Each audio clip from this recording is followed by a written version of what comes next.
Only with Smart Power All 99. Hindi bitin with 10 gig data to power your games plus only Facebook or only TikTok. Load now!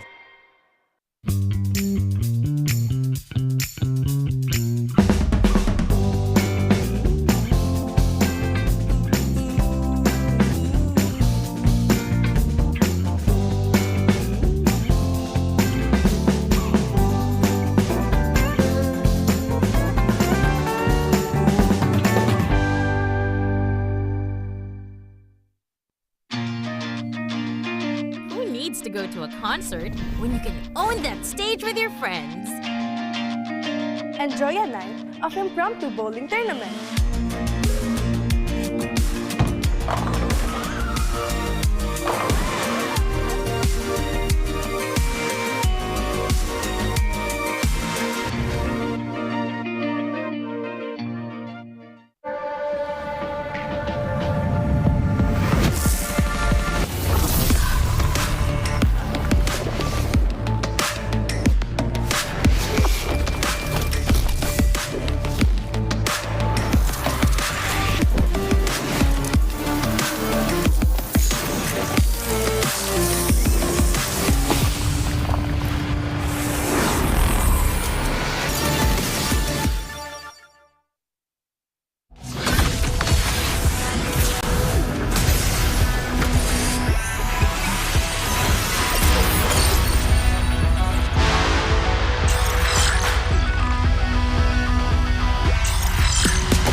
Malakas ka ba?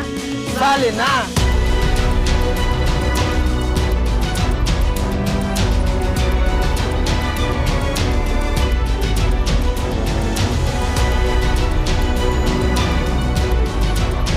Kita Kids. Kita Kids. Kita Kids. Kita Kids. Sa MCC. Season 2.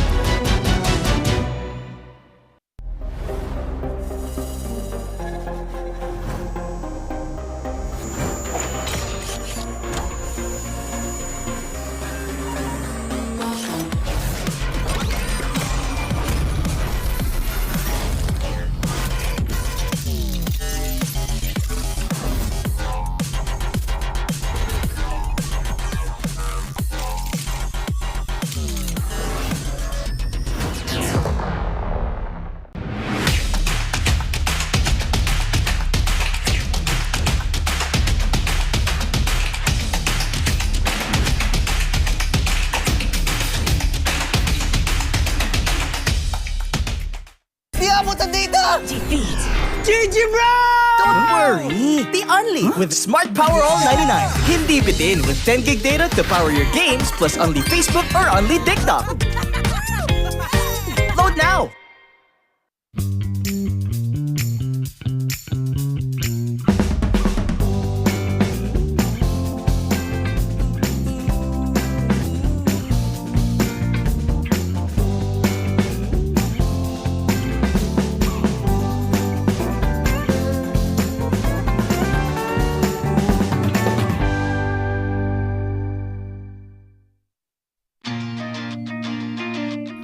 to go to a concert when you can own that stage with your friends? Enjoy a night of impromptu bowling tournament.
Malakas ka ba? Sali na!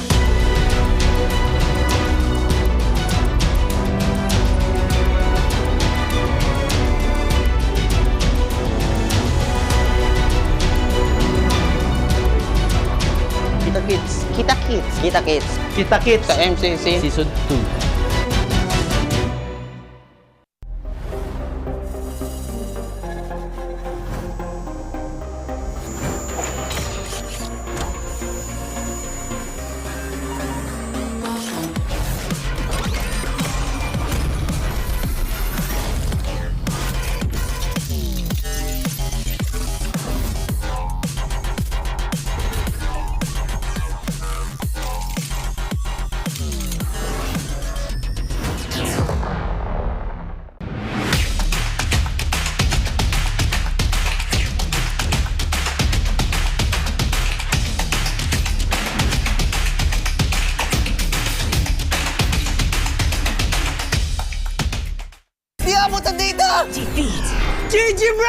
Don't worry! The Only with Smart Power All 99. Hindi bitin with 10 gig data to power your games plus only Facebook or only TikTok. Load now!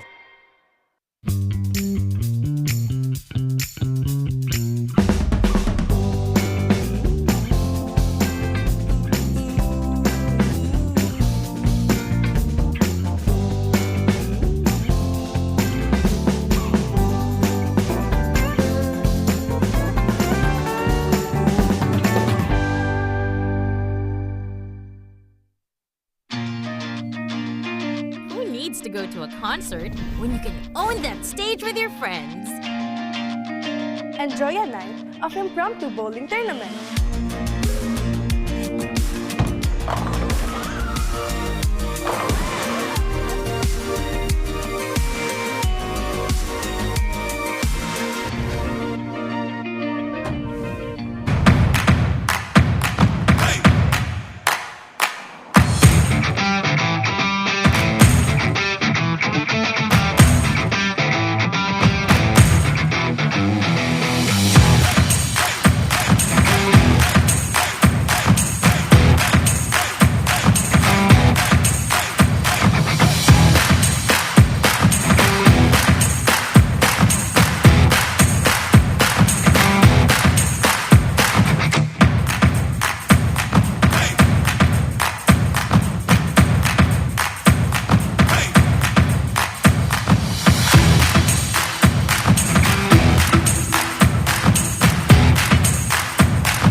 gonna rip it for the 3 stars. Look at us to the top, no ifs, no buts. Winning any game, para to sa PINAS.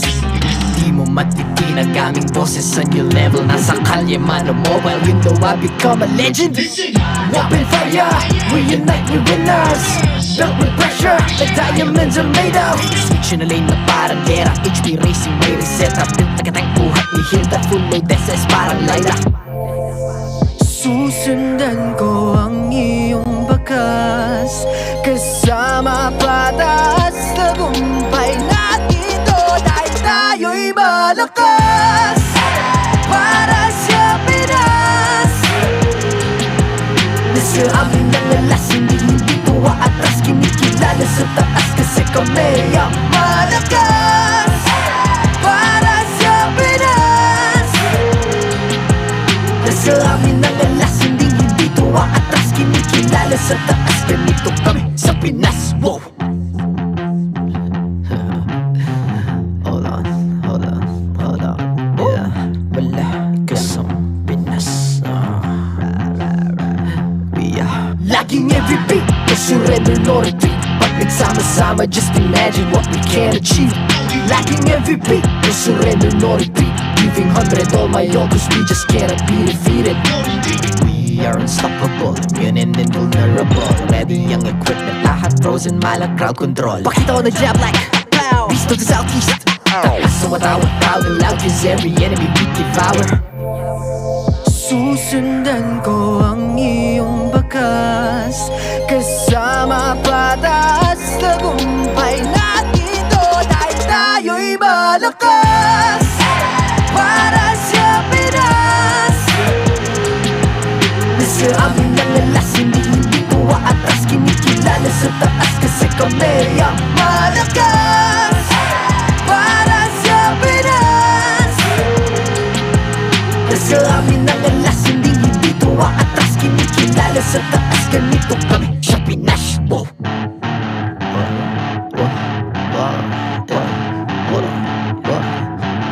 Malakas, Pilipinas, malakas. Kahit anong lane, we become the monsters. Malakas, Pilipinas, malakas. Face the golden sun and reppin' for the 3 stars.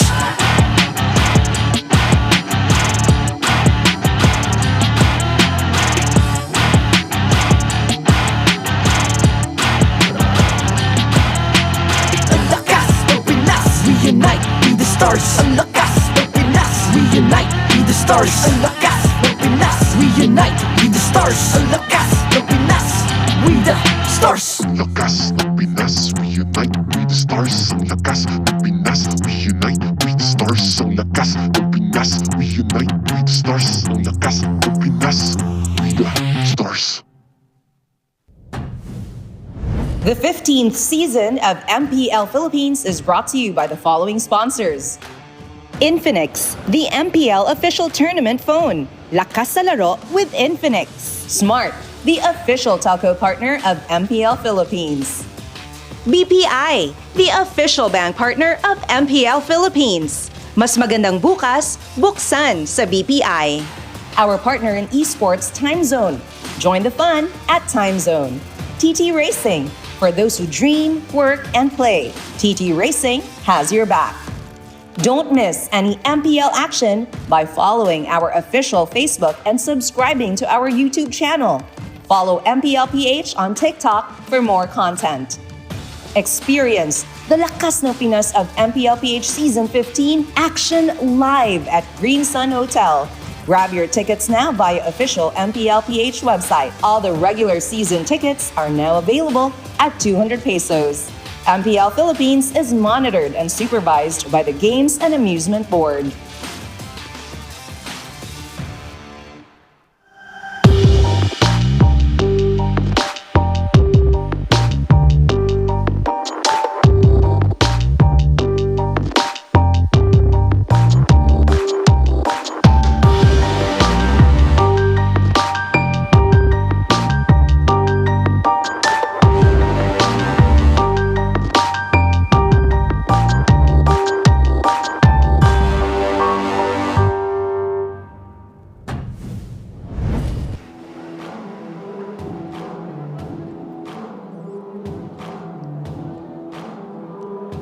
The final day of Week 3 has finally arrived. Dito lamang sa MPL Arena. My name is Hans Galeria. And this is your very own Odin. Welcome sa lahat na nanonood dito ngayon, Hans. You know what, Odin? It's nice to have you back here with us once again. Matanong lang kita, napanood mo ba lahat ng mga nangyari kahapon? Siyempre, nakatutok ako, no? At talagang nakaka-excite, especially when Team Liquid beat Onic Philippines at isa pa. Aurora Gaming is still on win streak. Na mapapanood natin, maya-maya lamang. Paano naman yung Twisted Minds? They also got their first victory last time. Siyempre, hindi natin pwedeng kalimutan yan. Grabe talaga mag-draft si Coach Bonchan. I can't wait kung ano pa nga ba ipapakita nila. You know, teams have won from yesterday pero hindi rin naman nagpahuli ang ating mga MPL fans because they also got some surprises courtesy of the MLBB Golden Month celebration. Inaabangan din natin yan, Hans. Every Saturday, nakikita ka namin sumayaw. What na muna tayo dyan ngayon? Alright, hopefully we get to see you on that because the other co-hosts have done the same. Pero oras na para ibalik ang laban on the final day of week number 3. Oras na rin para ilabas ang tunay na lakas ng Pinas dahil ito ang MPL Philippines Season 15.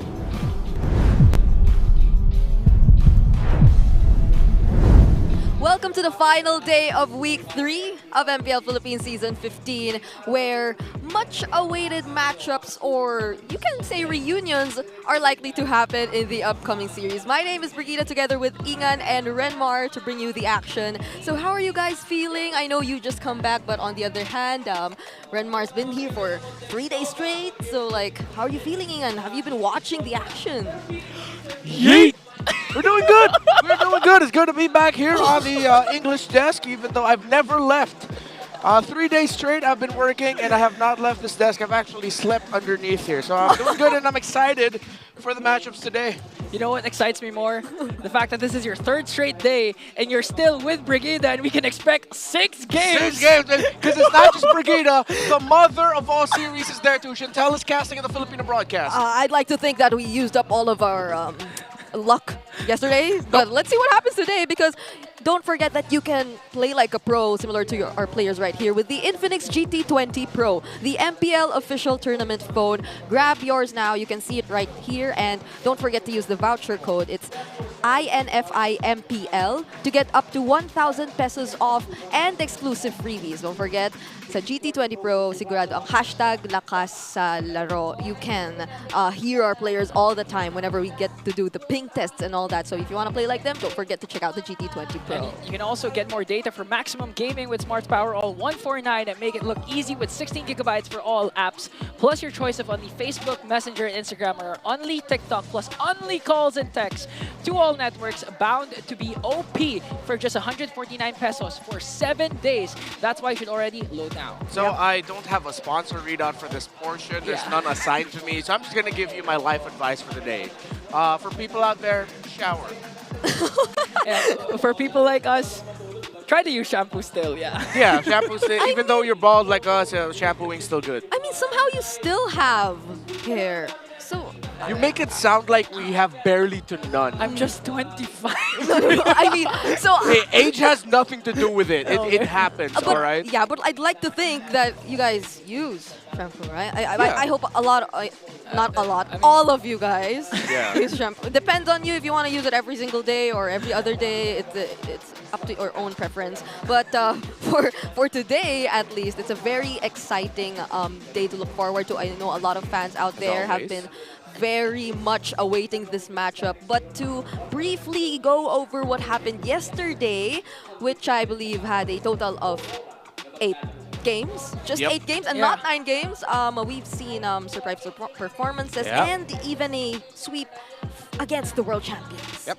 Yesterday we got to see Twisted Minds get their first match win on the back of MP the King, showing that he is the definitive Alice player for MPL Philippines Season 15. AP.Bren still struggling, however, and Omega's win streak, or what was supposed to be a win streak, was snapped by the win streak that was already happening for Aurora. Meanwhile, Team Liquid Philippines still dominant in MPL Philippines Season 15 after sweeping in quite dominant fashion the reigning champions of the world, Onic Philippines, who are struggling. I mean, it might be a glimpse of a possible grand finals that TLPH and Onic won. So approaching week number 4 and about to end is week number 3.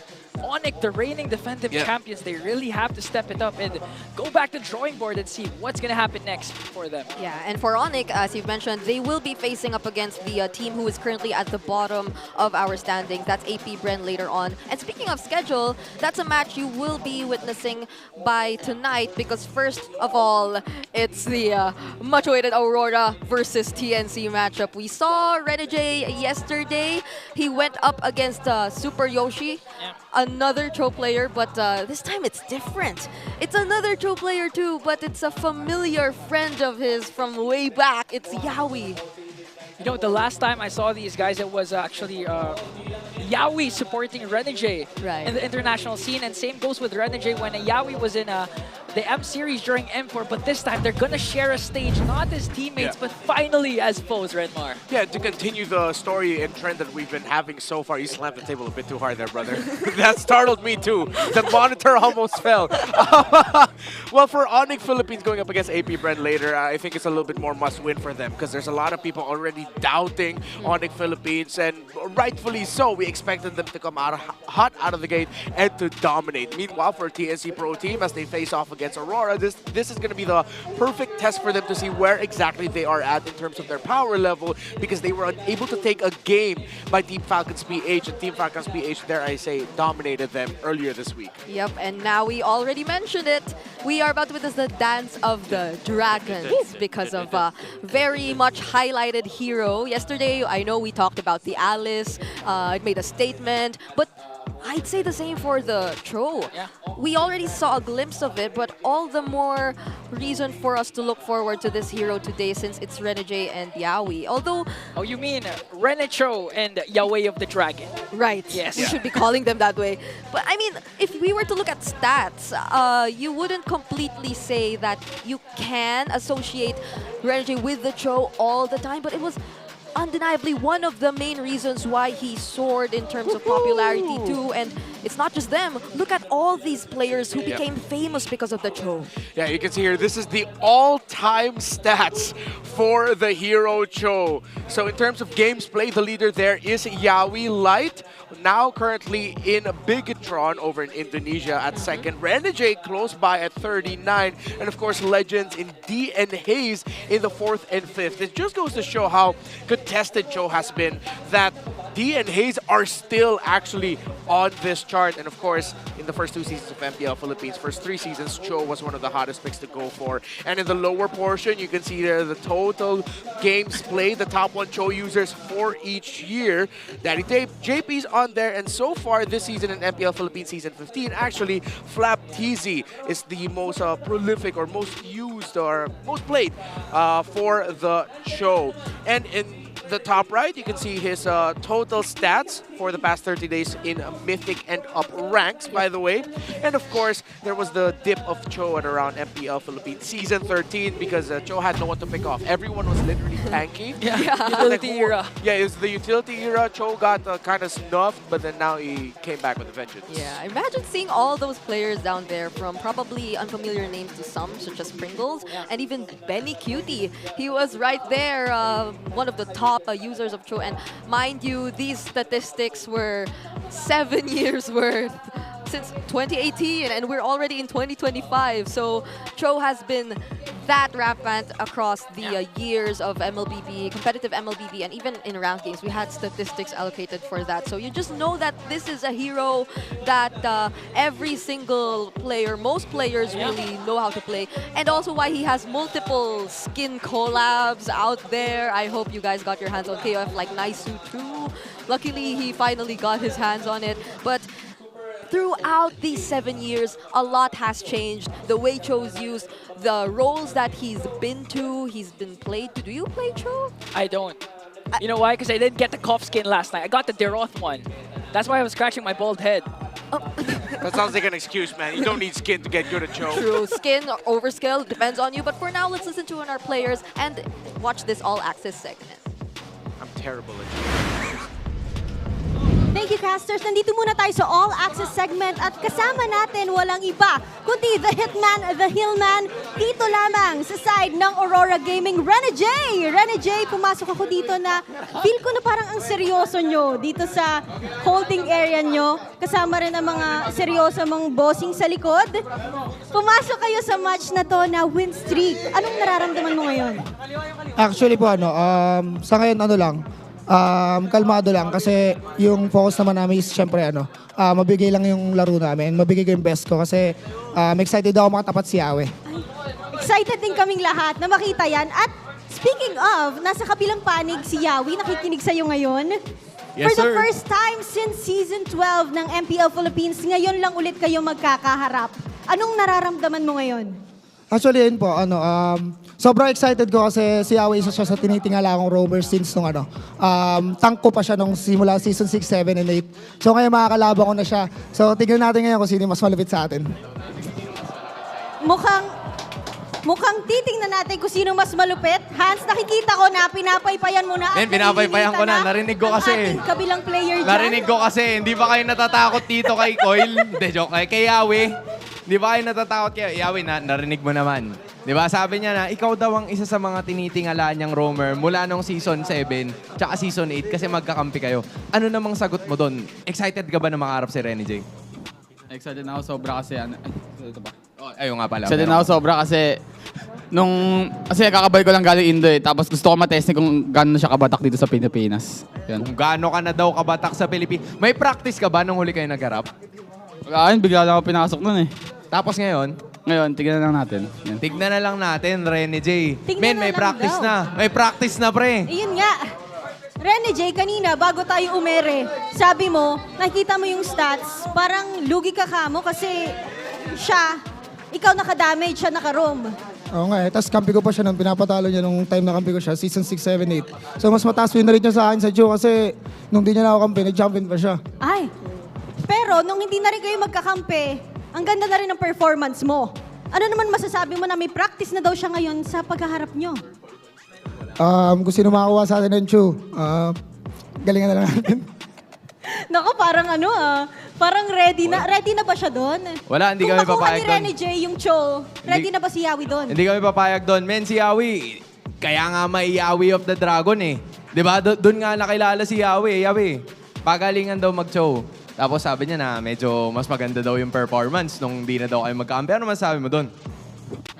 Labas mo na yung show sa game 1, tapos lalabas ko saan sa game 2. So Game 1, Game 2 Game 1, Game 2. Para lang mag-alinawan, Odin. Parang magbibigayan daw kayo ng Cho. So any last words ang gusto mong sabihin kay Yawi ngayon? Kuya, good luck. Tapos kay Boss D, shoutout sa'yo. Pag kami nanalo, pengi din 10K tsaka AirPods Max Ay. Okay, Bata mo rin ako, Boss D, kaya pengi rin. tingnan na lang natin kung sino ang mananalo sa dalawang showman sa loob ng Land of Dawn. Any last words from you, Hans? Alam mo, iiwan ko na lang para kay Yawi, we. Ano masabi mo kay Rene J? Good luck. Bigyan na magandang laban ng fans. Yan. Yan. Maraming salamat, Rene J. Of course, Hans, Yawi. Balikan muna natin sa ating casters to get the showman started. In just those 5 to 6 questions, so much history was there and was evident between these two players, right? Yeah, and I just love how they bantered out. They're basically saying that whoever gets the show will win the game or is more better than the other. Yeah, even Yawi had a request. Hey, Rene J, play Cho in game 1 and I'll play Cho in game number 2. Let's see if we'll actually get that. Bring it up. There's a poll up on the screen. Who is the real Cho master? That's a question for our community out there. So we have a total of 4 choices here. Is it Yawi? Is it Rene J? Is it Light, who is now in MPL Indonesia? Or is it Flap TZ of Falcons Esports? Yeah, that's the... Oh, why are you doing it in opposite direction? Oh, sorry. This way. Yeah. That's the Flap post. The glorious post. Yes, we call it the glorious post. So who among these 4 players do you think is the real show master? I do not know if this is a subjective choice for most of us, or would you want it to be stat-based? So whatever you want to follow, comment down below your choice. If I were to choose there, I don't wanna because I have a reputation of not making a decision. They called it that's Brigida's thing, but you know, you guys have the choice. Again, conviction. You gotta practice conviction. So make a choice now. Yeah. Following stats, gotta give it to Yaoi. Gotta give it to Yaoi also. All right. M4 skin. Oh. Yeah, M4 skin show. Yeah. It's him. That's true. That's true. So you guys, whoever your choice Wait, is. how about you, comment down. Renmar? Huh? How about you? It doesn't matter what I want. It's not about me. It's never about me on this desk, you know. But that's mine. Okay, I'll let it pass. It's fine. It's fine. It's fine. He's been here for 3 days, so we gotta let him. Yeah, get a bit Give him of some leeway. slack. Get Yeah. ready for the team intros. Especially as we are about to indeed welcome the teams who are about to play today. There is so much to be look forward to. It's not just the matchup of the roamers. So let's get to know the players who will be participating in today's match. Let's head on to our team intros. To oversee and uphold the tournament's integrity, please welcome our marshals for this match, JJ, Chico, Patrick, and David. The Legend Throne Rider and Rider, can they continue their win streak in the last match of the week? It's Aurora! Mr. Consistent Edward! The Last Ranger, Demon Kai!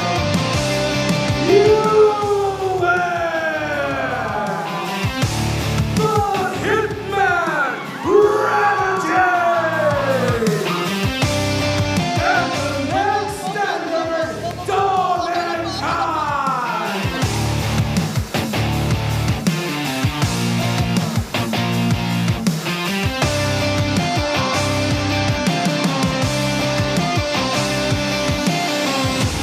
They may have faced a bit of turbulence, but the Phoenix is ready to rise once more. It's TNC Pro Team! In the SP lane, Lord JM! In the jungle, Saida! In the mid lane, Lancy! In the row, Yaoi! And in the gold lane, it's Kozen!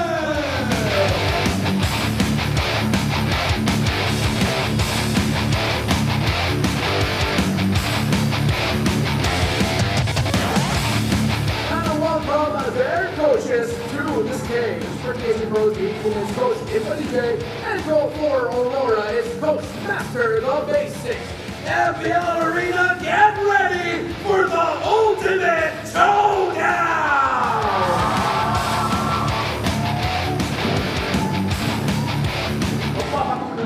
Showman, showdown, so many words involving the show. It really is a highlight for today, but let's focus on the players of Aurora Gaming first. There's Edward, Demon Kite, Renegade, and Doming Kite. The name of the game is consistency for these young squad, and they're so far consistently racking up wins, undefeated. And TNC will put that to test. But looking at the Kite brothers once again, it's Demon Kite and Doming Kite actually leading and dominating a lot of their junglers and gold laners in terms of total kills, even gold per minute. Yeah. So this team continuously becomes aggressive, even if they're up against a squad like TNC. The jungle gold, the duos, they've been really a highlight for this season. And Aurora Gaming has one of those who have really established themselves actually even way back. Even changing their name just so that they can solidify that. But they're now up against TNC Pro Team, Renmar. Yeah, Zaida and Kozen. I don't think we still have a name for them. That'll come up eventually, but they're more on the low-key side of the jungle gold duos that we've had so far this season. But Kozen has been popping off. Zaida has proven to be very proficient with retribution duels, and you gotta be careful if he ends up with a Nolan. Still his signature hero so far. While Lancy, Yaoi, and Lord JM, there's so many great things you can say about them as well. Their impact on the map. Lord JM from time to time as the sub-roamer for Yawi in terms of getting vision. And of course, Yawi and Lancey still one of my favorite roam mid duos this season. Yeah, I think it was just the Yawi who decided to go with the name Zaizen. So let's All right, see. Zaizen, Yeah. Zaizen, we have Zaizen. But let's see if we get to find another name for these duos depending on their performance. Because looking at the spider graphs right now, it's relatively close for both of these teams. I think only mostly being significantly different in terms of win rate, but that's like based on the total wins really. So yeah, I think this is definitely a close match that's about to happen. Yeah, I mean, still a small sample size. And again, it's going to boil down to the draft of the coaches. Because so far, we've seen what Aurora can do with different kinds of drafts, especially TNC. Let's not forget the Novaria and Selena combination in the mid lane when they used it up against Omega and they got the win against the Barangay. Yep. I think, though, for Aurora, they have to just keep showing in the draft one of their fortes this season, which is just huge chunks of damage. They like to make sure that Dominguez ends up with a Granger or the Harith. For Demonkind, what his top picks are Suyo, Joy, and even the Alpha. When you think of those three, you think of big chunks of damage. So for TNC Pro Team, we might actually see them forego the whole Selena Novaria combo that they have because that has the propensity of getting snowballed over. They're gonna need something that matches aggression in the center of the map to make sure that Aurora doesn't run away with quick damage. Which is why I am likely leaning towards the idea that we might indeed see the Cho being contested or any other quick rotating mid lane duos out there. But for now, let's listen on what these players had to say in the ping test, which happened earlier. That looked like a Sinong hindi magkagusto sa katulad mo? Pedicab ka ba? Pwede ka bang ligawan? Eh, gravity! Masyado kasi malakas, Meng. Pwede ka bang hinaan? Kakapiyan ng alok, kung hindi ikaw si Yue. Handa akong sapakin ng mukha mo para lang kay Yue. Lakas mo masyado, Ward. Pwede pa hinaan ka, pre? Hindi, ikaw mismo tali malakas eh. Pwede bang hinaan? Kung magiging artista ka kahit. Kung ang magiging artista ka, anong karapatan mo? We, anong tawag sa isdang lumilipad? Edi, e-fish. Renny is back with a brand new drop. Igay nyo na po. Paasi lang po, mga ka-Aurora. Idol si Renny. Best tank ko na to. Okay na, ipapapasok na po ang mga fans in 3, 2, 1. Yay! Idala, idala, idala, idala. Paano man lalaban? Ang walang kalaban-laban. I just realized this week we had a lot of singer players. And by far, my favorite might have been that Idolo rendition just now by Yawi. I mean, I'm never gonna get used to hearing. I'm never Yawi. gonna get over it. Yeah. I mean, and he has rightfully so. He's an idol for many kids right now. Yeah. Let's check out the Infinix keys to victory right now, Renma. Yeah, continue rising, Aurora. You've shown up some really great stuff. You can make a comeback if ever you don't get that early that you like. And most importantly, you know your power spikes at around the 5th to 7th minute. Keep that up. Seize the win. Stop the streak if you can. And we've already laid down some of the potential things that you could do for that.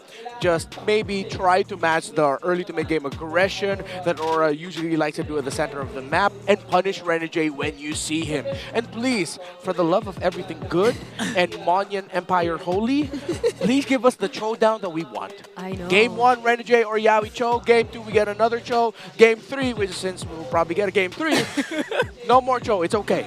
At least just give us one per game. Yeah. Or at least give them to both players at least once in this entire series. So Just imagine they pick Cho, but it goes to the XP lane. I mean, okay, yeah, no, not like that. For Cho in the roam, please. I mean, if I'm TNC Pro Team, I'm already looking at, let's make sure Renegade doesn't get two heroes, Matilda and Hylos. Yeah. That means that opens up the Cho. That means, yeah, we can bring out the Kufra again, or maybe match it with a Jawhead, which, you know, I wouldn't mind that. We'll get the high-tempo, aggressive, pick-off style of roamers that we're asking for. I know, and even yesterday, I think they've been able to introduce to us some other answers to the potential throw pickups such as the Ruby. And it's kind of a way back matchup too, but yesterday, even though a lot of us might have been thinking, is the Ruby quite passive in terms of playstyle? And yesterday they proved to us that no, there are actually other ways to go around with playing this hero. So Time now, to drop to the answer beat all of of the our flash. questions out there, will the Mathilda indeed be the last ban here for TNC? Because if not, then that opens up a lot more possibilities here for Always on the Aurora. way. There it is. A sure ban. You don't want to let the heel man this time get the Matilda, but The Suyo, Immortal One open chose Ranger me as to well. vanquish the And Suyo, shadows first that pick plague Aurora. this world. And now is TNC my will choose life. the Harith over the Ranger, meaning Dominic Hype will get it. And the Badang goes into the hands of TNC Pro Team, probably the hands of Lord JM. Expect the Vixana to get paired up with that. That's one of the favorite combos of TNC Pro Team. So if this is going to be a Granger already locked in. There it is. Are they going to get the I am Valentina not the pick, only or one no, bound they go by for the these iconic pick of chains. Edward so far this season is the Phobius. Honestly, if this were any other team, I would have already thought of either the throw or the draw head. No, I mean the draw head. Too, upon the since edge those are of the the void. common synergy matchups that happen, but TNC immediately responds with the Nolan as well, revealing both their jungle gold duos immediately as early as now, even for Aurora too. But now the question of who will indeed let the roamer we're watching out for pass? Will it really get into one of these teams' hands, or will it go unnoticed completely to our surprise? It's still a possibility. I mean, Badang has been performing very well, especially in the XP late roam, so both the teams can still get the show. Faramis has been banned out for TNC. To live You know, guys, looking at is the to first three trick picks, the Reaper. I feel like I'm expecting what Renmar has been saying, MLBB for the streets. Yes. Because it's an aggressive lineup for both squads. Yeah, not a lot of poke except for the Granger.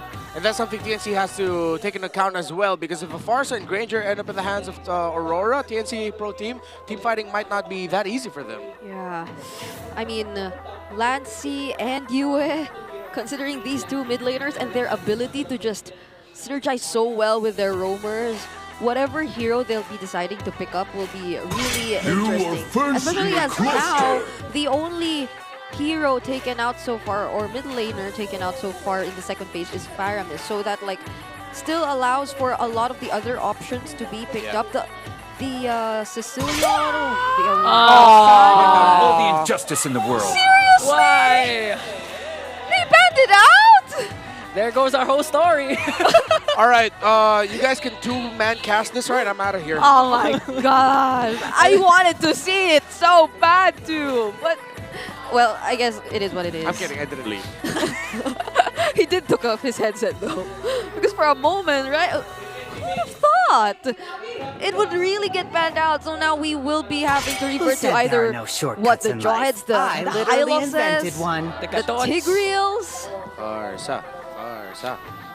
Farsa for Lancy would be great, considering that they also have the Hope will find a way, even when all is forlorn. Yeah, I get it. The Deathly Grasp can delay the push that Aurora can do. Yeah, it's their combo, but there's so much range if Aurora ends up with the Farsa and or the Sicilian here.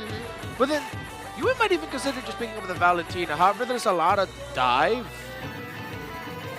Yeah, I think just go for the Farsa or the Sicilian and the Aurora. The roamer for Renegade should be... You can just go good old high loss. Yeah, I agree. All reliable. It might be safer to play from a distance in this lineup up against TNC Pro Team. It's mostly the Nolans that we've been seeing constantly doing the sandwich plays or looking for the backlines too. But they instead pick up a mage with somewhat reliable mobility once he casts his ultimate. And the Tigreal from Renegade, this is also somewhat of a signature, I'd say, considering his performances even last season. So right now, TNC, you still don't know whether the Badang will be on the roam or the XP side, but if you're going to look at the roam picks still, Gatot, as mentioned, still there. Hylos. I want to see TNC highly consider an Akai roam, actually, considering they're up against a Tigreal, and that will mess up the entry of the Phobius. And they did already show up in a Akai roam at one point this season, so maybe I'm just biased to Pandas. It will probably be a Gatot Kacha, as you mentioned, but I would like to see an Akai. You didn't give me the Cho, just give me the Akai at least. I'm ready to say thank you. Something we've been looking forward to, which is surprising for us since I think knowing that there's a potential Tigreal or that there is a Tigreal on the opponent's side, you wouldn't always consider going for a Jawhead. Yeah, to be fair, that's one of the heroes that we brought up earlier in terms of their trading. Cho, Kufra, Jawhead, one of those two. So TNC Pro Team, as much as we didn't get to see the Cho and I didn't get to see the Akai, at least we'll get the Jawhead. That means they'll be able to be aggressive and set the tempo if they're on time with the rotations. If Lancy and Yawi aren't afraid to blow up anyone that they see initially, the TNC Pro Team might be able to take control of the first 4 to 5 minutes of the game. But knowing Aurora, they still have that inevitable comeback in the mid-game. Yeah, I agree. TNC might have learned from what we've seen yesterday for Aurora too. So long as Renegade is still yet to get his hands on his ultimate, then he might be a go-to target for pickoffs in the early game if we're talking about TNC and their possible rotations. One final look at the lineups for both of these teams. Welcome to Mobile Legends! Number 1. So let's see if Renegade will indeed play this carefully and if Yawi will decide to target him constantly from minute 1 onwards. Alright, so Yawi going for the start that's opposite the Nolan. So when the Nolan gets there, it's going to be an easy orange take. Should expedite the process of the farming. Yue already aggressive with poking down Lancy in the center of the map, knowing that he has to do what he can to make sure Lancy doesn't get shrub priority around the center.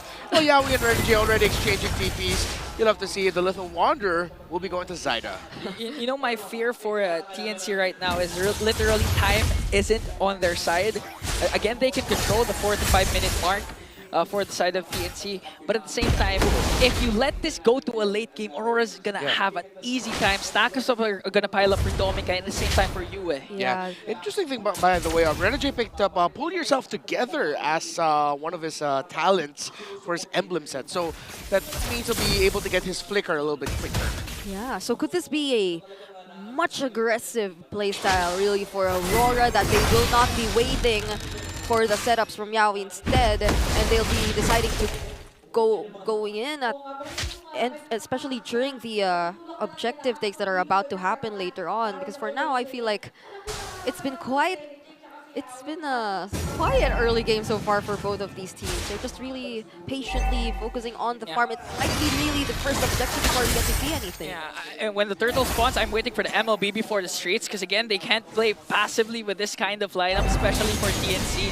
Timer, the time is not on their side. But right now, Aurora starting things off. Lord JM onto the back, trying to make sure to get vision. Here comes the throw from Yawi onto Edward. Edward popping into Turtle Pursuit. Here comes the Sanguine Claws as well, forcing Yawi to flicker out. The Zyda still there with the steal. And the Zyda combination, Zyda will successfully take away the turtle, but here comes the counter attack from the Northern Lights. That's going to be 2 down for Aurora. Oh, and they still go in, Yue! Yue, say his name and he'll appear right on time with a Bat's impact. And you said it, Ingan, this cannot happen if TNC wants to take into consideration the timings. Yep, Edward still too damn good on this Phoveus. Undefeated so far in this season with that 3-0. And Aurora understands just how to play around it, especially paired up with a Suyo. If a team that they're up against overcommits in an objective fight early on in the game, the Phoveus and the Suyo get highly punishing! Oh, good moves coming in from Renegade to cast that implosion onto Zyda, but Zyda will be safely escapes that as Aurora still continuing their aggression. 1.5k gold lead. Sacred Hammer sideways flicker. What a surprising usage from Renegade, and this is probably also why the Pull Yourself Together is there. He really constantly wants to go for these kinds of surprise engages to catch TNC off guard. Yeah, because again, if you're playing the Tigreal up against a Jawhead as well as a Badang, it's easy for you to get out of position because of things like that coming in from Yawi, but one Sacred Hammer is more than enough to disrupt the initiation coming in from TNC, and Demonkind goes crazy and brings down Yawi in exchange for Renegade. That's what we were talking about earlier for TNC Pro Team. Don't be afraid to toss up Renegade when you have there. Even if that that means you're going to have to sacrifice Yaoi. Just make sure that you're getting trades off of it. Yeah, and I mean, even though the implosion was probably ready for Renegade, they had the Deathly Grasp. Yeah. So they had a way to deny the threat of a counter setup coming in from Aurora. So this might be the go-to plan for TNC. Regardless if Renegade already has his ultimate, they just need to prepare for that potential engage. Lord JM not having a good time here in the bottom lane, got zoned out by Edward's Infernal Pursuit. Even going for more, forced to use out the ultimate plus the ejector. Edward cops his vengeance, trying to zone out Lancy as well. Here comes Demon Kite and the rest of Aurora. Zyda goes for his purple buff, now goes for the counter attack. Edward again zoning 3 members, Mr. Consistent. Really looking for his next kill. Edward is too tanky for TNC to handle right now. It seems like they don't have the damage to get rid of this problem just yet. Yeah, too tanky and it hurts. They're going to have to bide their time and just make sure that they can farm up Kozen, and that's exactly what they're trying to do. Renegade cast the implosion first, bursts down Yaoi all of a sudden. The lover boy is out of the map, flickers in, misses the target, missed connection, and gets punished. Aurora in a trance right now. TNC Pro Team. Now they've lost their window. This was supposed to be their time to take control or at least keep things close, but Aurora have run away with the lead early on. You see Zyda now going to the bottom half of the map to try and get farm, but Aurora will take control for the next 4 to 5 minutes. The TNC Pro Team have to hold out and see if they can get farm for Kozen, as this Phovius has proved to be the #1 menace for their attempts early on, although Demon God is 5-0. Okay, a conceal attempt coming in from Yaoi. Will Edward survive this vengeance out? Infernal Pursuit might get a kill even, but he can out-sustain 4 members of the Phoenix Army. Finally, TNC finds a trade. Yep, a decisive engage from TNC, which is Oh! What? Dominicite! Fine Zyda! What a grown man's play from Dominicite with the Death Sonata. And still, he doesn't even have a Sky Piercer yet. No, I think he just got it. So somehow you would know that Dominicite is really looking for these kills. Implosion once again from the Hitman.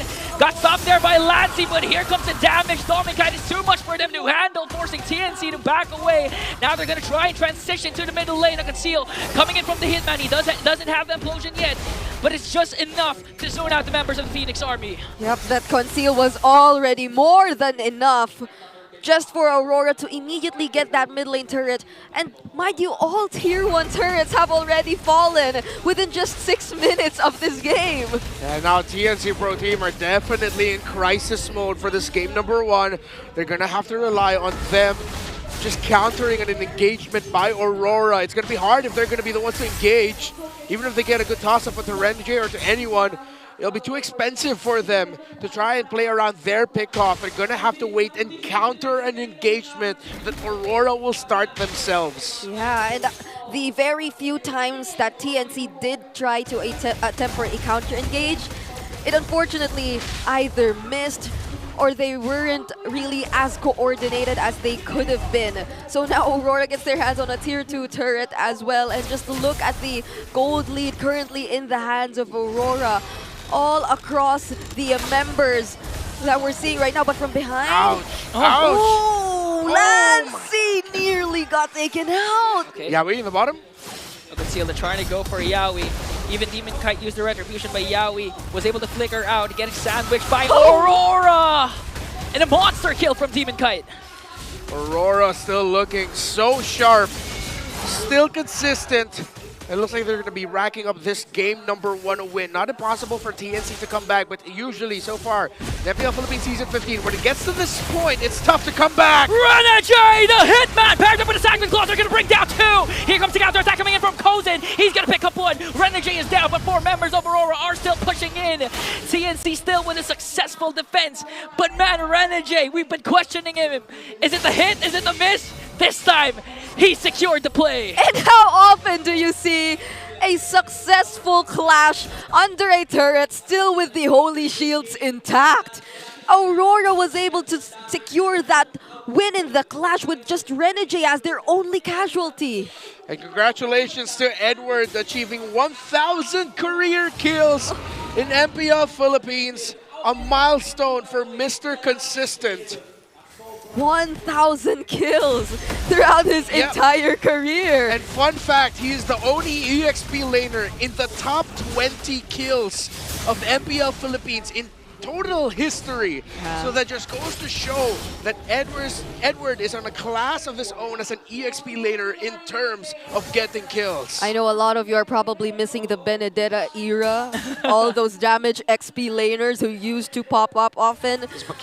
These Paquitos. But even despite all that, I mean, look at the pressure that Edward is able to apply towards TNC. We've unfortunately seen or saw them play reactively for the past few minutes. Despite their multiple attempts to set things up, it feels like Aurora always finds a way to either punish Yawi, deny him of whatever his intentions are, and force the flicker out of him so they have little to no problems in the succeeding fights that could happen. Yeah, and even if TNC was proactive, down to the bottom lane wherein they sandwiched Edward with 4 members of the Phoenix Army, it resulted to a kill onto Edward, but a counterplay right away from Aurora. So you see Edward doing just Edward things, basically doing everything. He's been zoning out TNC, he's been soaking up the damage, being the sandbag at the same time, providing enough vision for the Hitman to strike again. A conceal has been casted but gets spotted out. Yawi goes in for the throw, gonna bring down the Hitman successfully, but the inhibitor turret of TNC has fallen down in the hands of Aurora. They're gonna make quick work of this Lord, but now they're gonna try and pop the holy shields down bottom. Oh, look at that damage from Yue though. Yep, that Cillian is hurt. It hurts, man. And that's only 2 items. He's only up to the lantern, the magic lantern. He's only built up 2, but he has hella stacks at this point, I'm pretty sure. Meanwhile, Lancy is only up to a Divine Glaive, and he had to rush that item because of the lead that Aurora had already built for themselves. So, in terms of the mid lane gold, you actually just see a 1,000 difference. Zyda, though, is starving. He's only built up to a Malefic Roar. Now he's able to build up the Blade of the Heptases, while Kozin is still on the way to a Holy Crystal. So we're now waiting for the 3rd main item of the Harith and the Vexana. Once they have those locked in, there's a good chance they might have enough damage to blast who they need to blast. The question is, can they even reach Kozin? The answer is probably not, because of the space provided by the Phovius, the Tigreal, and even the Suyo when Demon Kite enters in at the right time. Again, Demon Kite has been untouched this game. 6-0-1. Yue, 0 deaths with 2 and 8. Demon Kite as well, no deaths. Yeah, so TNC are just probably banking on the idea too that Kozin is also still untouched to this point, but he still has a lot of gold to catch up to. Yeah. Even if he casts the Zaman Force right on time, it's just an easier target for Renegade to really focus fire on where the Zaman Force is with his Implosion, especially considering that he also has the pull yourself together. Flickers are going to be easy for the Hitman, easily expendable, but 3 seconds in, it looks like Aurora wants to take away the Lord. If you'd recall yesterday, how many Lords was that? 5? 6? I can't count. But one thing that TNC definitely has to take note of is that Renegade already has the Flicker once again. So they might not want to contest this objective. Also knowing that there is currently a 10k gold lead that is existing between these 2 teams. Yeah, just a crazy amount of items came in for Aurora. For Demon Kite, the Sea Halberd. For Demon Kite, Malefic Roar. And for Yue, the Blood Wing. So, just really thought that TNC Pro Team might have a little hope here in terms of being able to dish out enough damage, even though we're not completely there yet, since they're still on the way to building up those items. By the way, update, Kozin does have the Holy Crystal. Still waiting on Lancy's 3rd. Aurora now should be able to end it here, or maybe the next minion wave after this initial push. Yep, let's see. Because for now, they will be focusing on taking down the remaining base turrets. And TNC successfully clears out the Lord. So what will be the play for Aurora this time? Renegade seems to be cooking up something! Yawi flickers in, first from Renegade, goes in with a conceal plus the Implosion play, flicker combination! But Renegade is the first man down in exchange for Yawi, a godlike kill coming in from Demon Kite. The Kite Bros in a trance, forcing Kozin to walk away from his Zaman Force. A fat minion coming into the middle lane, 3 members are left to defend for the Phoenix Army. Zyda gets blasted out of the map, and Aurora shines bright as they take down the Phoenix Army. The first win of the series will be handed over to the Northern Lights. And that was a quick game. That was a 13-minute game, which they just were cleanly able to execute cleanly from the first minute up until the very last moment. Yeah, that wasn't handed to them. They earned it. And a good way to cap it off, and a good snapshot of what this game was that last play when Yawi decided to go in with a flicker to try and ejector Renegade away. Renegade clicked conceal so that Yawi wouldn't be able to toss him, which allowed Aurora just a little bit more time to slightly readjust to answer that engagement. Since TNC didn't get the engagement start that they wanted, it was Aurora setting the tempo and calling the shots in that final fight, which they eventually ended. You know, even if there wasn't a show present in the game, clearly Micro didn't lack with those kinds of amazing plays from both roamers. They really set the tempo and made the game exciting. There were so many clutch decisions that came into play here, even starting off with the emblem builds that were previously discussed, which resulted in a constant flicker threat coming in from Renegade.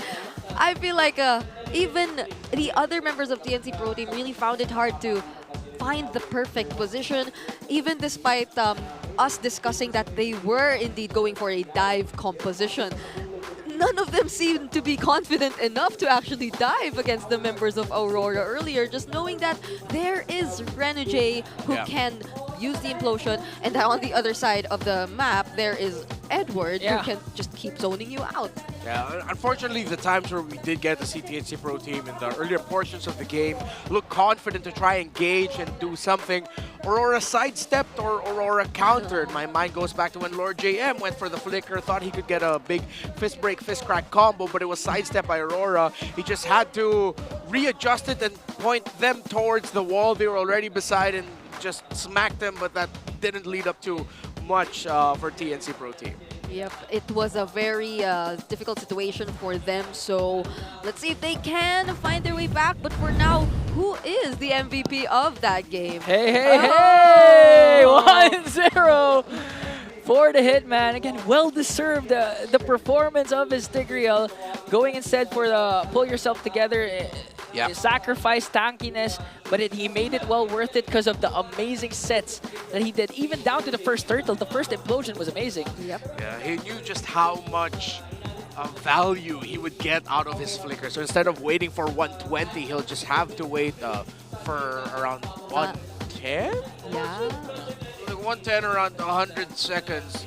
Almost 15 to 20 seconds less time for him to be able to use the flicker again, because he knew he'd be the target of the toss-ups of Yawi. It'll be important for him to reposition with it. You're not just thinking of it as, oh, I have an aggressive set tool. It's, I have an aggressive escape tool, if that makes sense for you. Yeah, and sometimes those escapes actually bring him closer to other perfect targets as well for TNC Pro Team. And so really, Renegade stood out to us in this entire game, and multiple times, even after he dies, the trades are just so worth it for Aurora. They get something big out of every single time that Renegade goes down, but this was the sequence where we talked about Lord JM missing the fist break and the fist crack combos.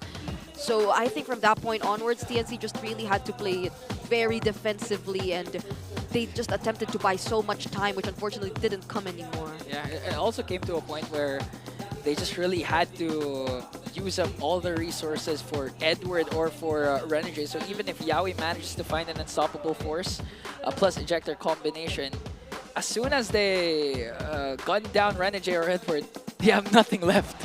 Yeah, and it seems like looking back at the draft, TNC Pro Team banking on the Badang as a flex pick eventually came back to bite them because Aurora ended up getting the Phobius. It would make sense why TNC Pro Team would do that. This wasn't like a total draft loss. Again, TNC Pro Team drafted a lineup for themselves that have very specific conditions, but it can work. You cannot say that they were outdrafted in that regard. But in the regard that they were quote-unquote outplayed was the fact that that's Edward's signature so far for the season. Now he is 3-0 with the Phobius. Even Dominkite, who yesterday got 2 MVP performances with the Granger. That's just too much comfort on the side of Aurora in the side lanes. But looking back, it did feel like they were very decisive decisions from TNC. From the first pick Suyo to immediately responding with the Badang and the Harith. Yeah. So it felt like they somehow also wanted to allow these heroes go into Aurora's hands on purpose. So yeah, exactly. That's why you can't say like completely that it was an outdraft. Aurora in game in the execution outclassed TNC. Yep. So hopefully, if TNC does want to go for that kind of route again, they make sure that they are prepared for it. And I'd say there were moments where they did seem prepared for it, but Aurora was just able to adjust so fast.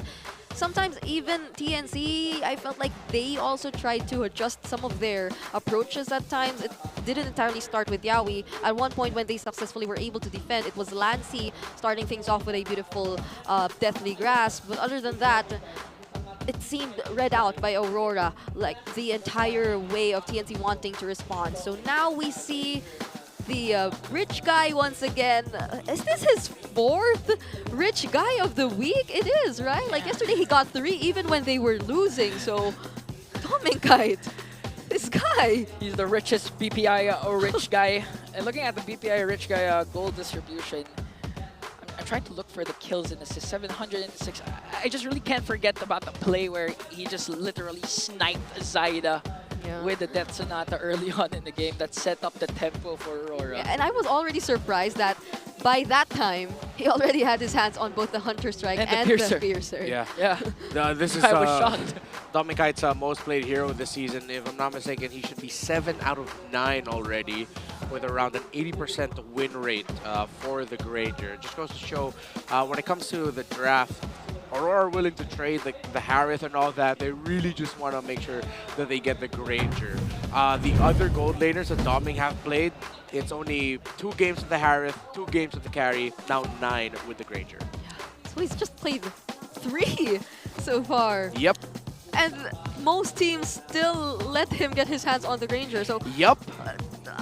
I don't know if I'm hoping to see TNC adjust in terms of that. So for now, while the players prepare, I'd like to invite you guys to join the MSL Collegiate Cup Season 2 first, because a whopping 500,000 pesos prize pool with up to 1 million diamonds is waiting for you. And an opportunity to qualify for the prestigious MDL Season 6 this August. Don't forget, AP.Bren came from MDL as the defending champions. Now they're going to defend their championship in MPL. But visit the MSL Collegiate Cup Facebook page or go to the website to register now. Yep. No, that's crazy. We're after the end of this year, we're already going to have 6 MDL Philippine seasons.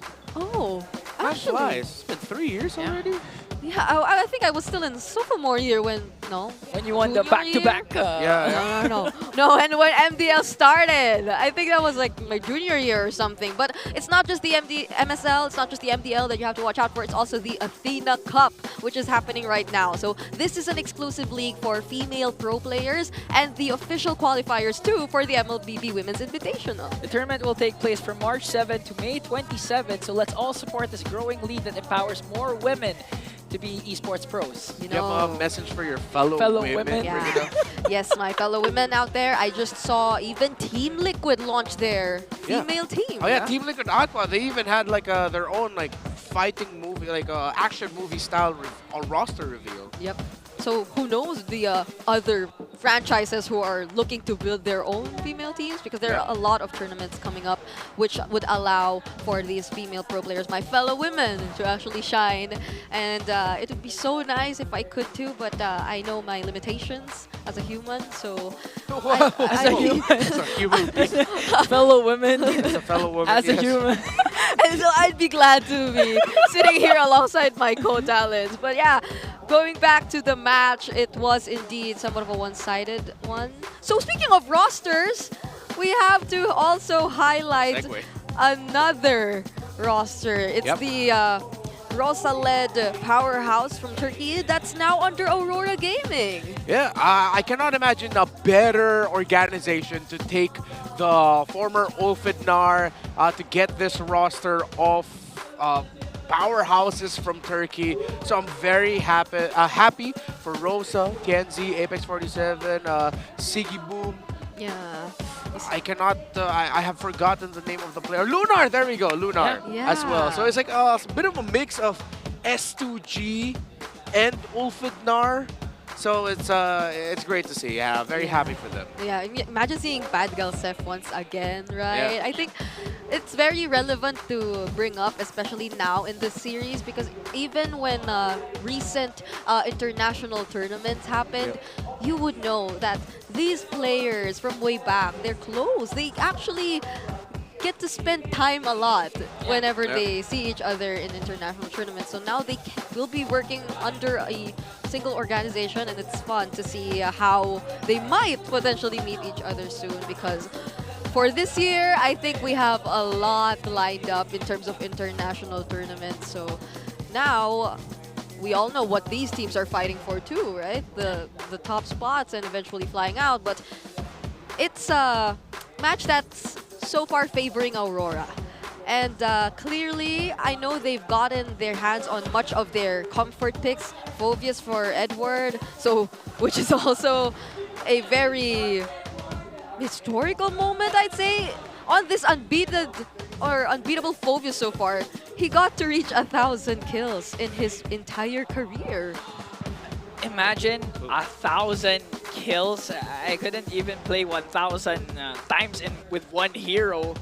Edward has been consistent all throughout his career. This is just MPL Philippines, okay? Not including the internationals, right? Yeah. So this is just MPL Philippines stats. Yeah. So congratulations to Darth Edward for making it this far. Yeah. He may have joined the lights, but it seems like he's also joined the dark side.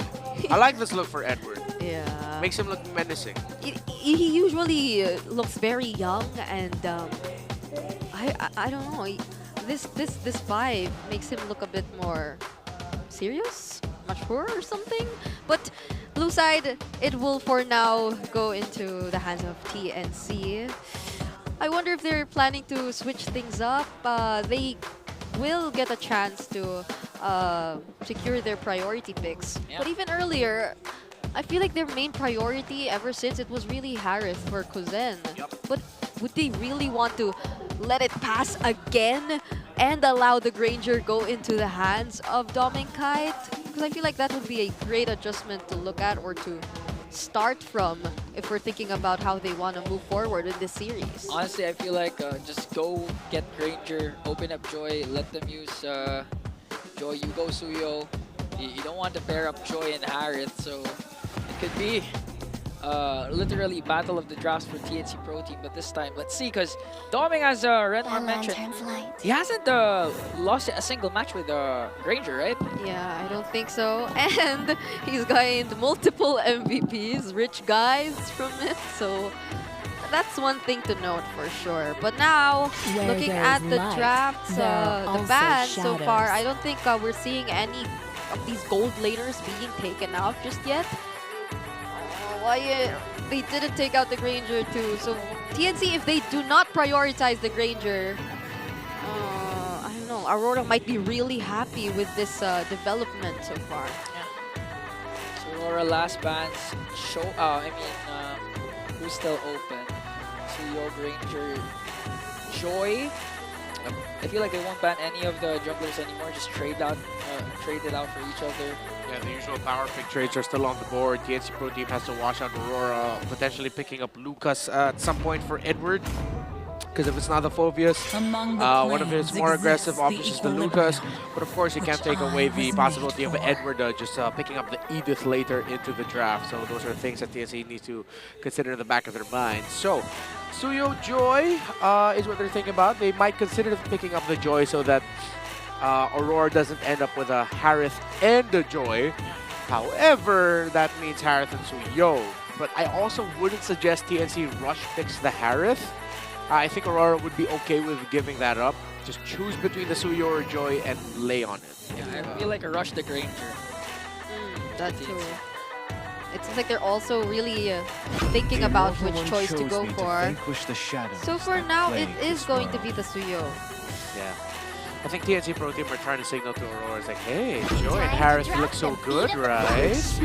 But nah, they're not going to bite that bait. They will rush the Granger. Great choice there. And of course, that turns off now an even harder time, potentially for a Farsa pickup for TNC Pro Team if they want to go for that. I think for the first 2 picks alone, Aurora have already really checked TNC Pro Team in the draft. So now they adjust. They pick up the Harith for themselves, and it's still going to be a Badang. Oh, it's a very similar draft to what we saw in game number 1 so far. For TNC, at least. Yes. But at least that they kind of switched things up a bit and had their hands on the Suyo, because earlier it was the Nolan.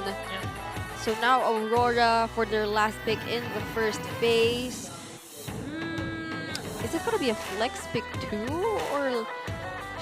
Because they mostly leave the Renegade heroes really, and even the UA heroes for later. Who said there are no shortcuts? Oh! Switch! They're switching it up! Yeah, I think for Aurora now, hopefully TNC don't panic and consider picking up things like Selena or a Phoveus. I want them to keep it simple. Consider 2 roamers, either the Tigreal, if Aurora somehow doesn't ban it away, or the Akai. I know the Akai roam is very off from left field, but think about it. It counters the Joy and any initial surprise engagements by the chip. 1 heavy spin and you mess it up. Aurora immediately respecting the Tigreal. Yeah, and you know what? It's gonna make you happy. They get the Akai. I don't even think they're thinking about the Akai. I'm the only dude who just goes Akai.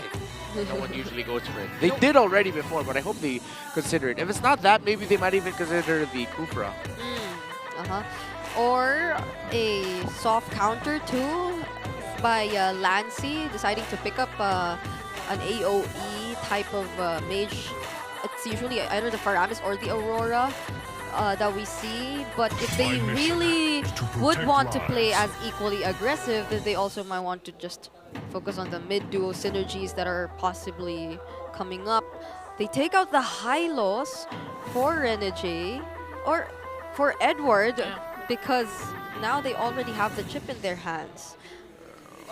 The Edith is still going to be a very good pickup. I think TNC Pro Team really needs to consider taking that out. They've already taken out the Phoveus. I think Edward is going to be their point of focus here for this banning phase. Yeah. It's usually the Edith, Badang, or the Phoveus for Edward, but now that all of these options are out, and even the Hylos, so we might really see him use something else. The CC or the Lucas you've previously mentioned. Yeah, which is what's tough here because all the available pickups for Edward are just going to be solid. Lucas is going to be solid, even though if it'll end up against the CC. We've seen now it's become a little bit more 50-50. There are Lucases in the league who can just mess up a CC in lane, even though it should be CC winning in the lane. Yeah, we've seen it yesterday with Sanford. Even using the Flicker Unleash the Beast combo to set up plays for the LPH. There are so much possibilities. Oh, taking out the Valentina for TNC. So could they really be considering the Paramis later on? But for now, it's Aurora who can get to pick up and choose their heroes. What is there for UA if ever they want to pick up the UA hero first? Aurora, Farsa, Sicilian again, Faramis. Yeah, Farsa should be okay. I'm trying to remember what else we saw with Chips before. Yeah, me too. No, there's no Vix. Chips. Let's fight to our heart's content. Oh, they pick up the Lucas first. Yep. So you'd expect TNC to go with a CC pick? Is it the lock? So it's a Badang roll then? Yeah. If they do go for that. I think that's going to be their only choice. This has been the struggle or the problem for TNC for 2 games now. Them flexing the Badang. They're going to go Nova, but with the Joy or Raz, it might be tough. Might even just consider Aurora. Yeah. Sicilian here is going to be tough too, if you're Lancy. I'm still hoping to see Kufra. Kufra, yeah, They as we decide mentioned earlier. Yeah, I'm still hoping to see him. Purple Dragon is ready. Oh! There we go. Got one. We got one! And there goes the Paramis. As you mentioned earlier, Brigida, good call. To live So, is to trick the this is gonna be the That's way of the showdown. dragon. Yeah, it's finally happening. After batting it out, TNC, thank you so much for picking it up. But Yue, what will be the response? There's no Valentina for Aurora, but they can, still go for the Sicilian, as you mentioned, if they want to. I mean, they can just double down on a range and just pick up the Farsa. You already have so many heroes that provide space for you. Yeah. So it's either just going to be the Farsa or Aurora that they're going to be playing around with, considering that the members of TNC Pro Team want to get close together around the ultimate of the Paramis and another realm. But so far... Or Veil! Oh no, it's still the Sicilian. So, for the second time around, we're seeing Yue on the Sicilian. And I think it works pretty well for like a hero that doesn't need to be so conscious of a stationary ultimate if you do want to join in with the shortcuts. So you can just like immediately run around and look for the targets every now and then. So I think they were able to take that into consideration though. Yeah, and it goes also with that line of thinking that Sicilian and Harith, good combo. Sicilian, also a good response to a Harith. Yep. But then, one thing to note as well for both of these teams, the lineup rating once again favors Aurora, and despite them or TNC being able to take out some of the biggest threats so far, it's still Kite on the Granger, so that's another thing you definitely want to look out for in this upcoming match. Yeah, honestly, team fighting is going to be so Welcome tough. to Mobile Legends! They're going to be very aligned on Yawi getting some really good pickoffs, but even then, going up against the Sicilian, the Lucas, the Joy, and the Granger all together, that's so much space provided for Yue and Kite that Edward and Kite might just be too much to handle here for TNC Pro Team once we get to the team fights. Yeah, and honestly, I'm already starting to think of, hold on. Ooh, Sanguine Claws connecting onto 2, but yeah, going back, I'm already starting to think of like how the sequence will eventually happen in terms of the team fights, because if you do want to group up together as TNC with the Paramis in your hands, then wouldn't the Lucas, wouldn't the Joy, wouldn't the Sicilian, wouldn't majority of the heroes in Aurora be really happy with that? Because they'd like to put in less effort to capture you guys. And that's where Lord JM and Yawi will come to play. Their pickups need to be accurate, need to be precise onto Kite, Yue, or onto Kite. So it's all gonna add up for TNC, the responsibilities that they need to go up against a lineup like Aurora. There might also be a chance, like if it's not gonna be for a pickoff, it'll be mainly a defensive tool to use the ultimate of the Cho, because you're not paired up with a burst mage. You're paired up with a mage that can, if you kick someone back, will probably pull someone back, and then you're just gonna change that crowd control interaction. So this is probably why we also see Zaida constantly being there alongside Yawi in the early stages, because he is the main source of damage so far at this point. But even then, Aurora, they're not really showing themselves. They're just being extra careful with the patterns that they're showing us. But for now, let's see what happens in the first turtle take of the game, because who's setting it up? Is it Aurora? Oh, looks like Lancy goes in right after 3 to zone them out, cast the ultimate already to make sure to secure the first turtle for the Phoenix Army. Good call there by TNC Pro Team. The rotation that Yawi did to help out Lord JM so that Lord JM can get to the EXP to the turtle first. Edward from behind with Unleash the Beast, forcing out TNC to retreat. Yawi forced to use the flicker. Renegade goes in with the flicker, gonna catch 2. Lord JM and Yawi will fall down. Kozen's here using the Zaman Force. Lancey also goes in! Lancey with a pull, beating him off to Kozin, and Zaida picks off the kill as Renegade also gets one more. He's trapped! He's trapped! Demon Kite from behind, just like yesterday. Another come from behind attack from Demon Kite. Yawi with the kick, and Zaida with the cleanup. That was just so quick for Demon Kite. Right after getting the purple buff away from TNC, he decides to dive and get the kill onto Kuzen, who we thought already had a pretty good start because he was able to join in the fights early on. Yeah, good thing that TNC Pro Team were able to trade things out. I don't know if that was like a lapse in judgment in them, that they forgot that the Lucas can still respond to the invade that they were doing in the orange buff. They stayed there a little bit too long, and that just made enough time for Edward to join in the fight. He rushed the Dreadnought armor, so he's going to be reducing the damage output of, well, 3 heroes at the side of TNC Pro Team, the Suryo, the Cho, and the Badang as well. Yue already has 4 assists, so that's what TNC needs to check here. I know they want to be aggressive and set the tempo, yes, but always watch out for the off angles that either Demon Kite or Edward can come from for the turnaround, because that's what Aurora showed that they do so well yesterday. Demon Kite especially on Assassin jungles just knows the perfect angle for a late entry to turn team fights around. Yeah, it wouldn't hurt to be a little more disciplined, especially after you know that you already had the advantage. That was a clean turtle take from TNC during the first objective, but they just seemed like they wanted to make more out of it, and it bit them in the back. So now, let's see if they will be able to regain the advantage, because clearly it did go into the side of Aurora right after that. But Demon Kite might just let go of this anyway. They're not going to contest it anymore. Even Yaoi actually connecting with the way of the dragon to make sure Renjay won't be able to cast a shortcut. But again, like what happened a while ago, Edward goes in with the Unleash the Beast, forcing out Lancey with that Nether Realm Flicker incoming in from Lord JM, but doesn't connect with the combination. Now Edward still in the middle, gonna get caught out by Zyda. Here comes a reinforcement from Aurora, focusing their eyes on Lord JM as they bring him down. The next target might be Yaoi. Renjay with a conceal, gonna go for a sandwich play. Flickers in once again. Lancey with a pull. Kozen goes in, might be able to bring down the Hitman, and TNC might be able to win that trade. Zyda goes in with a soul sandwich onto Demon Kite, and Lancey with a final blow.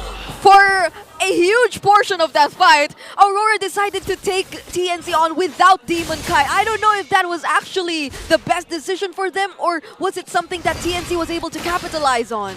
They definitely capitalized on it. TNC Pro Team, good call there. Thought Yaoi would actually get taken out first, but he was able to conserve some key abilities. Lord JM is my low-key MVP of that. When he was able to get the fist break, he didn't commit the fist crack, which meant that he still had that big tool, because he knew that if he committed his ultimate pair, even though he got 2, no one is in the right angle to follow up. So Lord JM turned around, committed the fist crack onto, if I'm not mistaken, that was Edward, and then even saved up a fist break for the late entry of Demon Kite, which stopped the team fighting flow of Aurora just a little bit.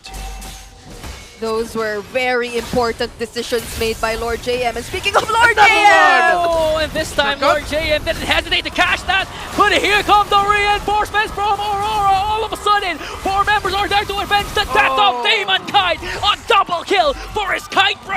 Oh, it seemed like the Netherrealm was a bit or a second too late. That was a misread by Lancey. He shouldn't have committed the Netherrealm or tried to get close. He didn't have his flicker, and even if he saved 1, there's so many gap closers on the side of Aurora. That was just... that was a bad call by Lancey. He should not have done that. Yeah, and I mean, Renjay has been constantly using this flicker. What is with Renjay and flickers today? He just keeps closing in on the opponents, stuns them at the perfect timing, which allows Aurora to get to do their job much better. But wait, TNC right now, they're in control of the turtle. Let's see how Aurora plans to respond to this. It looks like they're not going to respond anymore because Demon Kite is on the bot side, trying to work on the minions. We'll see a counter response from Aurora. Again, they have the chip. Here comes the fist break coming in from Lord JM. They're not going to commit any skills just yet, as TNC will secure the turtle. All right, so Aurora were not able to get that turtle since they committed a pretty heavy fight to get 2 and eventually 3 up top. And since Lancey still has his passive, he could come back really quickly, and that meant TNC Pro Team could still get the turtle. So even though Aurora played that engagement and that skirmish up top really well, it looks like they actually committed too much to try and take down 3. So in the long run, it ended up being quite good for TNC Pro Team. So in terms of the gold, no massive leads at this point. Actually, Harris and the Granger together, a slight lead for Dominic, who, by the way, really needs to get checked at this point. Yeah. He's 3-0 and 5 and already up to a C halberd.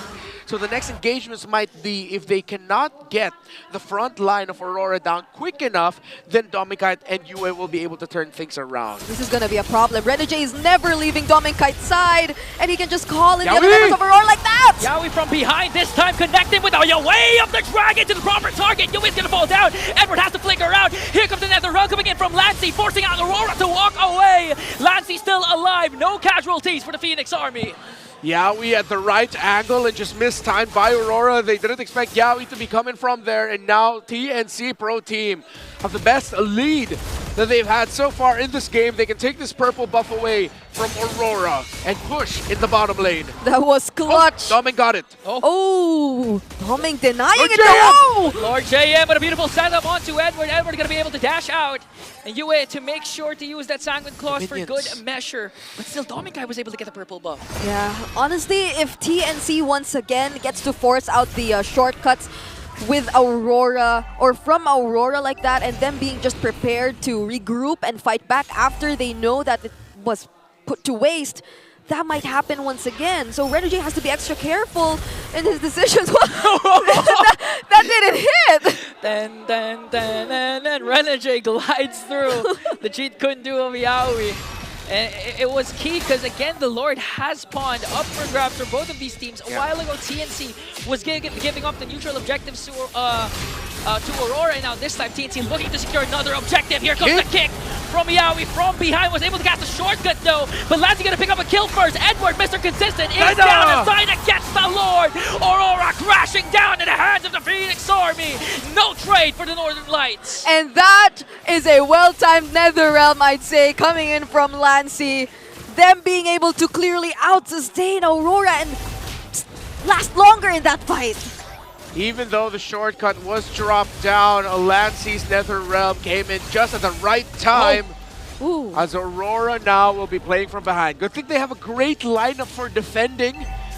And it seems like Aurora are actually comfortable with this idea. Why? They picked up two heroes that have great poke and great distance before you can actually reach them.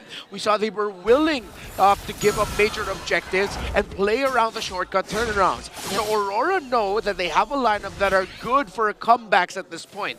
And it's not a crazy lead that TNC Pro Team holds. It's just around 2,000. Yue is already up to a Magic Lantern. Not that far behind in terms of gold compared to Lancy. The Granger actually leads the Harith still, who's up to the Holy Crystal, but it's already up to the Malefic Roar. 4 items locked in for the Granger. So this is still very, as they would say, comebackable for Aurora. And not to mention, aside from that wave clear they have in their hands, Renegade can just come in with the crash courses and deny whichever engage TNC wants to go after, but they might just be playing it a little more safer for now, considering that they did indeed haven't established that much of a lead just yet up against Aurora, so they have some catching up to do. But at least for them, map control is clearly on their side right now, and Kuzen is finally leading in terms of damage dealt. That's why I like what TNC decided to go with, not forcing anything anymore. Again, even if Aurora's lineup can scale up towards the late game, if they secure another major objective like the second Lord, they can take down a lot of inhibitor turrets and render the lineup of Aurora useless. Yeah, the discipline TNC is showing us right now was the complete opposite of what happened in the first turtle. They wanted so much more from that, but now they clearly know that they have to take care of this advantage. Yeah, one of the trade-offs of Aurora and their strategy in this game is that the Lucas was not able to get the condition that you want for a Lucas in terms of being able to snowball quickly in the game. Usually you want to at least get 1 or 2 of the turtles and stand toe-to-toe in terms of team fighting early on if you want to play around a quickly scaling Lucas. Since they played a little bit more defensively, this Lucas will turn into more of a utility and set option when it comes to the defenses. As TNC Pro Team, I like how they're positioning. They're slow pushing and not managing the top wave. They're focusing bodies at around the mid, looking at the minions of waves that they have. Magic Sentry spots them out, so now that means TNC will have to be careful around the upper quadrant. Yaoi gets the information, but Aurora Aurora will get the position first on this objective. They show themselves here and will push Aurora back. Renegade holding strong though. Oh, Ultra Instinct from the Hitman. Both of them use the flicker. No engage for TNC, but also no flicker for the Hitman. Look at these two. They just know each other so well. So it seems like TNC will be able to position themselves somehow. Okay, both ultimates has been casted for the both roamers. Here comes Edward with Unleash the Beast. Oh my god! Omega kill brings down the lover boy. But look at the Lord JM with a beautiful setup. Aurora still alive. Lassie flickers in. Dominguez is in a trance. This man is crazy. As Aurora has 5 members left. TNC forced to back away. A conceal from Renegade. I smell blood in the water in the river, but the clash will disperse. All right. They just lost 2 members, but there's a passive for Lancy. So he will be immediately returning to the fight. And there might be a round 2 for this. I think Edward decided to dive the backline of TNC Pro Team and locked in on Kozin, because if he didn't, Lord JM's set would have been perfect setup for Kozin to just deal the damage and burst down the members of Aurora. The good thing is that Yue and Dominguez actually didn't commit their flickers in that engagement. So they still have escape tools here if TNC don't check that. Here comes another initiation from Lord JM. Renegade, will he be able to sustain this? He's gonna get bursted down by Kozin. Lancy might be the next target with another clutch, another realm. Edward and Unleash the Beast will be tamed by the members of the Phoenix Army. Aurora backing off right now. Zaida with the Lord. Yowie blocking all these bullets from Dominguez. And TNC eventually securing the objective. Great team fighting by TNC Pro Team and great retribution. A great take on the Lord rather by Zaida, as both junglers looks like were not able to use their retribution at that moment. Brute Force Breastplate now dished out built up by Lord JM. There's a lot of CDR and lots of utility and damage coming out from that Badang that Aurora now need to be careful of. Yeah, Lord JM's been doing so much in this entire game. I'd say, in a way, he's slowly getting that personal MVP for me. He's been denying so much from Aurora, and earlier even setting things up. So now Aurora will have to defend this Lord for now. Let's see if they're able to deny TNC of what they want, because Renegade will be spotted, and Yowie's looking to get a setup! Another Yowie of the Dragon! But Dominguez will get the counter kill. Here comes Renegade onto the back and force out TNC to walk away, but Kozin in the trance. Edward's gonna fall down once again. The pull onto Dominguez. Electrifying beast. He lives! Dominguez lives to fight another day. Yowie, Edward will fall down. And he already got pulled at that moment, but he still survived. Kozin just wasn't able to reach him anymore. But now TNC, they might just be much more confident to still pursue other objectives away from Aurora. Just goes to show how close this game is. But one gap closer, or at least one gap builder on the side of TNC Pro Team. Make that 2 Divine Glaives on the Theramis and the Harith. Now at that point, Aurora in those moments where it seemed like they were able to escape with just a sliver of health might not happen as much. They really need to play around and conserve their flickers. Here comes TNC with the conceal. Hey, yo. Oh. Hey, yo. Okay.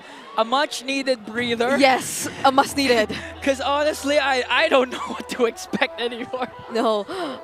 That was looking like a clear intention to set up from TNC, but let's get back to that later, because for now we have to settle things first. I don't think it would be best for Aurora to still desperately continue and proceed with the fights if they know that they've already lost much, or that TNC is just so ready to take them on.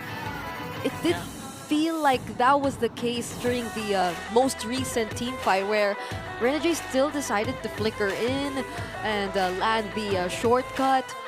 But even when it was already put there, and when Demon Kite decided to go in alone as the Edith, you already see the amount of damage TNC has. They're not afraid of taking on Demon Kite, especially if he's alone anymore. Yeah, I also agree, because I don't think you should go head-to-head, face-to-face. with TNC, especially coming the neutral objective. You have to play around the fact that you have a Joy that can split push, and again have Renegade on the chip that could cast a shortcut at any given moment. And just literally try to extend the game as much as possible. Because again, in the long run, Aurora is going to have a good lineup. Yeah. Oh, I see a familiar face here, though. That's a burrito right there. What? Really? Oh yeah. he's on the Phoenix Army side. So I hope everyone's. Is that him a DJ in this phone? Oh, it is. Yeah. I hope everyone's getting their much-needed breather right now. Yeah. We have only a few seconds left before we get to head back and see what will come out of that concealed play. This is looking like I'm starting to believe that this might actually be a Game 3. Never doubting the analyst Renmar. Told you. Never doubting the passive of the brittle, the Brigida Chantel. The brittle? Yeah.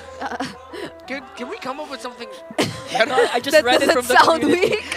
The peanut brittle, Brigida Chantel. Oh, so it was supposed to be peanut butter. Okay, let's go. Scent already signals that it's go time, and where's the conceal? Yeah, I think it didn't happen anymore. The concealed. It was just cancelled out. So quick check onto the items. So many heroes are already full build. Oh wait, hold on! Oh, the Sanguine Claws gonna pop Yahweh's immortality, surrounded by 4 godlike for Dom and Kite. And again, Aurora finding ways to even out the score. That space provided for TNC, or excuse me, for Aurora. Now TNC though, I like how they didn't immediately back away. They're holding key shrubs last where Yawi was taken down. So this allows them to still threaten key portions of the map. It's still 15 seconds before Yawi gets back. So again, it's just a good call by TNC Pro Team that they didn't retreat. Now they're still playing around the objectives and now playing around Lord JM as the Vision Getter and the Roamer substitute for Yawi, paired up with Lancy now. And I think Lord JM will not forego this positioning of getting information. I like the shrub also as well that Kozet is holding. But you see Demon Kite and Dominic Kite together are clearing up the top side of Aurora's jungle. Great call too to not force an engage right after losing a member in that very narrow area. But that's a conceal from Yao. He's back! Okay. Let's see. They're gonna initiate Yahweh of the Dragon to his former teammate Renegade. His immortality will be up. Goes for the backline, forcing out the Nether Realm. Here comes the counter attack. The counter punch from the Northern Lights. A double kill coming in from Domin Kite. Demon Kite as well picks up. Fire goes in to bring down the Hitman. The Sizen duo fighting back, but a legendary kill from Domin Kite. Yue Edward against Kozin. Kozin has his Zaman Force. Aurora knows that they have to be careful. Yeah, look at that aura. Kozin literally just stood there, a hand in his pocket showing, all right, what are you going to do without your jungler? I can still do this. Oh my goodness, Kozin. The aura. Make TikTok edits of what he's doing right now. He's holding the area all by himself, but that's 3 full HP members of Aurora now. So he has to be a little more careful this time. Fortunately, Yawi and Lord JM are already back though. They're rushing it. But they're rushing it. Yeah, they're getting the objective. 3 seconds before Demon Kite goes in once again, as well as Zaida. We're going to have 2. another beautiful round 2 Lord Dance. Yeah, that was a great team fight that both TNC and Aurora showed. TNC checking that they're really respecting Renegade's shortcut plays because it's what they're doing. Demon Kite goes opposite map, pushes there, and then just sends Demon Kite through the shortcut. But Aurora were just able to hold on long enough because Edward again, when we were talking about this utility style of Lucas, Yawi with a kick! Commits the kick already onto Renegade, no immortality, he might go down in the hands of Zaida. Here comes the Salmon Force coming in from Kozin, forcing Aurora to retreat, and that's a dub. TKO for the Phoenix Army. They get to take down the shortcut too, so there's no way for the other members of Aurora to just catch up in the midst of the fight. Now they're in full control of this Lord. But Aurora, they might still want to go for it. Demon Kite is in the middle lane. They're going to try to look for an opening. Here comes Edward, zoning out the members of the Edward's going to fall down. A clutch that from Lancy. You are a god in a mid-way. Yahweh with a kick. Demon Kite, immortality of Domin will be popped and will get shut down by Zaida. Phoenix Army soaring ever higher. And it looks like they've flown through the turbulence as Aurora now will have to face a fierce Phoenix siege. Three members of Aurora. Minions onto the middle lane. They do have clear wave, but the momentum, the aggression, and the adrenaline of the Phoenix Army, you can already feel it as the Lord sieging in onto the bottom lane. Doming kites down for 23 more seconds. Oh no, there's the shortcut once more. Renegade flickers out to make sure to evade Yaoi. Here comes the kick once again. Demon Kite forced to back away. The Lord is down. The base has now been exposed and will be erased by the Phoenix Army. They will not let this series pass without a game number 3. We've only seen the show once. They cannot let it end like this. In the Dance of Dragons, the highlighted hero comes in big. In the hands of the man that has the most played games in MPL Philippines on Joe, Yaoi and TNC Pro Team force game number 3 against the so far undefeated Aurora.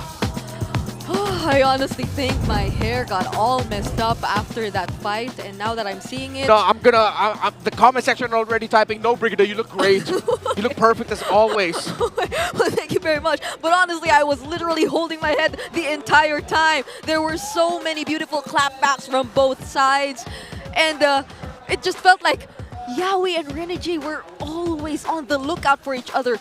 More so for Yaoi though. Yeah. It really felt like he was just always looking for Renegade. I mean, if you go back to a point in the top lane and top the turtle pit, the two flickers of the both roamers were in sync. That's how they know each other. They know the tendencies.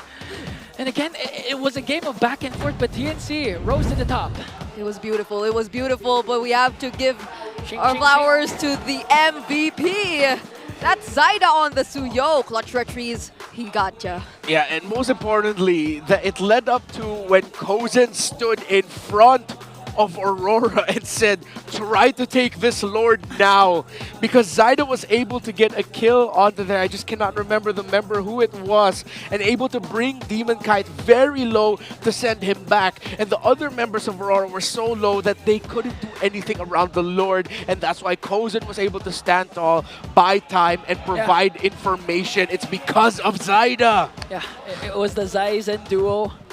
They really played a huge role, especially in the latter parts of the game, as you mentioned, Renmar. But again, Zaida's composure to just make sure to out-retry Aurora.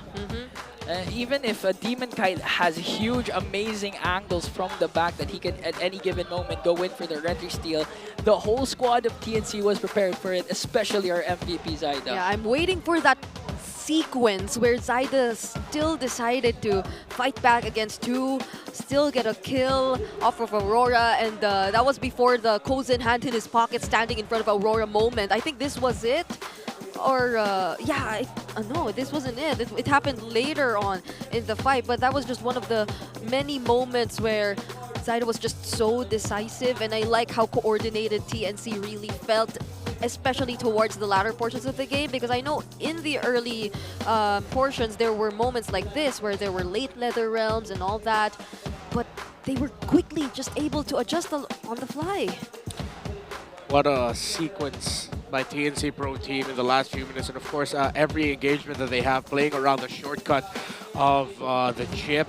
And Renegade played this chip very well. It's just you saw TNC Pro Team were able to pull off some key things, specifically Lord JM. Yeah. Even Edward had a fantastic game. Him and Edward were trading blows. If Yaoi and Renegade were trading, all right, who's going to be able to crowd control who and whatnot, Edward and Lord JM's entries also came in big. So look at Zaida here, the lower portion.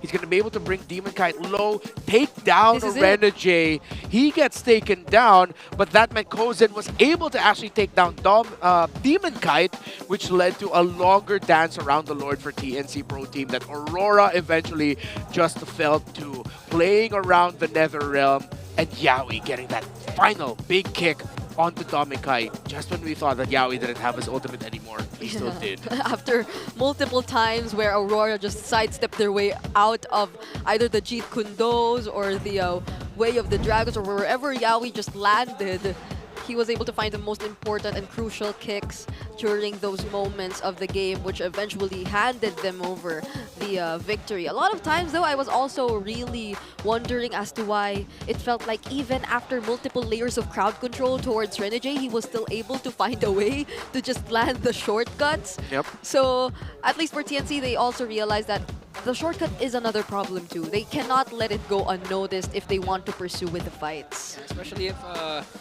Edward goes in with the Unleash the Beast already casted. Yeah. I mean, you clearly see Edward being a one-man army, forcing out Lancey's NetherRealm in crucial moments. But again, Lancey was always almost on point with a lot of NetherRealms, even down to the very last of major objective, the Lord. He was the one who got the Lord. Yeah. Eventually, it just became a big story of whose front line can hold long enough. It seems like it was Lord JM at some point also, because they don't have a hard front.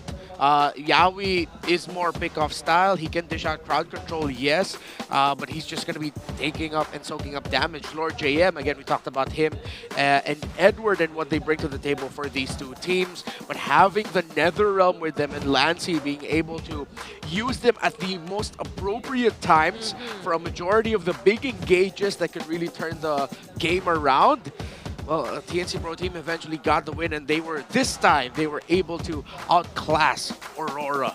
This is one of the very rare times we see the Granger on Doming Kite getting denied of a victory and not being the rich guy too. Yeah. Is this the first time he lost to the Granger? For this week? Yeah, I think it is for this week. He did lose, but... yeah, he already has like 2 losses on the Granger. But the rich guy is always in his hands. Yeah, this time it's in Zyda's hands. Able to get a good amount of gold through the jungle creeps and of course managing the minions. And you really see just how much of a team fight centered game this was, where because you see the around 2,600 gold for Zyda through kills and assists. So it was really based around the skirmishes and being able to build advantage through takedowns. That was so interesting to see that we reached the 20-minute mark, but not even the late game Sicilian felt like that much of a threat anymore for TNC. It's like they're always able to do the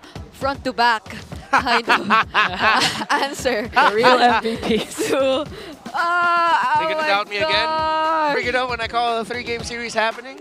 Yeah, I don't doubt you anymore. Thank you. But I can't blessed. help it. The mother is here. The daughter is here as well. The mother is here. She's on the other side, and she was here too yesterday. So at this point, you two are statistical anomalies. It is not coincidence. It is straight up fact. When you guys are around, it's just 3-game series. I'm still not over the fact that I already casted the 4 longest games according to Renmar. Yep. I don't know if that's true, but... You did. Okay, I did. I guess I did. 4 of the longest games in MPL Philippines Season 15 were casted by you on the English broadcast. There were 30-minute Wait, I have a question. Were you with Brigida during that time? For a good amount of them, yes. Yeah, unfortunately. How can he not be? I mean, fortunately, I love my job. Yes, that's right, that's right. How can we not love all the action and the intense battles we're seeing right here? But if you're unable to join us live at the MPL Arena, we also have watch parties happening in other portions of Makati. There's one on March 15 and 16. When's that? That's today and yesterday. Yeah. It was versus Omega and TNC. So yeah, we have watch parties for all the RORAs out there. Shout outs to all of you guys watching from the official watch party. You can check out their socials because I think they do this often. Other fan bases too are starting to have their very own watch parties, and it's really cute because like the fan bases just seem so united supporting their teams. So now before we head back into game number 3, let's check out who gets to accurately copy the Powerball. I think it's supposed to be on the other side, but this reminds me of the meme. What meme? Yeah. Oh, you know. I don't know, but maybe I know. Okay. Maybe you know. Guys, do it on the right side. Okay. I think you got the correct. I think we're gonna have a face-off between the two. Even the lips, he got it. He got it. But we still Oh wait, no, that dude is super accurate. Wait, which one? The one that Brent Brown? But this guy. Other side, bro. There. That's a bit off. That's a bit off. Okay. I'll take it. I'll take it. Okay, okay. Just look at the... He even got the lips. Yeah. He just needs to look at the camera. Oh, this guy. What about this guy? That's all right. Yeah, you know. Smile less, smile less. No, don't smile. Don't smile. Half smile, half Hold it. Oh, there's the It's a showdown. face-off. It's a That's a face-off. face off. All right, hold it. That's a showdown. Oh, there Okay, he there we go. There. Okay. I think the guy on the right. Takes it. Yeah. Wait, and Oh no, he let go. What? Oh, who's this now? I think him. Okay. we have to give it to him because he's in the Phoenix Army side. He's in the Phoenix Army side. You see the orange lights in front of him. So he is going to be our winner for the power pose. Congratulations to you. You see us right here. That's me. Look at my hand. The other guy. I just had to let them know this is the Phoenix Army side. Yeah. I feel bad for the other guy. The other guy really worked for it, you know? I know. He even bought a whole get-up for his moment, for the power pose. Yeah. But he was on the other side. That man was. And he took too long to switch it to the right hand. So I can blame him. Congratulations to our winner for the power pose. We have a lot of giveaways in store for you if you do decide to watch on site. So don't forget to visit us if you can. It's a side down. Oh my gosh, here we are! It's a game sorry, 3. what's a side down? What's a showdown to Zida? Yeah, I get showdown. It's a play on showdown. Yeah. It's a side down. Maybe it's a play on die down. Nah. It doesn't make sense. Showdown to Zida. If you guys have theories, just put it out there. I'm on my hater era now. So like Skeptic Renmar. Yeah, I feel like Skeptic Renmar who gets happy every now and then, even though teams prove him wrong, like the Alice yesterday. I think we were really happy with the outcome of things. So whatever Zaidown is, I hope to get to find out later on. But now we have an MPL ID update for you guys too. Oh, Emma! MM 1403? And they swept Geek Fam? Wait, on a Beatrix? Yeah. With a Bea? We don't see that Whoa. here. We don't get to see that anymore here in MPL Philippines. I think the most recent unusual gold laner we've seen was the Claude. Yeah. But other than that, it's just mostly the Grangers and the Harris. Yeah. That's Eman for you. Yeah, just so y'all know, in MPL Philippines, there's literally only like, there's more. 1, 2, 3, 4, 5, 6, 7 gold laners played. But in terms of the most consistent, it's literally 4. Granger, Harith, Irithel, Moskov. That's where the trades revolve. Yeah. And then we had like a few games on Carry, Claude, and one Bruno game yesterday. Other than that, no, not anymore. Wait, still no Beatrix? No Beatrix here. Still no Beatrix, despite all the snipers who Yeah. you know to be here in the Philippines. It's more of the Granger sniping right now. But that's interesting too. The Granger has a very high win rate if you're looking at statistics, but just now it lost. And I'm wondering if they are going to actually let Renegade use the Cho this time. Because I hope so. yeah, that was what they mentioned earlier, like right? we didn't get in game 1. And it was Renegade. I mean, it was Yaoi. Yeah. Who said that? Yeah. So Yaoi should give way to Renegade. I don't think it's like in their hands that much. Then they could. Yeah, if ever go with Yaoi's player's probably gonna decision. tell his coach to say, Coach, can we just give the Cho? It's fine. I'll just be ready to counter it. Yeah, I mean, just week 3. Yeah. It's just week 3. And Yaoi... Hey, every week matters. Yeah, well, it does. And Yeah. Yaoi's Yaoi. He has the Akai. He has But the showdown matters also.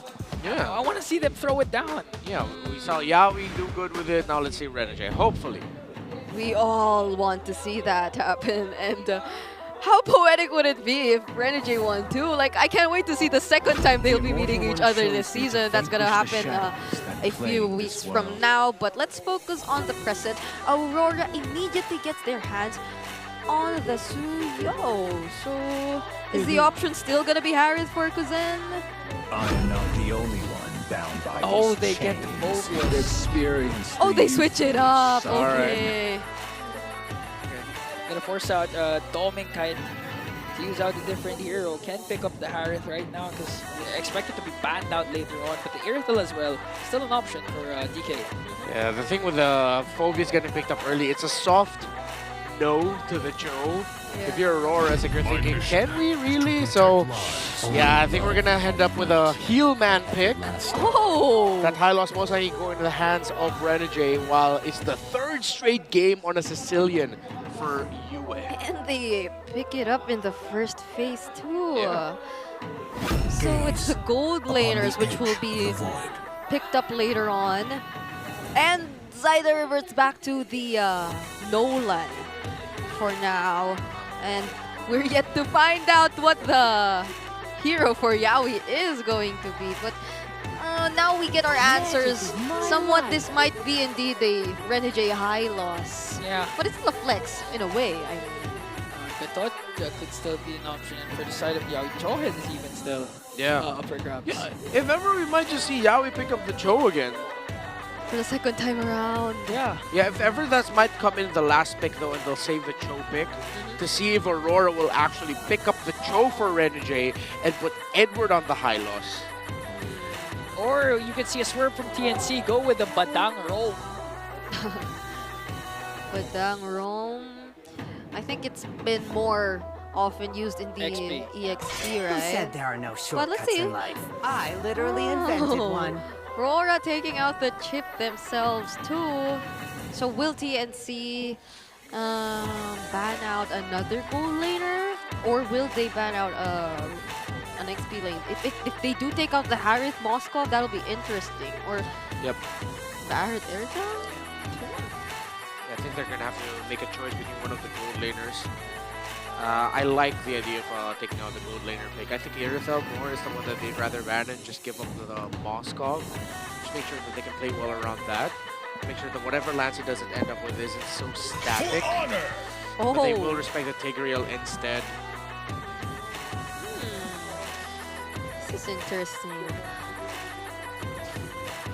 So at least for Dominkite, he still has his options. The Moskov Irtel's still there, but Aurora, would they want to ban out one of Lancey's potential heroes too, or they'll just double down on the roamers, since those are the players to watch out for. Yeah, Trawhead maybe, or Cho. Cho, yeah. What if they ban it this time? Good, yeah.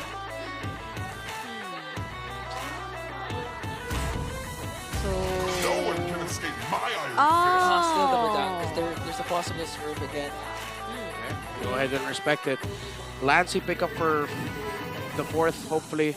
But they don't pick the Yaoi pick just yet. I want to see them prioritize matchup for the Roam. You already see your mid lane matchup. I think Vexana will be the safest pick here for Lancey. It'll be very good. Farsa could be a little bit risky considering that the high loss is still a flex. And the Lucas is still active, but going up against a Phoebus, that might not be the case. We might either see an Edith or a CC, which, if that's the case, I think TNC is still considering a Valentina. Yeah. But if they overthink this and pick up Valentina, they go ahead and just lock it in again. Okay. So they just saved the Lancey pick for last. At least they are able to adjust in terms of that, but Aurora can potentially think of other ways to play around the Cho better this time too. The Irithel looks good. Yeah, Irithel and or CC and Edith might be good for Aurora. Could this be a time for a Ruby roam? XP high-lows? I wouldn't like a Ruby up against a Phoebus, because the Phoebus is very happy with the Ruby around him. What else is there? Oh wait! Fights for the ultimate They go for the hill, Harry. Okay. And Renegade or Edward. This might be an Edward Hilda. Yeah. This can't be a Valentina anymore. I think they just go Vexana here for Lancey. Even a Veil would be okay. At this point, it's just really the the Vexana, the Veil. It might be tricky to. No, the Aurora's there. Or run it back for Abyss. Well, yeah. They made it work It worked earlier. against Cecilion. With a Hilda and carry. So let's see what the option will be. For Lancy this time. Hope will find a way. Okay. Even when all is So it's still gonna be the Vexana safer route, and I'd say it's a more reliable duo too if we're looking at both the Cho and the Vexana. Good even drafts all around. I like the Hilda pickup for Aurora. Because if ever they don't win the center of the map, they can win the EXP, and then Edward will just rotate to make sure that they can apply pressure still onto the Nolan so that Zyda doesn't get to free farm, and also at the same time apply pressure onto Yaoi.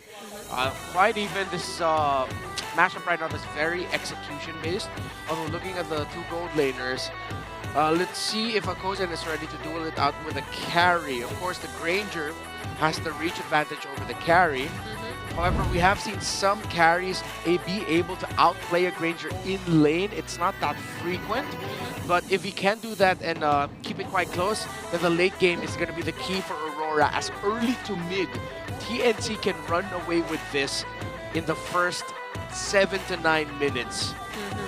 And this is really looking like a team fight based composition Welcome to for Mobile Aurora Legends. if they do want to actually let Dominkite get his items and buy him enough time to actually participate in the fight. But this is it.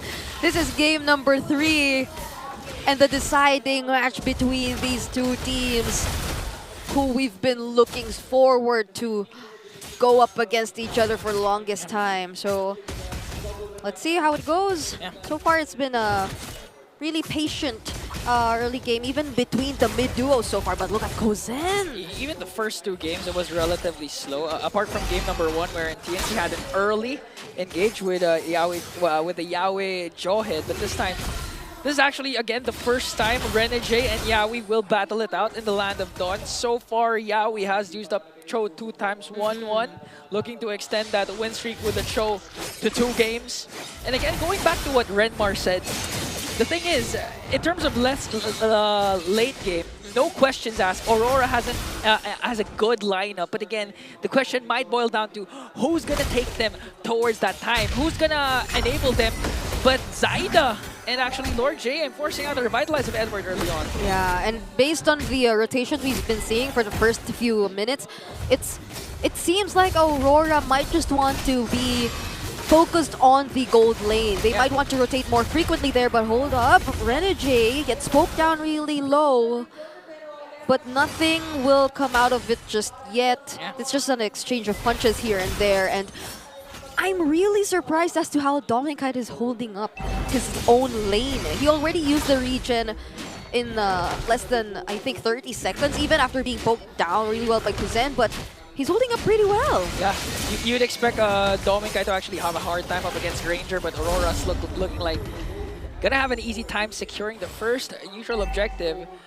Strike contrast from what happened during game number 2, where TNC was just really getting all the turtles without any contest from Aurora. Yeah, and I'm wondering what TNC was able to get out of that. They weren't able to steal away any jungle camps from Aurora. And even despite the fact that their gold lane pretty much is at an advantage up against Dominkite, they weren't really able to maximize it. So it's just Aurora getting the turtle with actually no trades from TNC in the early game. Yeah, a lot of that also boils down to how Edward is performing in his lane. Again, he's always first when it comes to rotating outside, disrupting any potential initiation that can come from the Phoenix Army. I think also TNC Pro Team are waiting for a better time for Zyda to be able to burst down, like actually get a sure 60 to 70% burst when he uses his fracture. As TNC Pro Team are trying to slow things down. It's not, they're somewhat allowing Aurora to set the tempo here. Because again, if they go too fast, I might force some reactions and put them in a state where it's a little bit too chaotic for TNC's taste. So they've taken a different approach for the early to mid-game spike, while they're looking more for the mid-game spike instead, actually, with a slower pace. So it got carried over, like TNC being that very disciplined team. Yes. After learning just from a single objective take in the previous game, it's hopefully something that won't entirely put them at a disadvantage, because if Aurora does indeed get to snowball, then it'll be really hard for them considering their lineup, but at least they're able to just maintain things as they are. But the control and the aggression is clearly coming from Aurora still. You know, TNC's mindset might be that we're not going to play as aggressive as we've been playing because, again, but hold that thought because Lancey's poking a Demon Kite. All the while, Yaoi goes in with an off-angle way of the Dragon. Renegade goes in with a glorious pathway to bring down a Yaoi, now forcing a TNC to retreat. Yeah, good thing Yue was able to flick back. That could have been a sure trade favoring TNC Pro Team, but it ended up just becoming better for Aurora. Lord JM now forced to go back, and Aurora will get the second turtle of the game. Yep. Kuzen was also there, but that didn't mean TNC was ready enough to win against Aurora or engage against them completely. So now they will be returning back to their lanes, and they'll be continuing this pattern of being a little bit more passive, not unless... Okay, Demon Kite gets to touch that too. Yeah, I think just a tad early for Yaoi. I think he was already thinking about where Demon Kite would end up. So the Demon Kite delayed his exit. Yaoi with a kick. Okay, they're going to come in and on to Renegade, but Yaoi gets redded down by Demon Kite.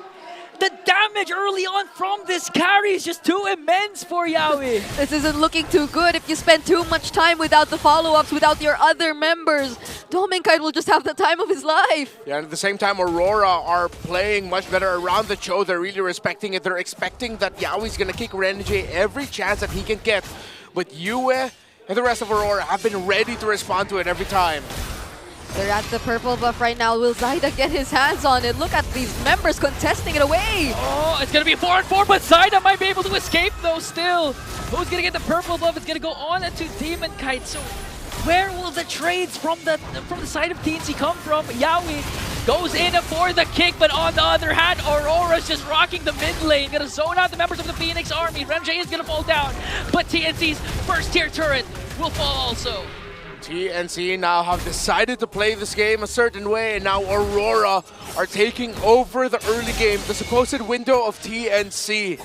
And the late game lineup is more leaning towards Aurora. The Yue and the carry, or the Sicilian, excuse me. Because he's been playing it 3 games he played 3 games, so Sicilian and carry together are going to be much harder to deal with for TNC Pro Team than the the Vexana and the Granger together. Another kick by Yaoi. Gonna come in onto Renegade. He has a revitalized glorious pathway still up for grabs. Tanky Renegade, the hitman. No, call him the chunkiest man in the land of Dawn, soaking up the damage. Coming in from TNC, Yaoi goes in, wants to go for more after Demon Kite, a flicker from Yue. No, not Yue, but still Zyda gets the turtle. Here comes Lord JM, forcing Aurora to retreat, and now the trade TNC is looking for is here. Well, TNC Pro Team found their timing, finally, at around 7 minutes in. That's exactly what we were talking about. They knew they couldn't take the next turtle down, lying down. They needed to try and contest for it, which they did. They got it, and now they have more room to breathe around the map. And that was pure respect from TNC too, seeing that Renegade was just so tanky, they just really couldn't take him down. But at the same time, that was multiple resources that they were able to burn. That was the revitalize the glorious pathway, and so they were able to set up a bit more for that turtle take. But let's see now, because it's still Aurora getting the better conversions, getting the turret objectives away from TNC compared to them. All right, let's see where the Nolan is at. Already at a Hunter Strike, on the way to the second item. Already 2 for the Suyo with the War Axe and the Hunter Strike as well. Kozen already built up to a Malefic Roar, and also has a Sky Piercer, so that's 3 core items for this Granger. Definitely TNC are online, and look to seeing them being more aggressive and to really trying to win trade-offs. As Lord JM also just built up an anti-Cuirass. Yeah, although this is the moment where they have to get past Edward too, since he's already being part of the rotations. Yeah, because of what Edward has been doing, Yao is forced to go for those off angles just to make sure to try and reach for the back lines. As Dominkai just going for the turret damage. TNC can't even defend anymore. They're out their turrets onto the top lane, while Kozen wants to go for a trade onto the bottom lane. Yeah, it's a map wide split, and Yaoi's actually covering the area so that Kozen will know when to go back. Kozen should know to go back already, as Yaoi was able to block off the downwards rotation of Renjay and Dominkite. Demonkite will show himself in the map, so TNC have a very good idea as to where Aurora are. All right, we're already seeing the first Lord spawn for this game. And you mentioned the TNC, they're already online. So they're looking to contest this. They're looking to fight. Oh, Demon Hunter Sword already built up by the carry. TNC Pro Team need to really try. If they cannot break down the front line fast enough, they at least need to bring Dom and Kite low so that he gets forced back. Oh, Yawi! Yawi of the Dragon plus the Flicker combination onto Mr. Consistent, but it looks like Aurora's just too much for them to handle. Zaida might be next on the chopping block. One member down for TNC, and Aurora was miles ahead over the Phoenix Army. I don't think TNC can afford to not get the perfect target this time. Dom and Kite's just too much to handle with all those free hits and the late game damage. Yeah, and Lord JM, good control on him actually. It seems like TNC Pro Team saw how fast Yawi was going down, and Lord JM decided not to just keep jumping onto the members of Aurora, and he uses Dark Wave defensively since he wasn't able to get a really big one that maybe led to 4 members getting knocked up on the side of Aurora. TNC Pro Team just decided to go back, and now we'll try again through another pickoff. However, Aurora did get the first Lord of the game, and this could be a devastating push for them as, again, the Sicilian of a Yue still untouchable.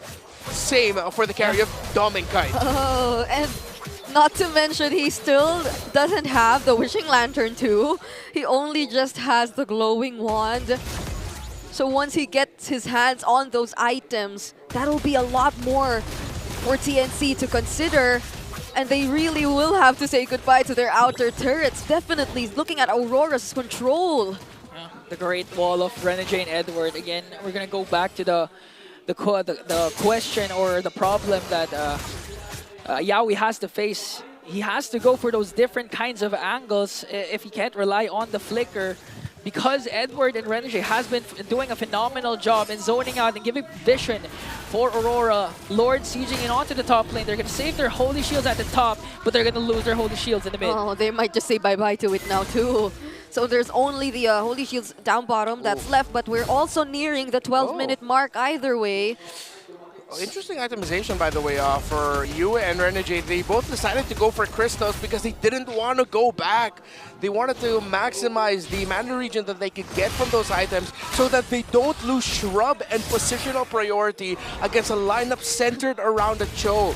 It's a very, very small detail, but it's fantastic itemization by Aurora. On top of Yue getting his hands on his very own purple buff 11 minutes into the game, so he can sustain the fight a little bit longer. And it's not like TNC are actually able to stay that long too. The damage that's coming from Dominkite at this point, again, one wrong way of the dragon from Yawi, one miscalculated play, they could just get immediately deleted by Dominkite. And Dominkite already has the Malefic Gun as well, so it's going to be even slightly harder to get that carry. 540 stacks on codes and 12 minutes in. He just built up a BOD. So again, we already mentioned it earlier, TNC has been online for quite some time. So despite this being a 5k gold lead for Aurora, this is actually within the realm of a comeback possibility for TNC Pro Team. When you're at around this point of the game and the course of your lineup is well farmed, a 5k gold lead for the other side isn't much. Okay. Because we are looking at the second lore now, and hopefully they both get to take into consideration all of these factors from both sides. Lord JM has some sort of vision, but they're just really waiting for TNC to show up. And Renegade, he's about to get all the necessary information. You have found where Yawi is, and now that's a recalibration for TNC Pro Team. They decide to show Lord JM. They go for a conceal. They're going to go for the wraparound. They're going to go for the black. Gonna try and go for Demon Kite. The kick is there, but it's not going to be a follow-up. As Demon Kite will go to burst him down. Here comes Edward, wrecking havoc on the side of TNC. Forcing the flickers from Lord JM, but here comes Demon Kite with the Queller. Lord JM going to be able to sustain it, but the Lord, not so much, because Aurora will secure it. Just a moment too late for the release of the Deathly Grasp and combo by Lancy. By the time he was finally able to bring it out, Demon Kite already threw the dagger out to iframe and escape. A good attempt by TNC Pro Team, but better responded to by Aurora. Yeah, a very devastating sequence, especially for Yaoi. Unfortunately for TNC, they're able to retreat. I think the Dark Wave that was well-timed had a lot to do with them escaping Aurora chasing after them. But now they have to think of their defense. There are 3 waves that are in sync, marching towards their base. Okay, Zaida attempted to go for the purple buff as Lord sieging in onto the middle lane. So against his own buff, Aurora still sieging. Relentless as they are, they're waiting for the minion waves. Team Shield for Edward and TNC are still holding. Aurora taking the very disciplined route. I don't think Dom and Kite ever had to use his Purify just yet. In this entire game. No one's able to reach him. Yeah. There's 5 things untouchable on the side of Aurora. Demon Kite, Domic Kite, Yue, Edward, and Domic Kite's Purify. No one gets to be taken down at all.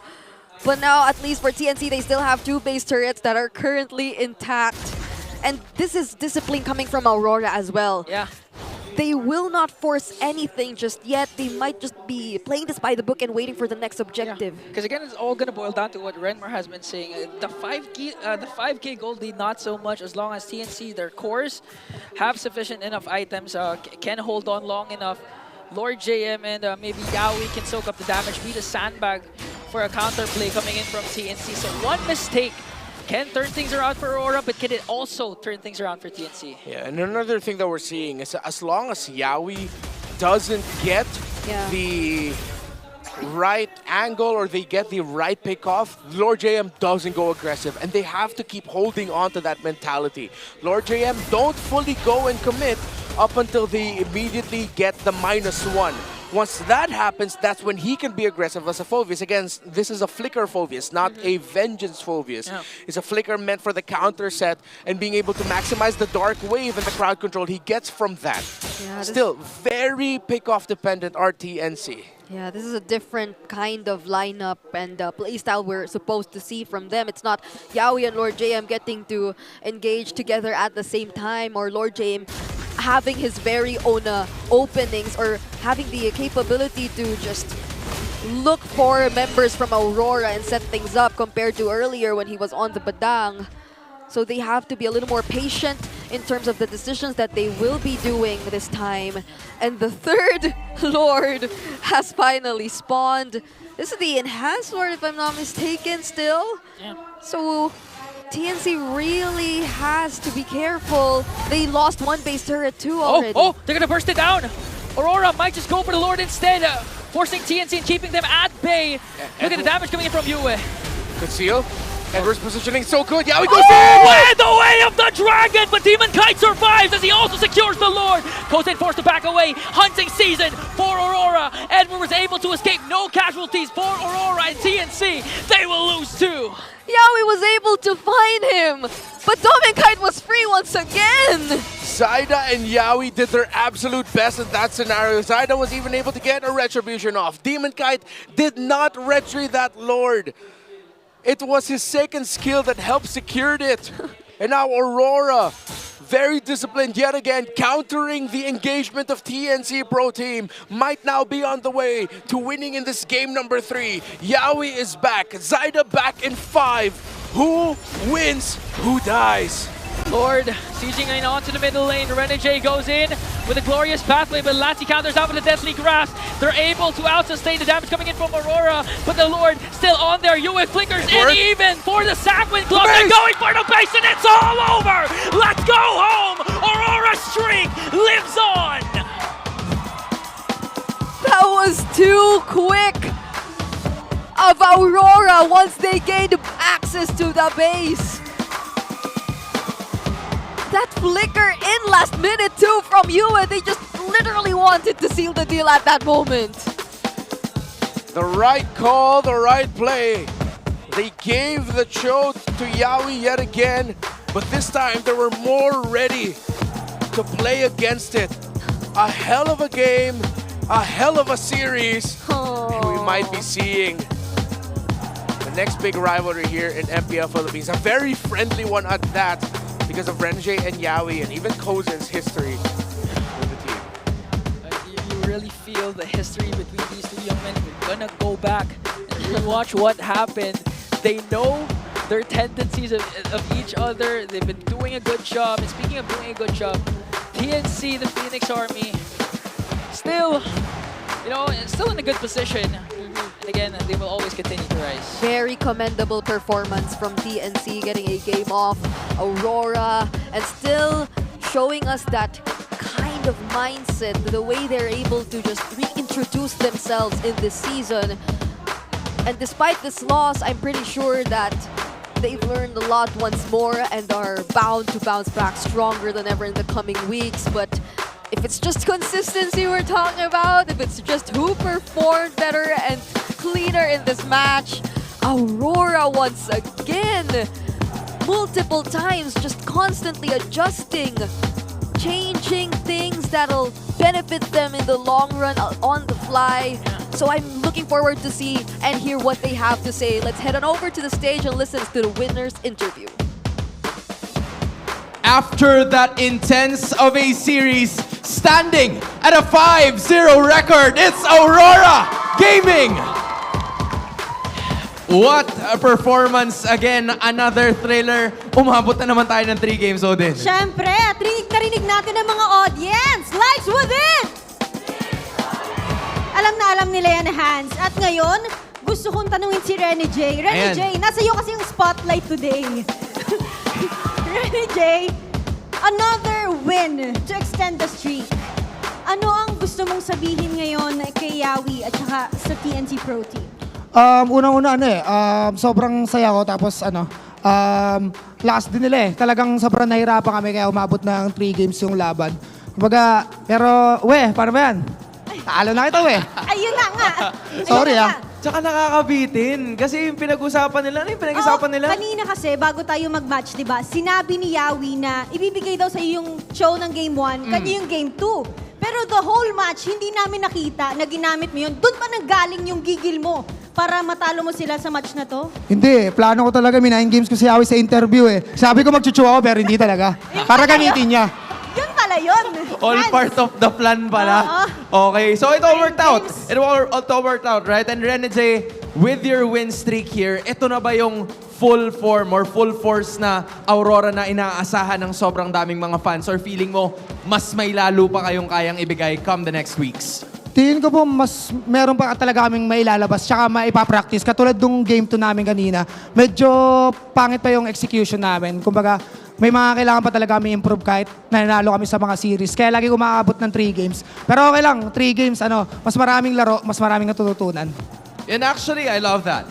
I love that. Kasi, Coach MTV, hindi na ako lalayo kasi nandito ka na rin naman. We were talking about those 3 games. What does that say about your team? Kasi, what do you think of 2-1 na nagiging resulta? Mas gusto mo ba na 2-0, 2-1 in your opinion? What is this Aurora team looking like in terms of form? Siguro gusto talaga naming 2-0. Pero ngayon kasing regular season, lagi ko naman sinasabi, every season to, kailangan namin i-test talaga yung mga ginagawa namin sa scrims. So kung matest namin siya at effective siya sa scrims namin, syempre itatry talaga namin ilabas. Then syempre alam naman natin, gusto rin ng fans ng bago. Pero yun nga, hindi lahat talaga ng tinatry is magsasucess. Pero ang importante sa amin kasi is matry namin para at least marami kaming baon. At ang mahalaga, sumakses pa rin kayo. Diba? You love to see it.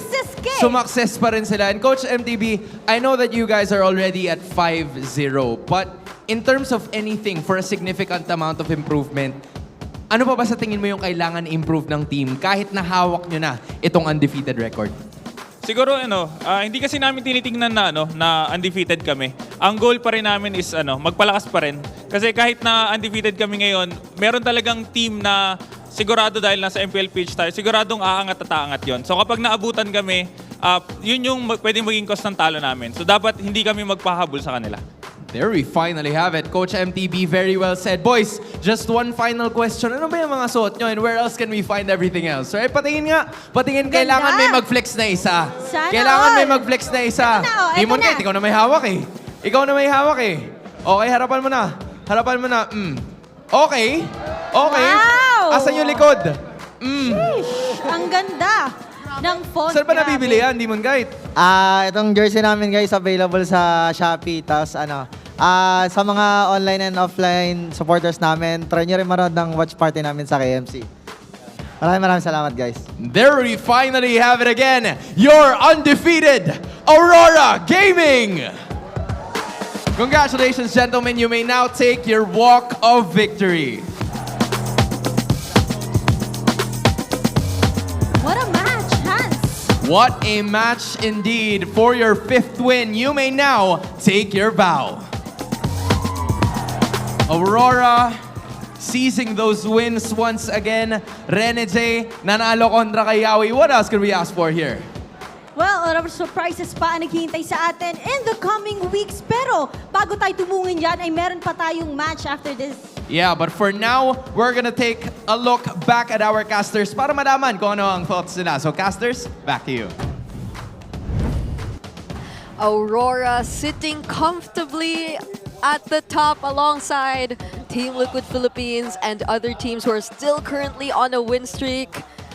This team keeps getting stronger by the week, but who is our MVP after that game? I wonder.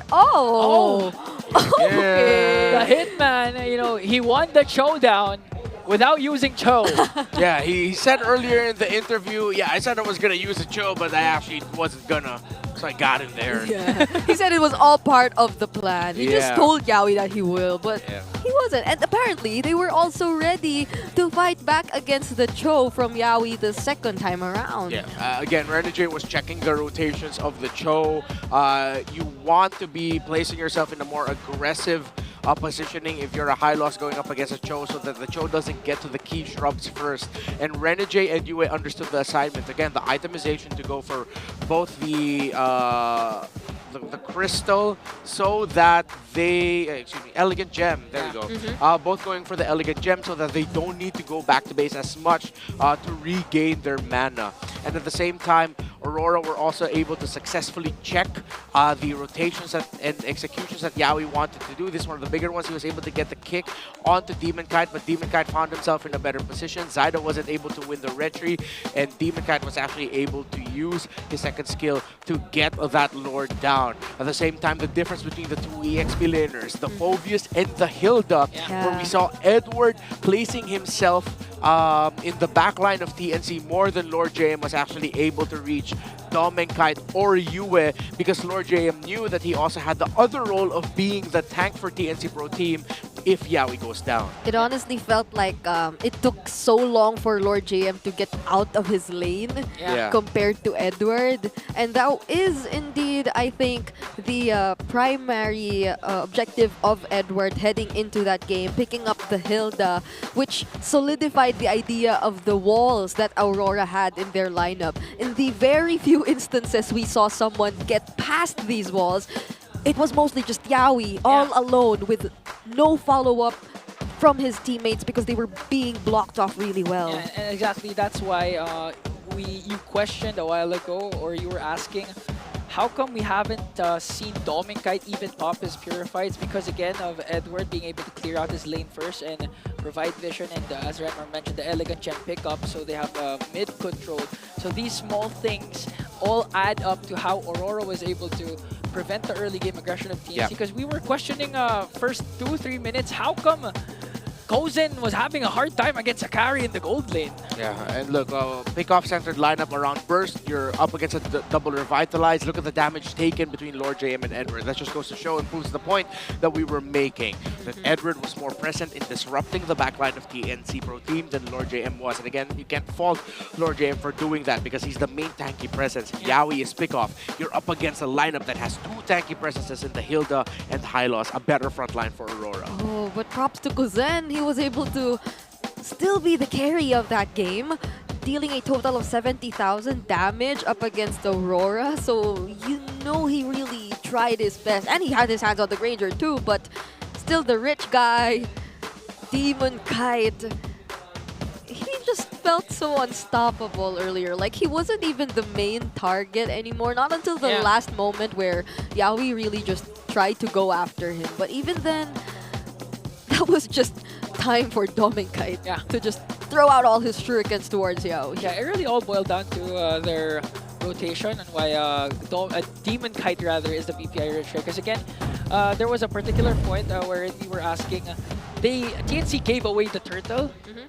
That you were expecting a counter player or at least There was none. someone to get the jungle kills, but they didn't get anything because of what Demon Kite has been doing. Yeah, that probably still remains to be one of my biggest questions in this game because as much as TNC wanted to probably be a little more on the defensive side or we're probably being a little more patient, I was hoping to see more of the trades come into play because the Cho aside from the Cho, but like the gap, the advantage grew too big. So now I wonder what went on in the comms earlier between these players. So let's listen in to the mic check.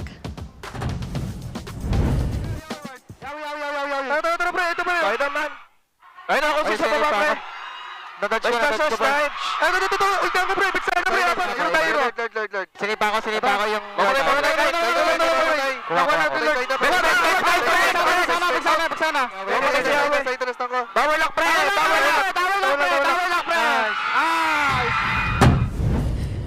Okay, so apparently it was Demon Kite who was the most quiet with the lineup of Aurora, at least in those last few moments of the game. You know, to be honest, among the 5 players, the only person I understand was Demon Kite. I can't even understand what they were saying anymore. Even you, I was just so talkative. Yeah, sometimes silence is louder than words. Yeah, I agree. Oh, we have a community shout out here from Jeff Larona. Battle of the Undefeated, get ready. TLPH versus Aurora. He's saying who has the advantage? Who has the advantage and who will get the advantage? Because these two teams again our dilemma. There's no English word. Here we go Gigil. again. There's Gigil once again. It's the these two teams are maybe eager. Is it eagerness? oh yeah. Maybe they're just really eager to win. No, okay. It's not enough. I am not gonna doubt our Eager analysts. with an Thank you. or something. I don't know because it's not enough. Bring it, dudes, clip that. Do that one more time and stare at the camera while doing it. Because That's a like, suggestion. we Don't have to do it. Well, yeah, I because can't tell you what you should and no, should but not do. I believe you. It's eager. It's eager with a or something. It's like again. I was talking again. no, it's okay. Yeah, next time, I just already bring did it. it. Let's just do it off cam because we can't find the perfect word for Gigil. But shout outs to all the live streaming players out there. We also have a lot of them. Watch their streams for a chance for the favorite players to follow you back, get in-game codes, and you might actually get an opportunity to play with them. So we have previously we had Kirk. Yeah. Tomorrow, apparently it's Sanford. Yeah. And on the 24th, it's Renegade. Oh, who just won here. So if you're fans of Sanford or Renegade, might as well take note of it and write it down on your calendars. Join the Pro Player live stream for the Golden Month. Yes, it's so exciting. There must be a lot of giveaways out there, but this is the match that will officially close week 3. It's Onic versus AP.Bren. Both teams who are at the bottom half and both teams who are looking to redeem themselves. Yeah, they're struggling. Onic have yet to get another series win. AP.Bren still has to get their series win. Yeah. There's a lot at stake for this upcoming match, but for now, we'll be heading into a very short break. So don't go away. It's Brigida, Ingan, and Renmar. We'll see you again later for Series 2.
Defeat!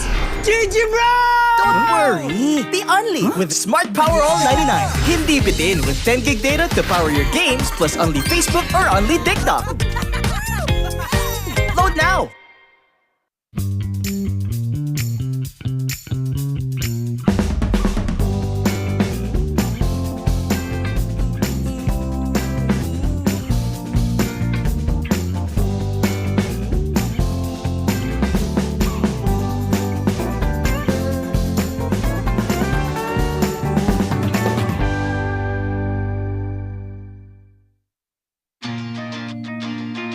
Who needs to go to a concert when you can own that stage with your friends? Enjoy a night of impromptu bowling tournament.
Malakas ka ba? Sali na!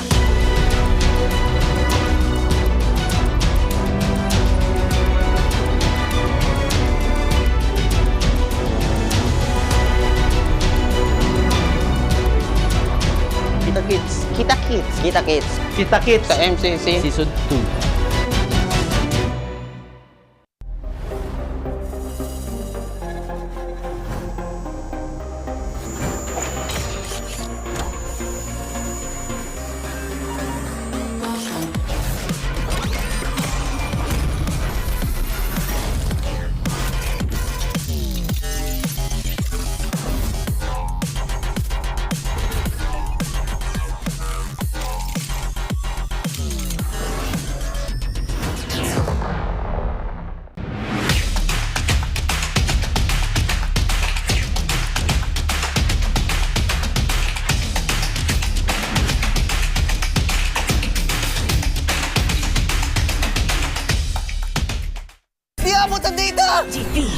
GG.Bren! Don't worry! The Only with Smart Power All 99. Hindi bitin with 10 gig data to power your games plus only Facebook or only TikTok.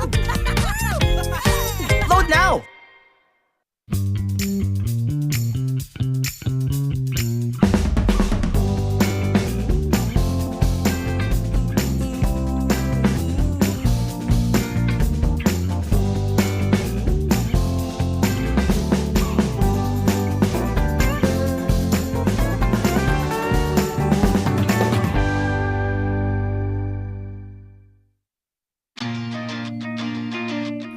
to go to a concert when you can own that stage with your friends.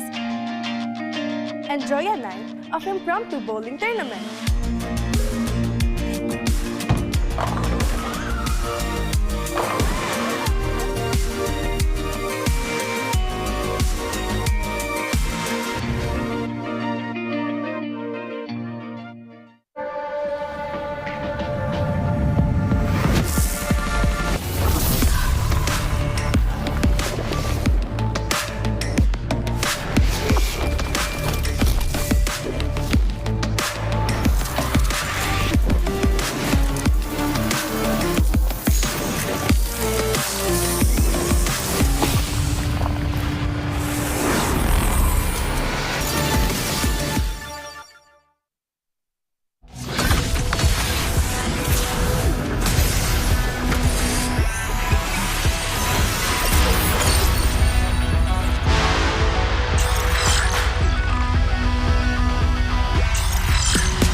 Malakas ka ba?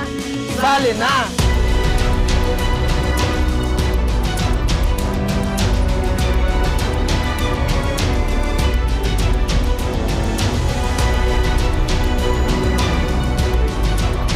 Kita-kits. Kita-kits. Kita-kits. Kita-kits Sa MCC Season 2. Sinong hindi magkagusto sa katulad mo?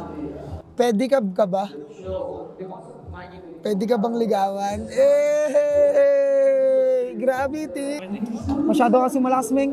Pwede ka bang hinaan? Kakapiya ng alok, kung hindi ikaw si Yue. Handa akong sapakin ang mukha mo para lang kay Yue. Lakas mo masyado, Ward. Pwede ba hinaan ka, pre? Hindi, ikaw mismo tali malakas eh. Pwede bang hinaan? Kung magiging artista ka kahit. Kung magiging artista ka, anong karapatan mo? Anong tawag sa isdang lumilipad? E-fish. Renewee is back with a brand new truck. Igay nyo na po. Paasi lang po, mga ka-Aurora. Idol si Renegade. Best tank ko na to. Okay na, ipapapasok na po ang mga fans in 3, 2, 1. Yay! Idala, idala, idala. Paano man lalaban ang walang kalaban-laban?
I'm ripping for the 3 stars. Look at us to the top, no ifs, no buts. Winning any game para to sa yes.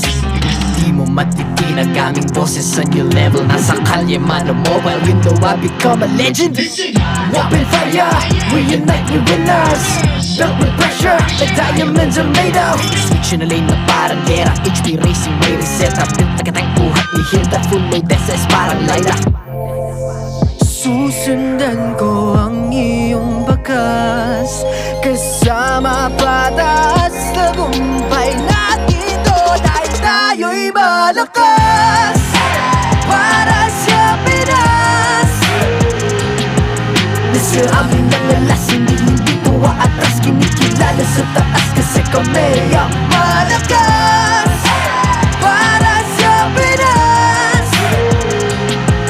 Nasa amin ang alas, hindi tuwa atras. Kinikilala sa taas, ganito kami sa Pinas. Wow!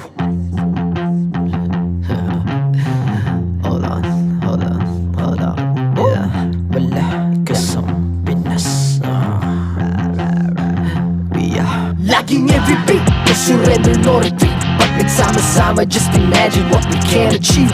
Laging every beat, no surrender, no retreat. Giving 100 all my all, cause we just cannot be defeated. We are unstoppable, immune and invulnerable. Ready ang equipment, lahat frozen, malang crowd control. Pakita ko na jab like pow, beast of the southeast. Sumatawag proud and loud, cause every enemy we devour. Susundan ko ang iyong bakas. Kasama pataas, tagumpay natin to. Dahil tayo'y malakas para sa Pinas.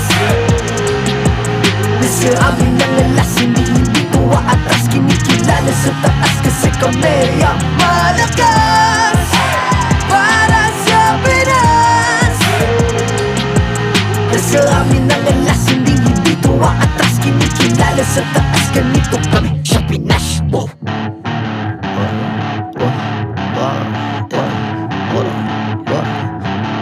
Malakas, Pilipinas, malakas. Kahit anong lane, we become the monsters. Malakas, Pilipinas, malakas. Face the golden sun, I'm repping for the 3 stars.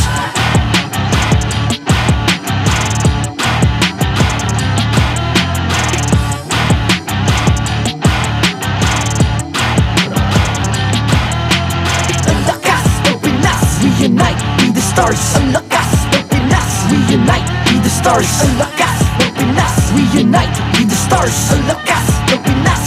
We the stars. Ang lakas ng Pinas. Reunite, be the stars. Ang lakas ng Pinas. Reunite, be the stars. Ang lakas ng Pinas. Reunite, be the stars. Ang lakas ng Pinas. We the stars.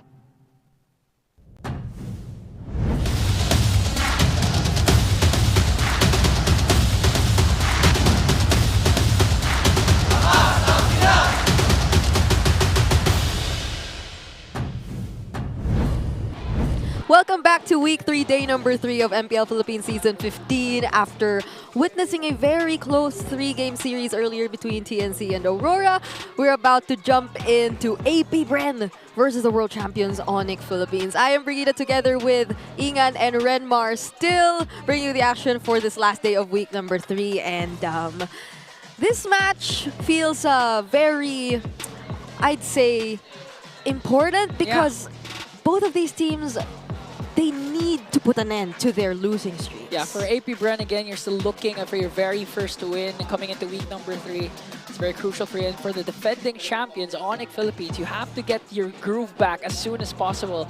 And this could be a potential game to do that as soon as now. Yes, it's very important. Now is the time for them to do that. But by the way, we also have Time Zone, which have an exclusive promo just for you. So don't forget, you can get 400 pesos power load for only 200 pesos cash. Basically 50% off, and all you have to do is register on the Time Zone Fun app, insert the promo code TZXMPL, and redeem the voucher at any of your favorite time zone venues. Don't miss out on this amazing deal. That's my favorite At part least of this deal.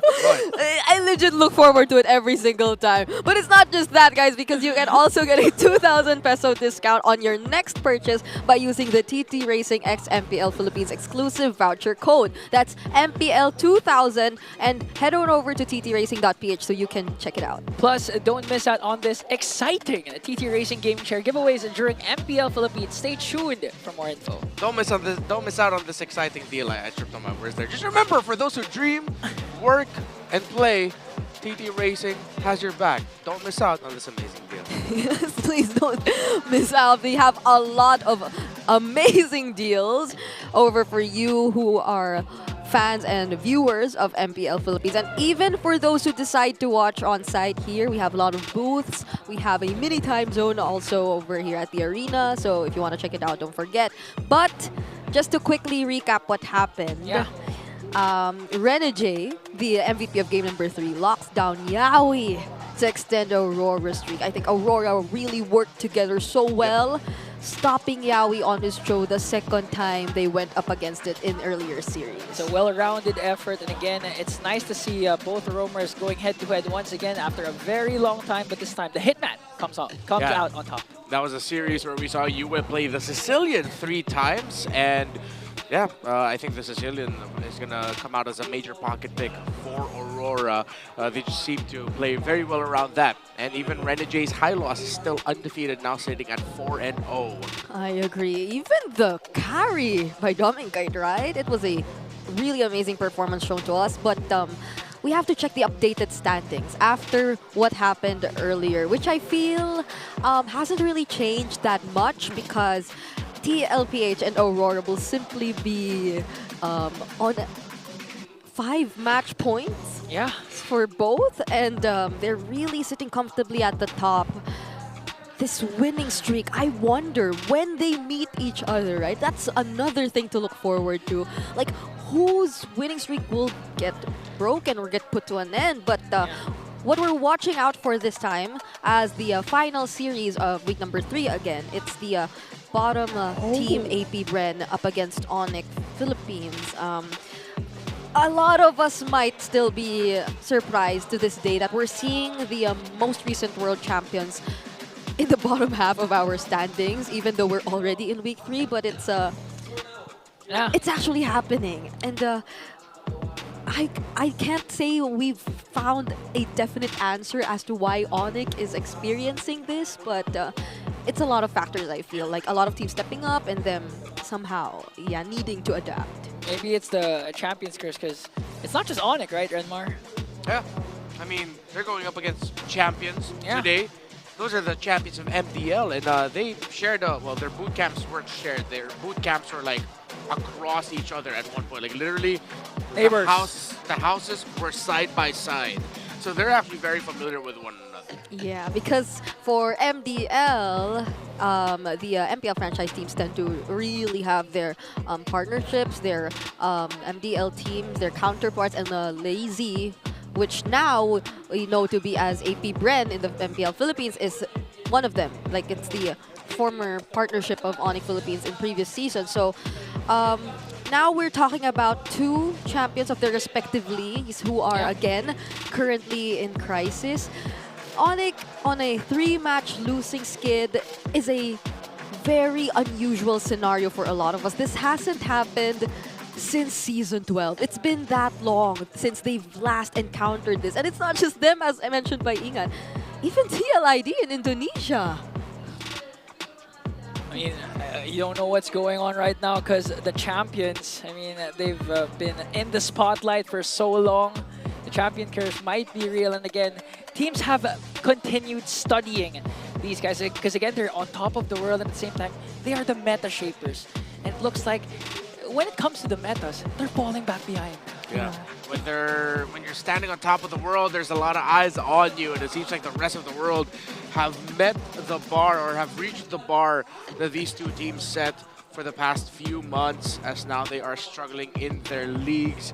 And I don't think it's just also like when it comes to the draft. I know a lot of the a lot of members in our community talk about drafts, talk about how that has a big effect on the game. But when you really look at the in-game as well, teams can now tango with Onic Philippines and Team Liquid ID. When we thought it was only these two that can really play with each other very well, everyone else now just plays very well against these two. Top 5 for Onic Philippines and bottom 3 for TLID, who just yesterday encountered a 9 minutes and 38 seconds defeat against RRQ. So far, the shortest game that has ever happened in MPL ID this season. So that's another interesting thing to look at. So as much as a lot of eyes have been on them since their winning days, now the pressure hopefully isn't getting to them that much. Like, there are probably a lot of skeptics really out there. They're starting to come up and say, like,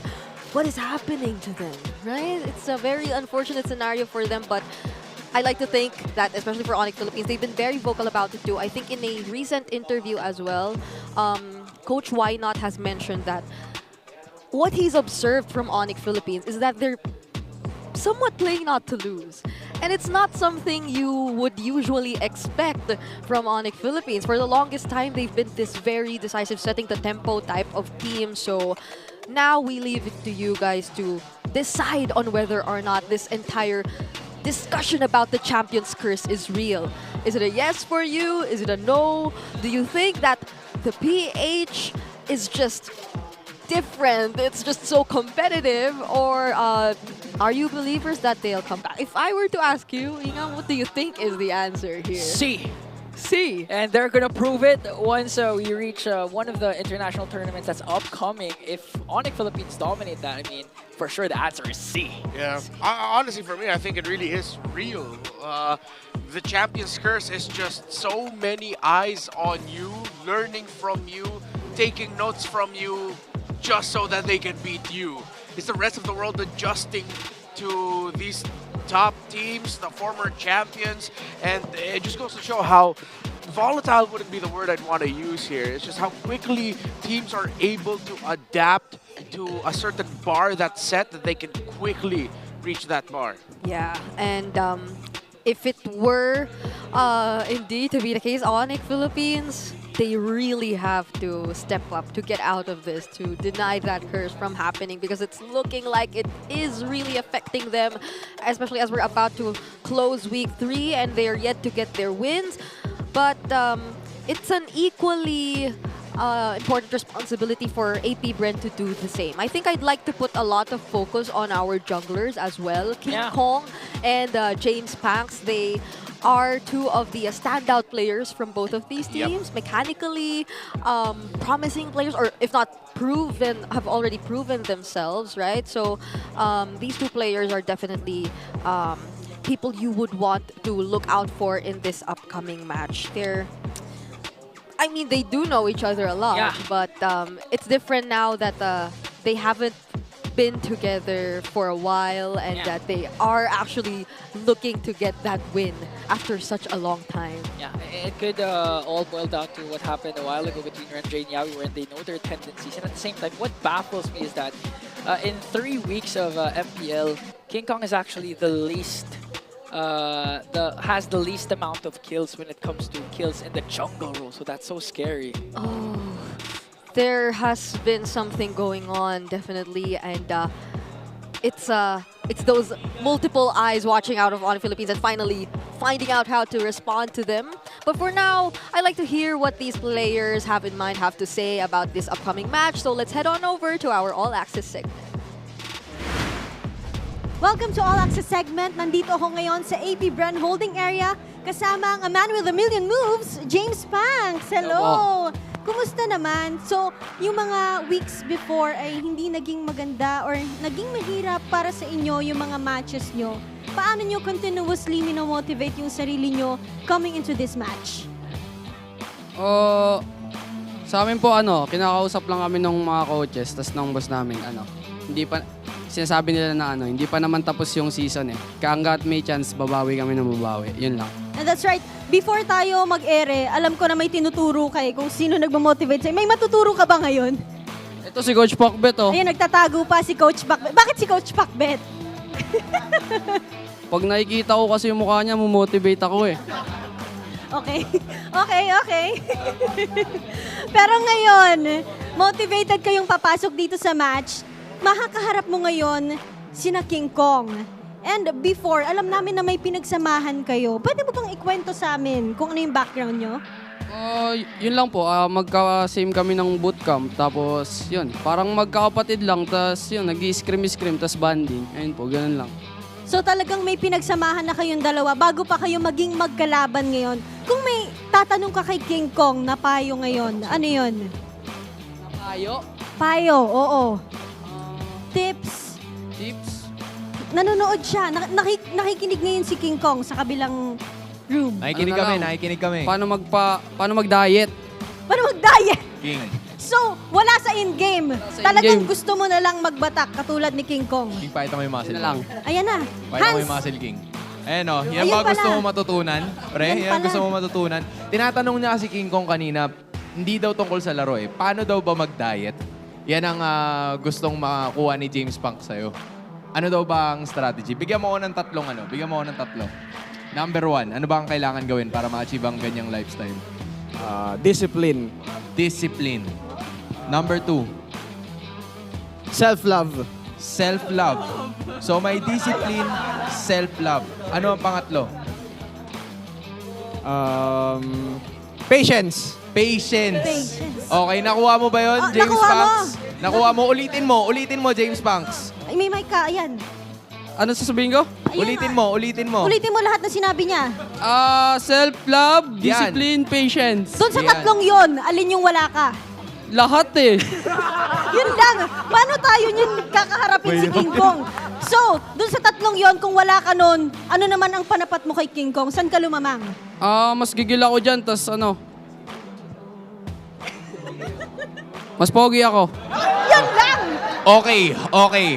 King, hindi ko alam kung narinig mo yun. Wala ka dito, Hans! Teka lang, Odin ha. So, mas gigil daw siya. Okay lang yun, papalampasin natin yun eh. Pero mas pogi daw siya sa'yo. Anong rebat natin dyan, pare? No comment. No comment. Yan, pre, clinose up na kayo.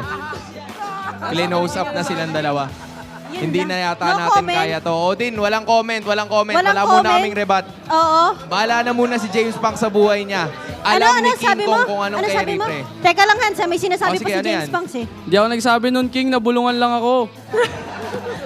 Okay, bukod sa mas gwapo, masunurin si James Punks. Yan ang napatunayan natin ngayon, tama? Okay. Siya na lang sumagot. Sige. James Punks, ano naman message mo sa makakalaban nyo ngayon? Good luck sa inyo. Yun, galingan lang natin and bigyan natin ng magandang laban yung mga viewers. Teka, pinagpapawisan na kasi si King eh. Okay, King, ano bang mensahe mo para kay James Punks? Message ko para kay James Punks. Good luck. Good luck. Unti lang yung nasasabi sa'yo ni King Kong. So, James Punks, good luck. Maraming salamat. Hans and King Kong, pakita mo ang kagwapuhan mo sa camera.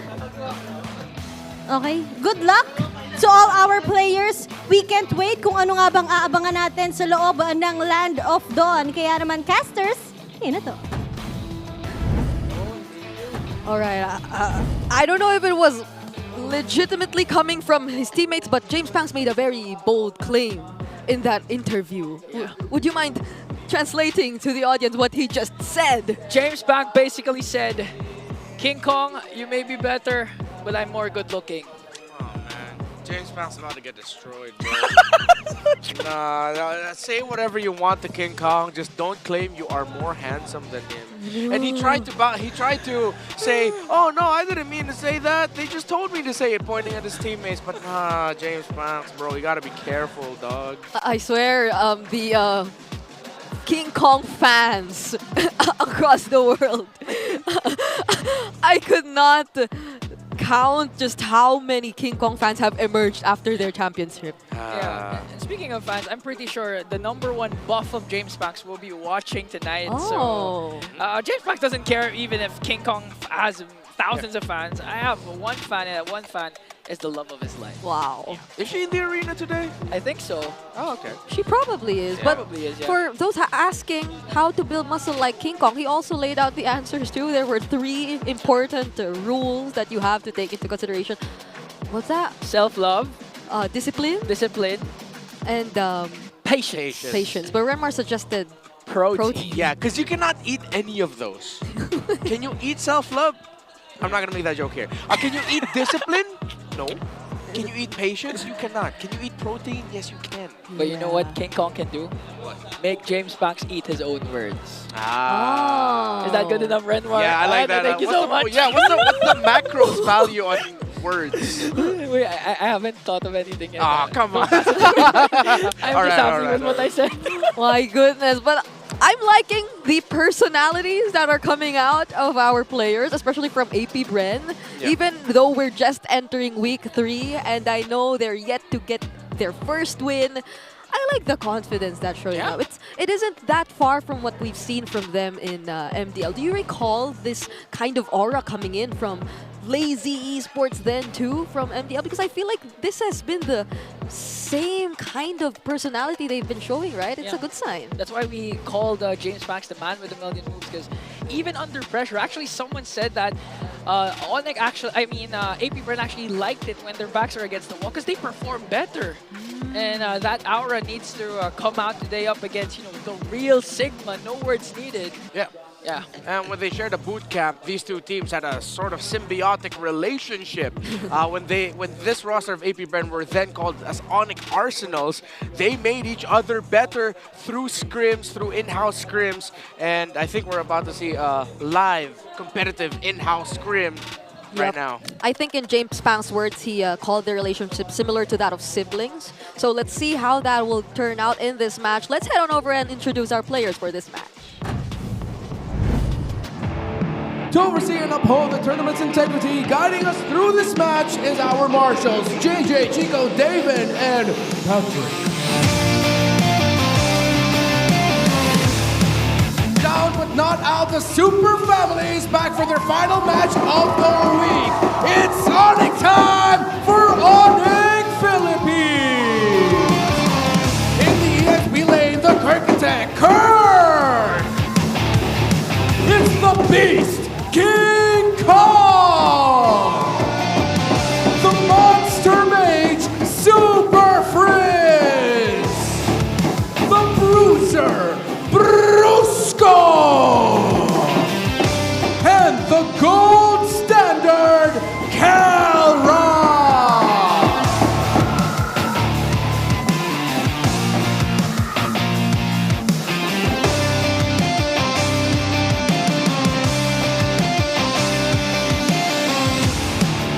But can these young guns put a stop to them as they find their own way of redemption? The Hive is buzzing for AP.Bren! In the EXP lane, he's dead! It's the man with a million moves, James Pang! In the mid lane, Chove Skirt! His partner in the mid, it's Rome Kekadai! And in the gold lane, the silent kid, Shizu!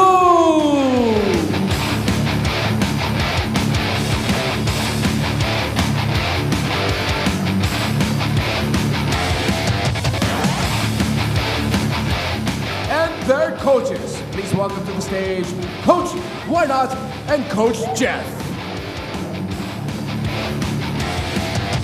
MPL Arena, whose lose streak will end and who will finally get a victory? Onic Philippines versus AP.Bren.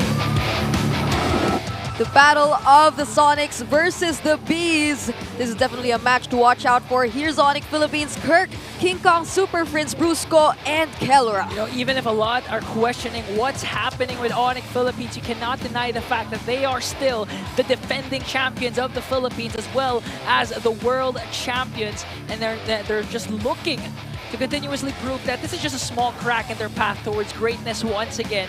And they can be able to bounce back and go back their God form. Yep, and after going up against Team Liquid Philippines yesterday, the top of the ranking so far, I'm pretty sure that they are hungrier than ever and that they've learned so much as well. But up against this challenge too is AP.Bren, it's Der, James Pax, Trovskert, Kekedot, and Shizu. It feels like we've seen less 100 moves from James Pax. And that's a long way to a million. So hopefully we get to see him really shine here. Kekedot, Trovskert have to pave the way for their jungler. Shizu, he's been slowly showing up and getting there. Der has been the one who's coming out as the big X factor in some key plays when he has his hands on the Badang. However, the times where Onic Philippines lost is because their opponents were able to outplay and minimize the activity of Kirk. Der has to win in lane and beat Kirk. Ooh, that's a huge responsibility that they have to do. And I just want to say, Shizu also took off his glasses once again for today. It seems like they're really getting serious. But this spider graph, despite the losses from Onic Philippines, it still pretty much favors them. It seems like in terms of like every single game they play, they tend to perform better than AP.Bren. You know what baffles me about this graph? AP.Bren comes from MPL. They were the reigning defending champions, went up against RRQ in a 7-game series in a global ban system. But if you're going to look at their hero pool, they're the least unique heroes used among all the teams in MPL.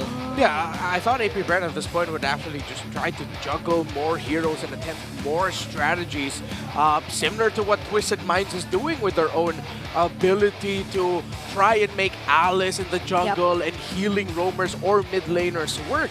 So hopefully we get to see a little bit of that experimentation from AP.Bren today, but there's a chance we might not because they're looking for stability. They're looking for their very first win. Yeah, I mean, it wouldn't hurt, but let's see if they would take that into consideration, knowing the gravity of the current situation. So let's listen into the pink test. Oh, daling, dali mo. Sayaw na gusto ko. Kaya igiling, wag hihinto. Remember, Jay, I promised you. You should have seen me win. Yun ang word of the day ko. Lahat ng mga bagay nagbabago pagkatagalan. Oo, pag puno na dyan, sa kabila naman kayo ha. Dito sa kaliwa, maluwag pa oh. Puno na sa kanan ha. Sobrang dami. Sobrang dami dyan. Ang tagal kasi nung biyahe natin, coach eh. Kailan ba uusad to? Ay na, dumadami na sa kaliwa. Yung kaliwa, puro kamag-anak. Ang dami natin kamag-anak. So apparently, James Pax is just calling on the other members to take up the vacant seats on their side. Yeah. I mean, I get him. At the beginning, it looked like there were a lot of members of the Super Fam, but now there's a lot of bees in the hive have shown up. So, Onic Philippines rebuild the family, redefine what it means to play as Onic Philippines in this current metagame. The world has adjusted to you. That is undeniable. So change things up and rediscover yourselves in this game. Tough ask for them. Tough ask also for AP.Bren to usurp the family, because I feel like even in their worst days, Onic Philippines are still one of the best teams in the world, while AP.Bren still have a lot to prove. So both of you need to shrug off the curse. Easier said than done, because in the professional scene, that takes so many steps. It begins with the draft, changing priorities, changing out which heroes go where in the very specific draft order. Who are you willing to give and get in the draft? Then, how do you execute it? How do your EXP laners find the right timing to enter? See, I could keep going, but my time is done because the graphic's gone. Yeah, and at least we ended on a very significant talking point, which is again the highlight on the EXP laners, because we did mention earlier, Renmar did mention how Gem was indeed proving to be the X factor for AP.Bren in their recent... Daredevil. Yeah, the Daredevil. Are we settling with Daredevil? I think it's a good moniker. It suits him well. And again, yeah, I do agree with Brigida, because again, if you're gonna recall the games of AP.Bren wherein they were about to turn the tides for them, a potential comeback, it was started off by their Badang, paired up with the Vexana of Trovskert. Yep. Sir, so now they even take out that Badang we previously mentioned first. Yeah, they're taking out the Phobius. Yeah, it just goes to show that Onic Philippines are respecting the hell out of there here, and they take away the roam from Kekedot. So the EXP lane trade might boil down to 4 heroes: Edith, CC, Lucas, There's one more. Hilda, there we go. Yeah. Thank Hilda might probably be one of them. Where there is okay. light, There it is. there are Okay, so they take also out the shadows. Louis. So this time, I actually like that both teams are respecting the preferred immortal one signature chose heroes. me to 'Cause, vanquish the shadows I would say that that the plague this one world. factor why they lost yesterday, both of them, was because for AP.Bren, they refused to ban the Alice, and for Onic Philippines, they actually refused to ban the Louis of Sanji. So this time, I think respecting the capabilities of your opponents might be the key in securing a victory. Yeah, but I mean, a lot of the other signature picks are out there too, which could potentially be picked up. I think Shizu could still potentially pick up the Ranger or Harris. And there you go. Speaking of signature picks, look at Chopskirt immediately picking up the Varsa. Yeah, taking away 2 mid laners. You instantly lock in one. That means Onic will have to choose with picking the Eve or the Vexana for Super Frizz here. But they forego that. They wait for their Super Frizz pick later. They pick up the Jawhead, so they get a very good, quick scaling, very aggressive combination of heroes in the first phase. They're going to be looking for mid lane and EXP lane matchup priority, which is the right play. If I'm AP.Bren, go ahead and pick your roamer up now too. Or your gold laner if you want to make... Oh, excuse me, that's already a Granger. Roamer or jungler, specifically, as the Joy is still open for AP.Bren. Yeah, the Joy still could be potentially picked up, especially as they did decide to go for the Granger instead of the Harith. We all know that you don't usually pair up the Joy and the Harith whenever we look for those jungle gold combos, just to kind of spread out the damage distribution. So there they will secure the Joy immediately, but this is where what you previously mentioned also. Oh, shoutouts to Coach Eb and his fiancée. Or are they? Were they already? They're married. They're married. Where yeah. are they married for quite some time? So, his wife. Correction. No, I mean the championship rings. I doubt he goes around just wearing those. Oh, he's wearing his marriage ring, I guess. Okay, fine. Yeah, that is the best ring that he has. Yes. Right beside him, yeah. I agree. Alright, so, okay. AP.Bren can now focus more a bit, but would they still want to ban out XP lane heroes though? We're kind of losing out on those possible trades. Yeah, I think they will show their EXP laner now 4th. If ever they could go for a flex pick, they can show like something like a high loss.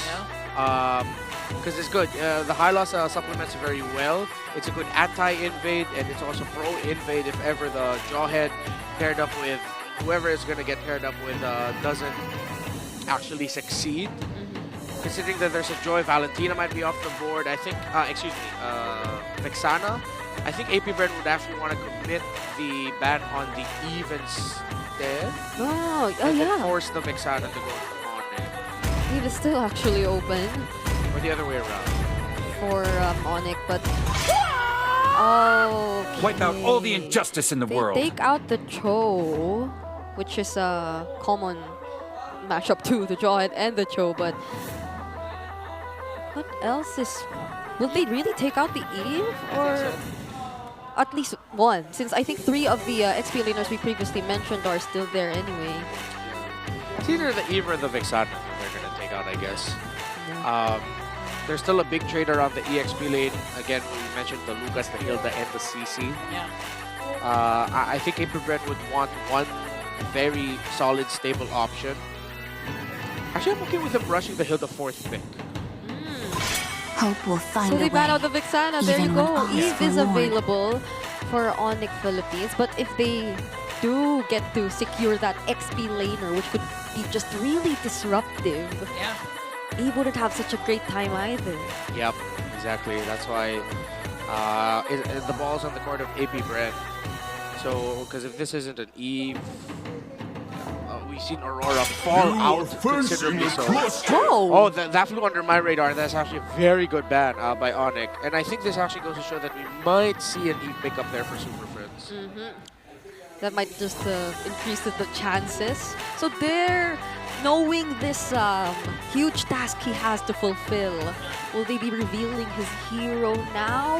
Will they indeed decide to go for either the Hilda or the Lucas CC, since like in terms of their current lineup, yeah, it does feel like the Hilda could supplement so much of what's lacking so far from AP.Bren's lineup.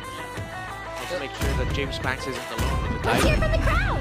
Oh, Make some noise man. for yours truly. Go ahead and go for the CC route. Again, so even if Onic decides to go for a Hilda, I am the priestess of primal lightness, the hunter of all the evil gods. Okay. All right. They went for the Selena, which at this point I'm no longer that big a fan of. But they paired it up with the Edith, and they already have the Harith also. But it's very single target lockdown focused for the lineup of Onic. They decided to go with this. You know what? Why not? This is good for longer engagements, longer team fights, and they needed something that something paired up with the Harith in that regard. Now the roamer pickup though can just be very solid. It can be like a high loss, and you wouldn't mind because the revitalize would come in big time for them. Yep. I'm just thinking about the accuracy of or the timings of these crowd control skills that are in Onic Philippines lineup.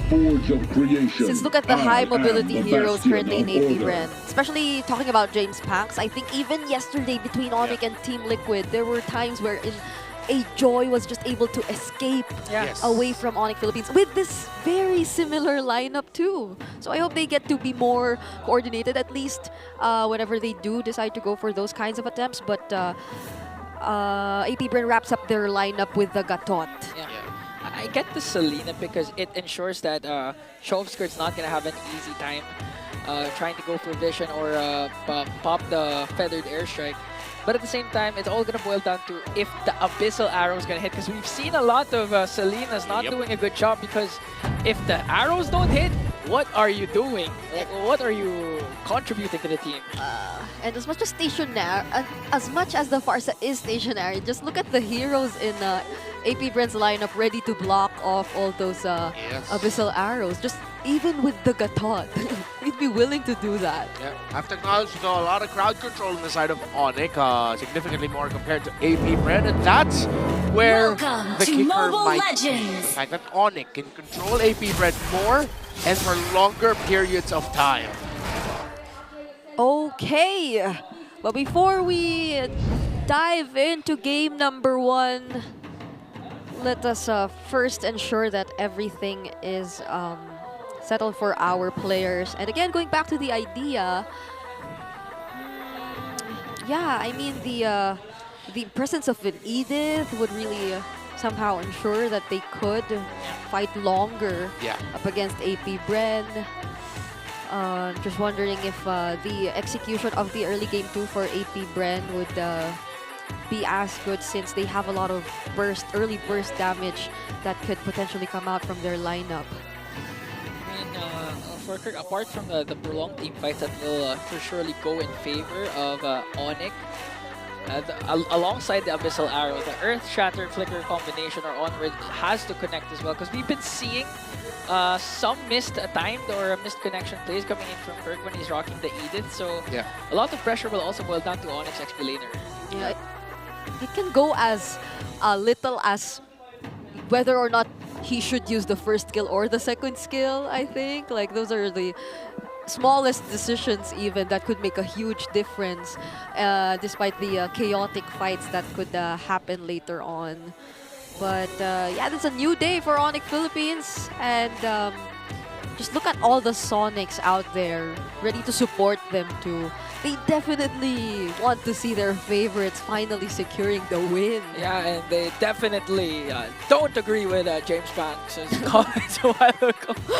I mean, they're going to go biased with King Kong, but I 100% agree with the Sonic fans that their jacket is amazing. Again, you can pre-order. You can just go to MPL Philippines, go to their booth, and pre-order that amazing jacket because I do believe it's limited stocks only. It's a racing jacket promoted by Dilar as well. If you saw his photos, he's been modeling it. But they are not selling the specific jacket that Dilar wore and sweated in. That is specifically Dilar's. Yeah, that would be so expensive. We're going to be paying for Dilar's sweat. You guys can't get your hands on that, but you can get your very own jacket either way. So Let's head back into this game. Again, watching out for... Ooh, look at this. 3 members of Onic Philippines. Fortunately, Chopskirt was safe. Oh! Early aggressive start for King Kong goes in. Oh my god! Yep, Super Prince is pissed off. He's not happy about the losing streak. What a play. That's literally Arrow? another play coming in from Onic. Now they're going for Keket. Even with the revitalize, the double kill coming in from Super Prince. And that's a grown man's play with the TPs. He's... I hope there's an English word for giggle, because this is what giggle is for Super Prince. Super Prince is on fire today. You would have thought that Chopskirt was very safe in that position, but apparently he wasn't. Looks like I'm seeing the big brother bully the little brother.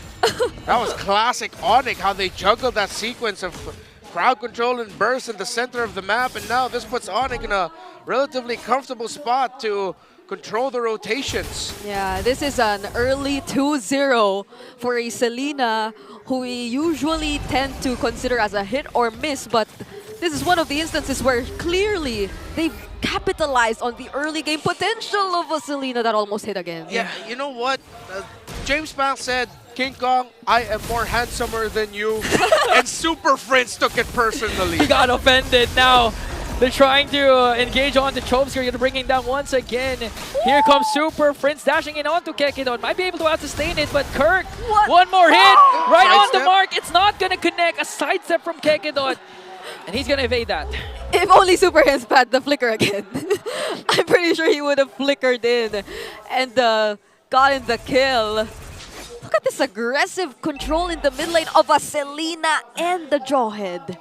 You know, I recall when one of the first times Selena was brought back into the meta, I believe it was in Snapdragon Pro Series, it was actually Super Prince's decision to go with the Selena. It wasn't the coach's decision. Super Prince actually just asked if he could perform, if he could play it, and he outperformed everyone with the Selena. Yeah, and if his performance on this Selena is terrifying enough, now that he hasn't had his hands on all that cooldown reduction just yet. So imagine what could happen and how AP.Bren could be potentially split up once he gets to build all those items. He's currently 2-0-1 on the Selena. Imagine that. He's ahead even of Chopskirt. This is a heat check win for Onic Philippines if ever they do end up winning this series. Again, there's a lot of people already doubting them. They've struggled. And I think they're going to this mentality of they really cannot absolutely lose to AP.Bren. They have to dominate and crush AP.Bren in this series. And so far, they're doing it in the first 4 minutes of this game, showing their familiarity with their old boot camp mates, their old org mates that they grew and learned a lot from. They've even attributed their success in MPL Philippines Season 13 to what this roster that AP.Bren is fielding was able to do in helping them grow through scrims. Yeah, and we're seeing that coordination and teamwork from Onic Philippines now. Even Kirk just keeps getting out of his lane, just watches James Panks and just keeps grouping up together with even Brusco or Super Prince. But that's one thing to look at, I guess. They're took out all the energy shields already in the bottom lane. He traded the gold plating for the turtle. At the same time, we're seeing again, as you mentioned, Kirk being the secondary roamer as King Kong tries to invade over James Pass. And even the Abyssal Arrow gonna connect on to Keket. The revitalize is there, but a kill spree coming in from Super Prince. King Kong caught in the middle, and that's a trade AP.Bren is willing to take. That was Chopskirt able to stun King Kong just in time to set up the electrifying beats for James Banks. They punish the invade, and now Onic Philippines will have to simmer down just a little bit as AP.Bren have stopped for their major rotational sequence. And Onic will play to just allow King Kong to regain farm. Super Prince hits the Abyssal Arrow on Chopskirt. Oh, okay. He won't. That was a warning shot. Yeah. He won't go in. Oh, Kellera! Kellera's Diamond Force up against 2. He's focusing on the tower, but Shizu was there to add the same damage.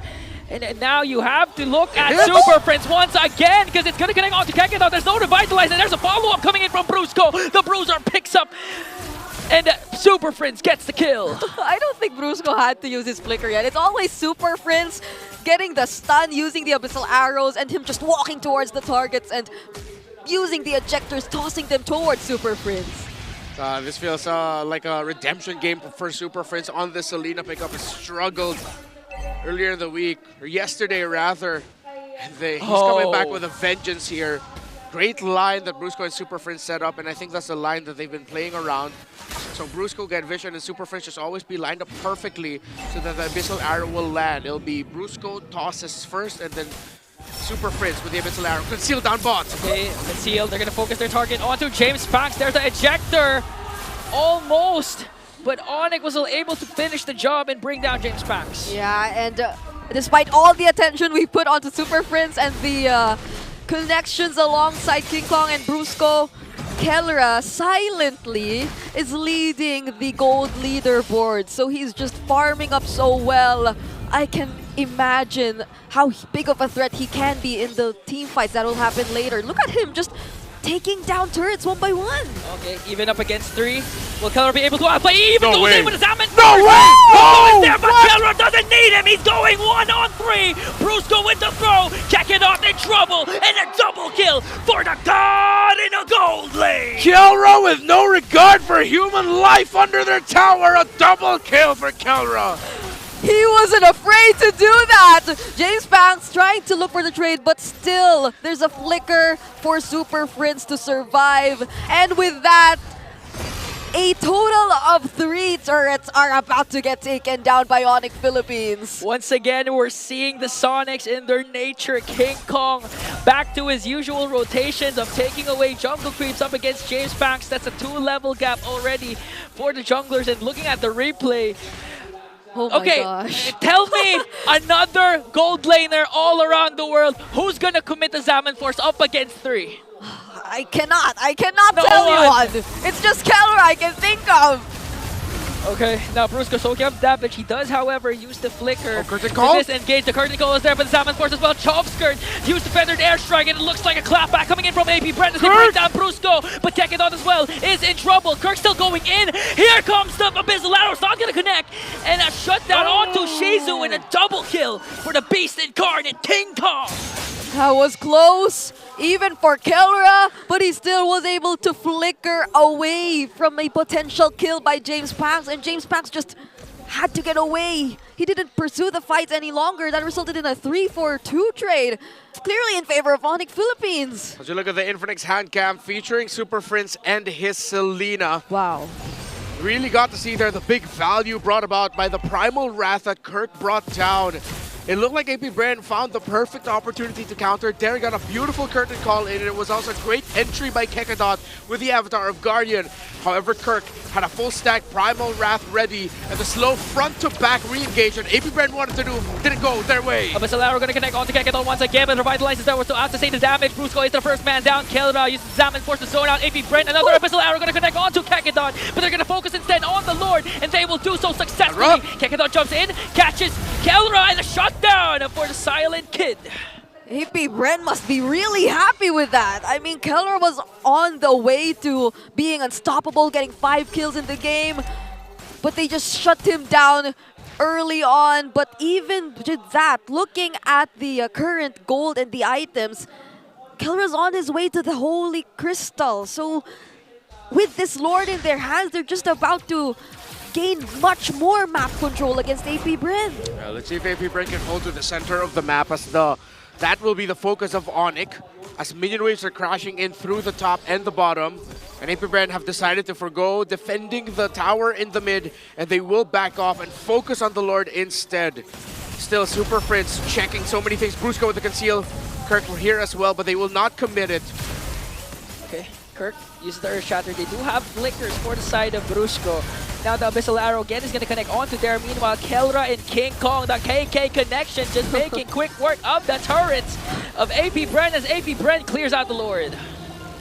Now just left with their base turrets, AP.Bren, they also lose 2 of their holy shields. Now make it 3 because of just how efficient Onic Philippines were able to maximize that single Lord. You know, we're going to go back to what Naisu said last week when Yaoi used up the Selena. It's a mini-game within a mini-game, but yikes. King Kong, yikes, ouch. Who was that? It's just the Abyssal Arrow and the Evil Queller? Yep, 2 of them. It's a whole world of pain, and there's a beefy Selena. Okay, early cast of the Primal Wrath. clear out the minions onto the middle lane. They're gonna focus on the top lane as Kelra trying to zone out the members of AP.Bren. Now again, AP.Bren, they have a lot in store for them. I mean, the abyssal arrows that Super Prince continuously dishes out, not to mention King Kong's Queller. They're gonna have a hard time to defend this. Okay, there's the Feather Dare Strike. Oh, they want to engage! Oh, 3-man AOG to detonate onto them, but Kelra answers right back, a clap back once again for the guard to the gold lane to bring down Kekidon. The tankiest hero of AP.Bren is now gone, and the Abyssal Arrow gonna connect onto Shizu! Flicking him down, but Super Prince with the bang delivers the final blow. Brusco with the throw onto Dare. He has his bench and Shane back goes in with the electrifying beats. Kirk luckily has his ultimate, and now Onic has minions onto the middle lane. Oh, he still connected the Abyssal Arrow. Wait! Okay, Jump Skirt uses the ultimate to zone out the members of Onic. Got it back. And now Onic has to back away. They do, however, secure 2 inhibitor turrets. And right before they actually left the base, they were able to force out the Purify from Chove Skirt. So they got so much with just that single attempt of really trying to end the game. And look at this, the Lord has already spawned again. Yeah, and Onic Philippines should be able to get this. However, AP.Bren do have the utilities to be able to contest this. It was Dare and Kekidot who started things off. Another great curtain call set up, and Kekidot entered with the AOG. However, it is Super Prince again on the Selena. The Abyssal Arrow was a deterrent to the follow-up for AP.Bren, hence why they couldn't fully commit after that Avatar of Guardian hit. They thought twice about it, and they respected the counterplay that Onic Philippines had, which now led to this. 2 towers down the side of AP.Bren, and Onic Philippines being able to get this Lord with no contention from AP.Bren. This is Lord number 2. This is looking like a different version of Onic Philippines. Oh wait, there's an unstoppable force! They commit everything to Kekidon. Even with the Revitalize, he's not going to out-sustain the damage from Onic. With the Lord on the Sonic side, AP.Bren, it's going to take a miracle for them to defend this. I can already imagine Onic Philippines just focusing all their resources onto taking down the base once they gain access. Let's see if that will be indeed the case. Hunting season is on. Brusco with the conceal. They're looking for a proper target. Kirk with a Primal Wrath. Lord marching in, and Onic finally wins game number 1 against AP.Bren. And so it happened. I was supposed to say this felt like a really aggressive and fast-paced game from Onic Philippines, but it wasn't one that entirely revolved around getting the kills. It was them getting access to necessary objectives and just making sure that they instantly get everything in as fast as they can. You know, I know it's a well-rounded effort, but for me, it revolved around Super Prince. Yeah, not gonna lie, that was Monster Mage. That was Monster Mage-ish, Oos. I mean, even before 2 minutes in, 2 kills already into the middle lane. Super Prince alone was amazing. They needed a start like that, and they needed a win like that. Onic Philippines just couldn't have gone into this and, you know, all right, textbook, I'll see you in the first turtle, sure, why not? They needed a statement start like that. That aggressive rotation that Brusco and Super Prince did in the middle. Then it became Brusco, Super Prince, and King Kong together to get the next skill to start off a 2-0 for Super Prince. Damn. Early game rotation was perfect. As opposed to what Coach Why Not has observed from his team, that did not feel like Onic Philippines playing not to lose. Yeah. That was clearly Onic Philippines making sure that they'll win. And so, if I'm correct, the MVP, hey! Please give it to him. He deserves it.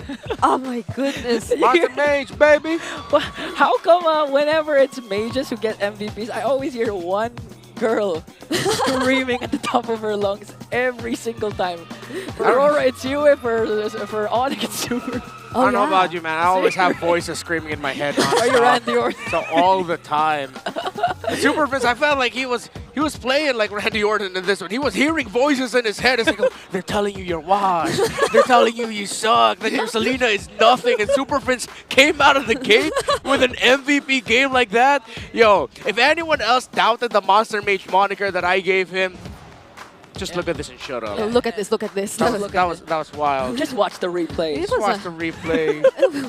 Super Prince. And again, it's not even just the first few minutes, even down to the last play of the game. Who could forget the Abyssal Arrow that connected to Shizu?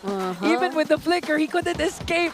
The damage from Super Friends. That was nasty. Again, we mentioned it. That felt like big brother bullying little brother. Yeah, not to mention those early spammed recalls by Super Friends. It seemed like he knew it from the very beginning, and this is a highlight of Kelra too. Yeah, I almost lost my job here. I almost shouted an expletive.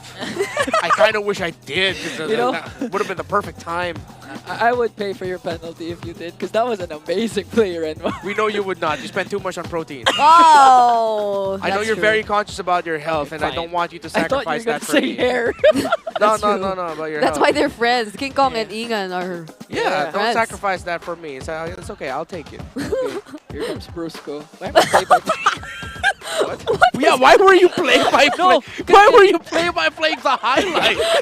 Because again, I mean, I have to commend also Brusco. He was literally, he was the assurance that Selena still had use, even if the Abyssal Arms weren't connecting, because of those conceals, those flickers, those ejectors, and unstoppable forces. Yeah, no, maybe part of us still can't believe that it's already over, because it just felt so fast. So he was probably thinking, oh, we're still in the game. But in all honesty, it was a 13-minute game. So guys, there are two curses that might be broken today. One is not yet fully broken, but again, if Onic gets her loop back, Championship Curse might be broken. And the second one is, if this goes to a sweep, the Brigida Chantel Curse might also be broken. Here's the thing though, in the first series, Brigida said, nah, this is going to go 2-0. I immediately went, nah, this is going to be 2-1. And it became 2-1. But now we're both in agreement that we're thinking this is going to go to a 2-0. So it's different now. We can't doubt the analyst. Yeah, we can't doubt. It's still the same. But if that were to be the case, then the championship curse will continue for AP.Bren. Somehow it still does. Yeah. We'll see. That's why we have 8 weeks. It is already the 3rd week though. And again, folks, if you missed the game, and we're reacting this way because we pretty much had everything during the game and right at the moments. And TLDR, Super Friends happened. Abyssal Arrows hit, AP.Bren got blown up. Yeah, in other words. Kelra got like a 3v1 under the first turret in the bottom lane with a double kill. If that doesn't tell the full story, I don't know what does. Yep. In other words, you can also watch the replay. Yeah, watch the It was replay, just guys. 13 minutes anyway of like just Onic Philippines being so focused on the objectives. I swear I called it. I knew that when they were just able to gain access towards the base, they wouldn't mind AP.Bren at all. They were just like so set on getting the base taken down, and King Kong seems to be back. Finally, the PPI rich guy once again. King Kong with a GPM of 953. The real Sigma is Sigma-ing. Yeah. BPI red on his head. He said, I want a rich guy honor too. He gets it. He's the colors of BPI. Yeah, he's the colors of BPI. He's the most aesthetically appropriate BPI rich guy. I'm taking a picture. Being red and yellow. I can't believe it. It's been so long since we've seen King Kong actually get back in the post-game statistics, wherein there were the rich guy, the carries, and all that, and apparently he suits the BPI rich guy so well. Honestly, when the first time I saw King Kong with red hair, I thought, and then after a few weeks, oh, it's actually nice. And in the background of BPI, it's way better. But again, apart from the usual people that we commend, I also want to go back to Kirk. Because we've said that Kirk's been, kind of playing off. But this time he showcased how he's still the Kirkitech. He was in full control, even up against the C Senior and Edith.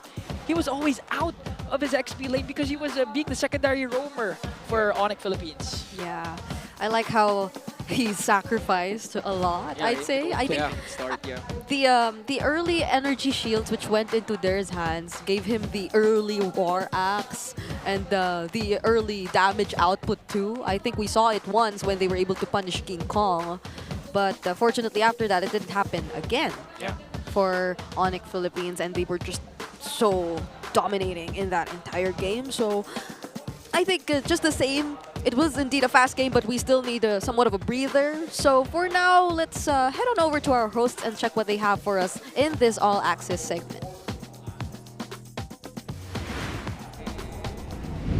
Maraming salamat sa ating mga casters. Buhay na buhay ba ang mga Sonics? Let me hear you scream! You'll love to see it as Onic gets a victory in that game 1. At syempre, kasama natin walang iba kundi si Coach Yeb. Pero sorry, Coach, para magkalinawan lang. Okay, ang dami kasing nagtatanong sa akin ano ba ang dapat natawag sa'yo? Coach Yeb?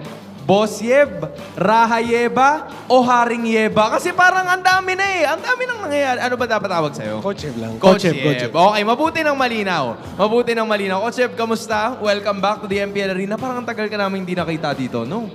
Last season, ano ba? Season 10? Yung huling dalaw ko ata. Season 10, and now you're finally back here. It's been a while, but welcome back. I assume na you're here especially for Onic Philippines. We've seen them struggle in like the first 2 weeks. Kamusta naman ang rhythm ngayon at ang condition ng boys? Sa totoo lang, syempre, kita naman na namumblema yung both teams, Philippines and Indo. Pero ang maganda lang doon, alam namin kung ano yung problema. And willing silang lahat para baguhin yun. And those changes, right? Those improvements are some of the things na minsan hindi mo talaga matuturo sa mga players. What do you usually tell them, especially before the start of this matchup na lalo na ngayon, they're already leading? Ano ba yung sinabi mo sa kanila bago magsimula to? Sabi ko lang sa kanila, enjoy nyo lang. Tsaka huwag nyo kalimutan kung bakit nandito kayo at the very first. Pangarap nyo to so huwag niyong bitawan ng gano'ng kabilis. And you know, they're going up against a pretty familiar foe, right? I'm sure that you know all of them as well. Ano bang thoughts mo naman dito sa AP.Bren roster na to? Because they're very young and they're very new as well, right? Sobrang proud ako na nasa MPL na sila. Sobrang saya na nakikita ko sila dito. They're very happy to see you. Kanika na lamang. Kung may mensahe ka para sa parehas na teams, what do you want to say to both of them? Good luck lang sa parehong teams and enjoy. Bigyan nyo kami ng magandang laban. Oh, and we are gonna be expecting for that one very, very soon. And with that being said, mukhang yun na ang the last word. Anything you want to say to all of the people who are supporting MPL Philippines, Coach? Salamat sa lahat ng sumusuporta, lalo na sa Sonic. Ayan sila, Dami nila, Coach. Yung misis ko dyan, sasakang namin si Anika. There we finally have it, Coach Yeb. Maraming salamat for giving us your time and for being here as well. We're gonna be tossing it right back to our casters. So casters, kamusta kayo dyan? We were just saying, Coach Yeb looks so fresh, stress-free. Yeah. I don't know why, but it's nice to see him. Plain and simple. I mean, we can't deny the fact that, aside from all the championship rings that you see him wearing, so it's nice to see him back here. It's been a while, he said, since Season 10. But also, don't forget, we just mentioned it, talking about King Kong earlier, bringing you a better tomorrow. BPI empowers Pinoy gamers with next-level banking solutions to help you level up in life. There's digital deposit accounts, insurance investments, loans, and many more. Yeah, so you can start saving for an epic future. Open up a #SaveUp account today via the BPI app. All you need is one ID, 5 minutes of your time, and then you already have an account. Open an epic future with BPI. That's the Bank of the Philippine Islands. Yeah, you can visit them here. They have a booth or your nearest BPI branch to get started. And this is one for all those Edith users out there like Kirk. There's a new skin, the Prismatic Sentinel. It's now available in-game with 30% off. You can also get it from a chest, so join Edith and experience MLBB Esports charm now. It's not just Edith, honestly. There are so much skins available in store. Have you gotten your hands on either of the new releases, the Selena? I got the Selena one, but really? I had 10k diamonds now. Oh, you heard that? One. I have one left. Oh, oh no. No more. Okay, it's okay. It's okay. At least you didn't spend 6 million diamonds to get the KOF skin like Naisu, because that's what they always say. But side selection update as we head on back into the match. It's AP.Bren now on the blue side. Okay, so I don't know, earlier it just felt like they really wanted to go for their comfort picks. Yeah, honestly, there's not much to say in terms of the draft that AP.Bren did. It was a very solid draft. They were just straight up crushed.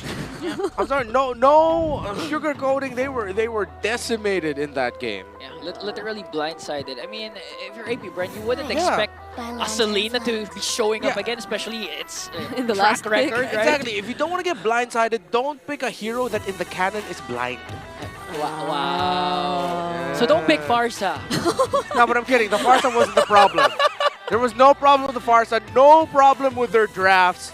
They were just straight up outplayed by the Monster Mage and the rest of Onic. I think one major change could be the blue Yo for AP.Bren. James Banks has been using it, and there are when it also comes shadows. to his Suyo, it's better than expected. So I think they have a fighting chance if ever they secure that Suyo for James Banks. Yeah, and probably just some sort of Always on the way. a glimpse of why most mages do tend to come in later in the draft nowadays, because of what AP.Bren did experience in earlier's game number 1. But so far, AP.Bren surprisingly banned out the Badang themselves. It's surprising to see this. It's because earlier it was Onic Philippines really doubling down on the XP lane their heroes. So let's see how this goes. I mean, earlier still there got the CC, and I think this is also one of the picks he's really comfortable playing either. Sir, but what's your command? oh, Fanny. Oh. Why does this look like a red side? Nah. It's gonna be a red side. Harris? Or it's not gonna be a Granger. But there's a Suyo Joy. It's for sure Suyo. Magic is my Oh. Because if they take out Harris, Granger for Shizu? Huh. Are they really gonna take it up first? No, the stuff they have to pick Joy first. There's If they want the Granger, they pick up Joy. But Onic will get the Suyo, Suyo Granger. No, yeah. Okay, so you block the Granger pickup potentially with a Joy. So it's going to be up to Onic if they're going to pick the Granger, even if there's a Joy on the other side. If they don't pick it, then they pick it. But they said, you know what, we want the Suyo instead. They hate me. That was personal. They heard you, they hate you. Now they're gonna show you that you're wrong, Renor. Yeah, it's okay. So it's a Joy Granger, Granger Phovius, maybe? The experience. You saw it on the device, didn't you? Were you looking at the phone because they showed it? Nah, go ahead. Okay.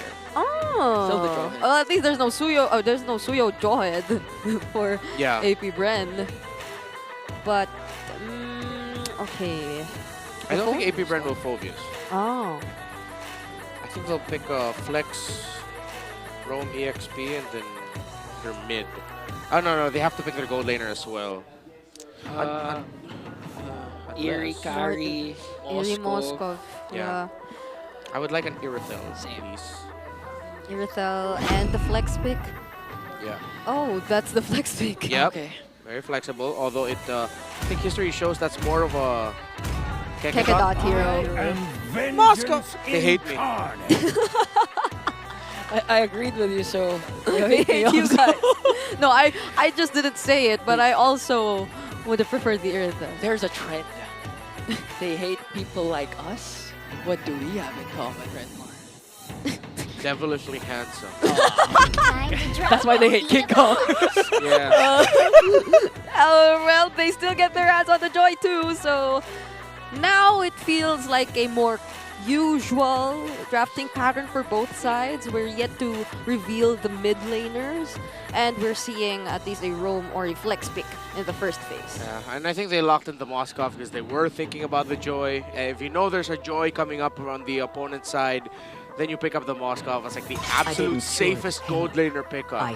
It's like one of the go-tos, but not all teams go for that. There are teams who are willing to pick an Irithel up against a Joy. So this time around, AP.Bren said, no, we want to play it safe. We want Shizo on the Moskov.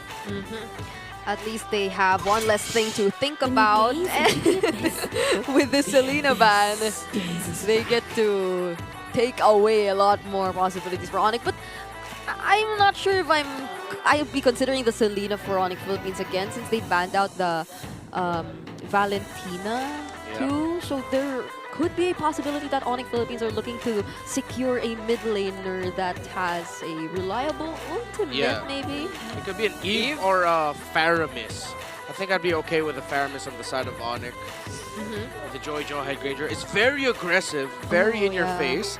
I think one tell of that is if Onic decide to ban a glue here, most likely that could be a Faramis popping up on their side. And that happened earlier too, right? But they ban out the Vixana instead. You know what's signature aggressive Super Friends hero despite AP.Bren having the Cho? What's that? The Farsa. Ah, the Farsa who spams the recalls mid-air while using the Wing by Wings. Mid-berry. Very. Yeah, the name of the bird. V-E-R-R-I. In case you didn't know. In case you didn't know. Berry's the name of the bird. But if Farsa didn't have that much of a great time earlier, now there seems to be a number of threats too from AP.Bren's side. There's a Cho at least. But if they really want to play it aggressively, I'd say, yeah, the burst damage from the Farsa is very reliable. Just in case. Let's hear from the crowd. Oh. Make some noise for yours truly. Take out the CC. I think AP.Bren are just banking that they're going to get the Lucas. Lucas, Edith, Kirk? Hilda. I think Onic need to go Edith again. Yeah. They don't have a long team fight. That's a very short team fight around the Joanna Granger. Unless they go Fire Mist, but Then they can extend, yeah. that'll depend on them on whether or not they want to show us the Super Friends or the Kirk hero here. But it'd be nice if they get one of them. So. Or maybe they get the glue. Maybe that's why they banned the Vixana. Oh, but the Fire Mist is open for AP.Bren. Yeah, that's true. Think of poison. What's it gonna be, Onic? Yeah. Let's fight to our heart. Oh. Okay, there you go, Lucas. So this is somewhat of a tankier EXP lane too. Glue, glue, glue. Glue, God. I am not the only one bound by Obvious. They abhor me at this point. It's not even hate. It's like, what picks? I listen to you. Payback. There's the Farsa. They still go for the Farsa, okay. So, is it gonna be the Fire Mist? Farah. It's either those two. Could go Sicilian. Need one. I'll be iffy on the Cecil. Oh.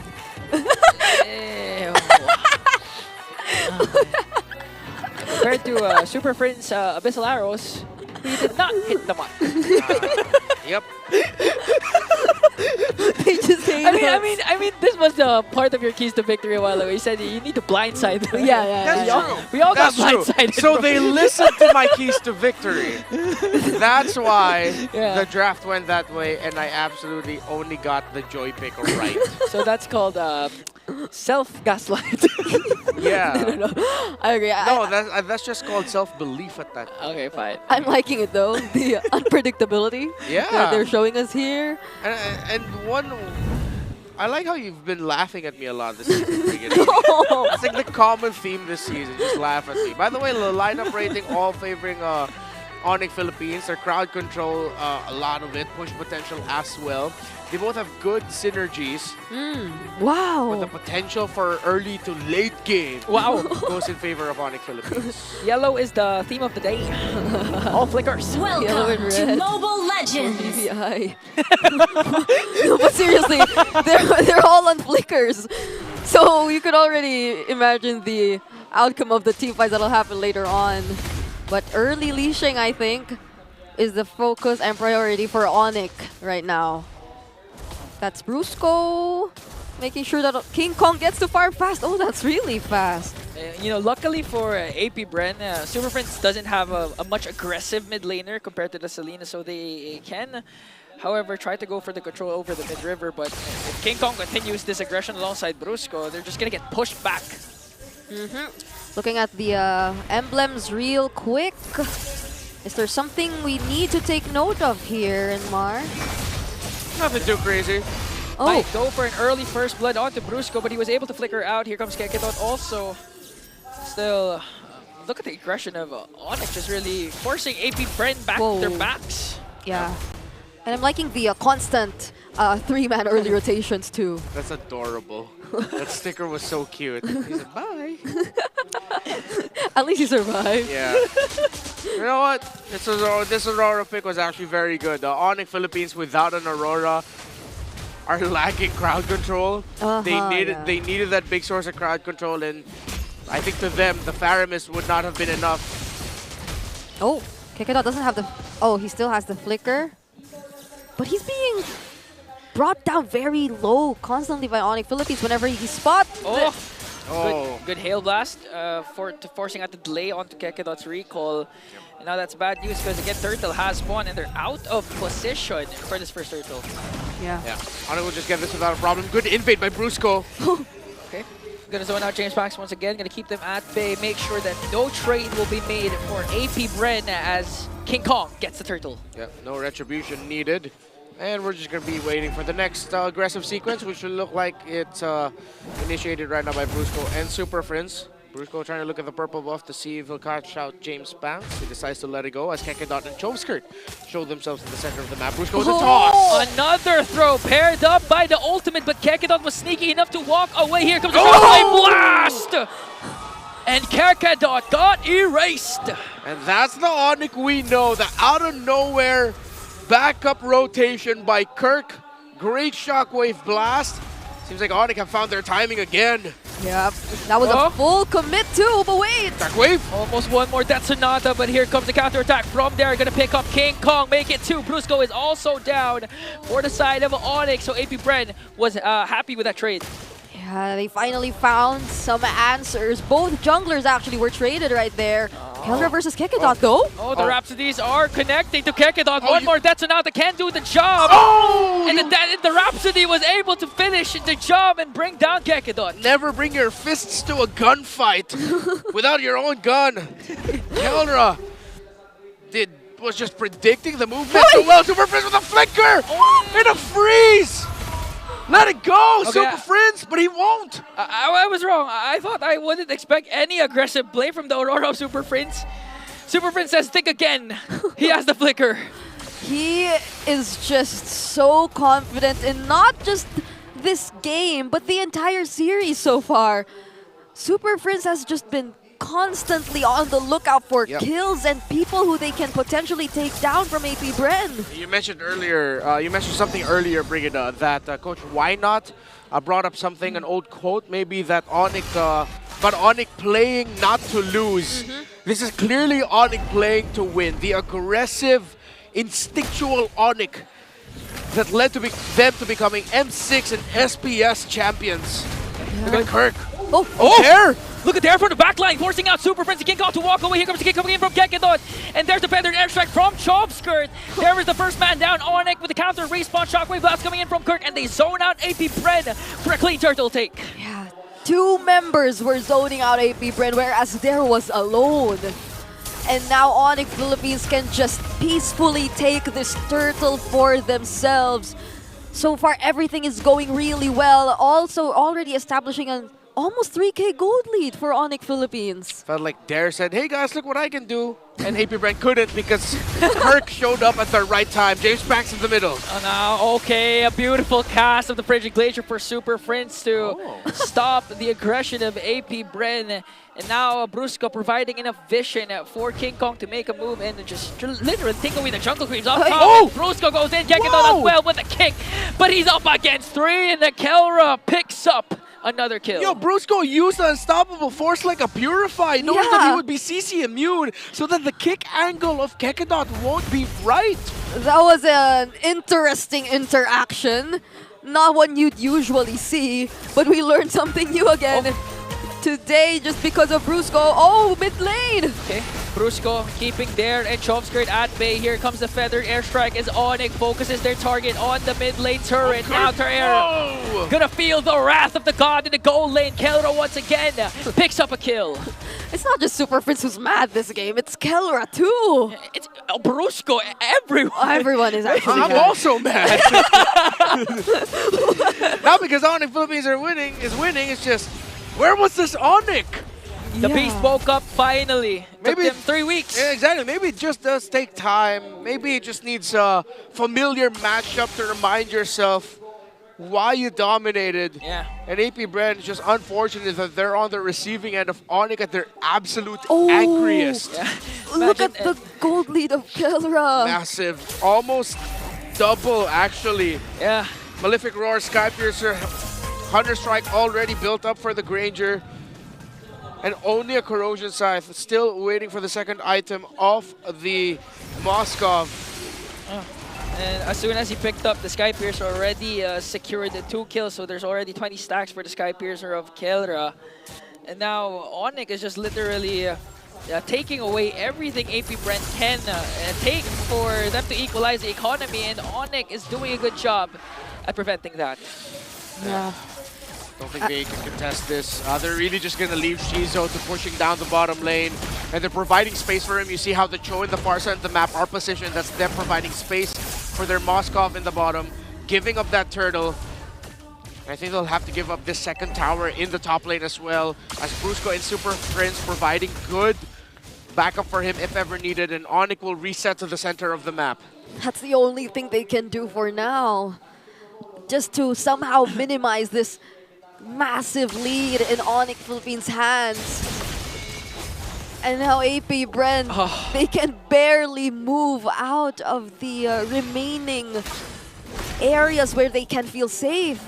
I mean, look at this. Yeah, and not to mention, all throughout the skirmishes, King Kong was just focused on his objective, the jungle creeps, continuously farming up. His KD is just 0-1-2. So the moment that King Kong makes his presence felt, it could spell trouble for AP.Bren. Oh, Brusco. Is he gonna look for someone? Yeah, he's zoning out. He's pushing them back.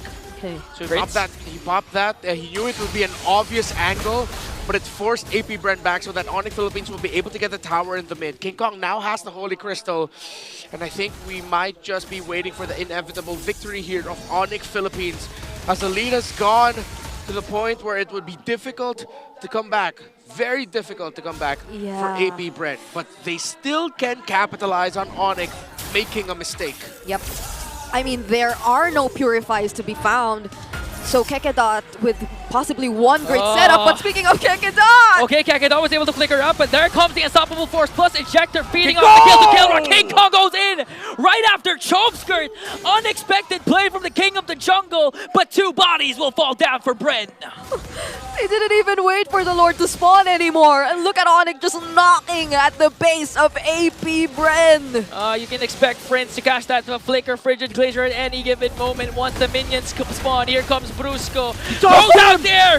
There's the Frigid Glacier, not going to connect to anyone, but Kirk is zoning out the members of AP.Bren. Stinko has to walk away. The first man down might be Kirk. And there was still a glimpse of hope for AP.Bren. Yeah, a big punish there by AP.Bren. Good lockdown onto Kirk.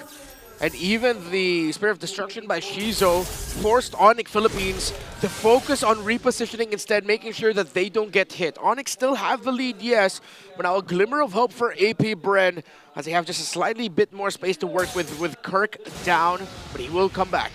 Yep. So now Onic Philippines might not be able to immediately go for the Lord right when it spawned. And Shizo earlier actually felt like he was sort of ready to fight. If only Brusco wasn't able to do that mini sidestep, avoiding the Spear of Destruction, AP.Bren might have actually went for it, but now they're back and they're in full control of the Lord Pit. Yeah. Still, James Paxaman will concede the Lord. Brusco goes in with the conceal. They might go for Kekedot. All the ultimates, almost all, have been casted for the side of Onic. And all the while, Shizu was just pushing up top, trying to get a turret. Yeah, Kirk missed the flash combo knockback that was supposed to land for Kekedot. However, they were able to force AP.Bren to go back. Shizo, split push up top, able to break it. And with Chove Skirt now has the Blood Wings. Just a little bit more survivability for a very key target for Onic Philippines. Lord marching in down mid, only the first one in the game. Should still be defendable for AP.Bren. Not unless the Prince Brusco combinations connect onto AP.Bren. This could be an endable angle for the Sonics. They really need to be wary of their damage dealers and their wave clear. now. Oh, there goes Brusco. Okay, luckily he missed. He just threw the cart away. Now he's surrounded by 4 members of the Beast. There goes in Chomskirt as well. With the ultimate to zone out the members of Onic. Kekedot is going to fall down, a 1-for-1. But still, Onic has the Lord. Now they set their eyes on the top lane turret, but AP.Bren will be able to defend. They still have minion waves coming in here, but AP.Bren should have enough utilities still to hold on. Both roamers gone. All right. Kelra now just really wanting to take down this top inhibitor turret as well. Oh, there goes the Frigid Glacier, buying enough space and time. And King Kong goes for the back with electrifying beaks against the man with a million moves. He will do so successfully, take him down. Here comes the SOD coming in from Shizu. The Silent Kid no more as he's making his presence felt and bring down the King of the Jungle. All right. One base turret still stands for AP.Bren, but they're slowly showing signs and are able to fight back. The Trinity build is already intact for Shizu, so they really might want to look for openings against Onic. The next one should be endgame for Onic Philippines. But AP.Bren has 50 seconds to work with. 50 seconds to get a pick, to get advantage, so that the Lord won't be an easy take for Onic Philippines. King Kong, great read on the movement of James Banks, but the SOD coming in big time for Shizo to make sure that King Kong goes down. Yeah, and also the pick-off from Kekedot used up the Way of the Dragon to make sure King Kong won't be able to escape that anymore. It's a full-built Granger. Ooh. Conceding this next Lord should not be the decision for AP.Bren. For defending the next push should prove to be almost unstoppable for them. Yeah, no one's able to look for Kelra just yet. They're protecting him so well, even whenever they're trying to go for the siege. So now what will be the plan for AP.Bren? You said it, they need to contest it. So which angles are they going to take?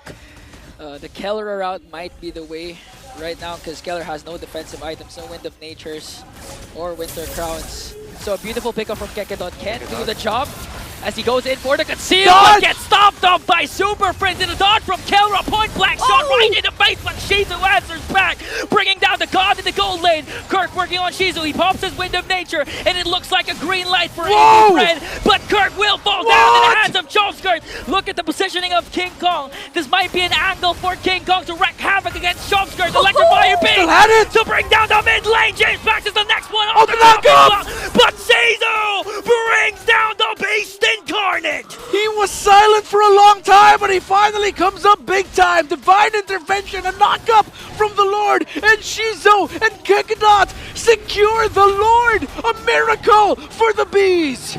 4 members of Onic Philippines just taken down like that. And what perfect timing have we seen from Chomskirt?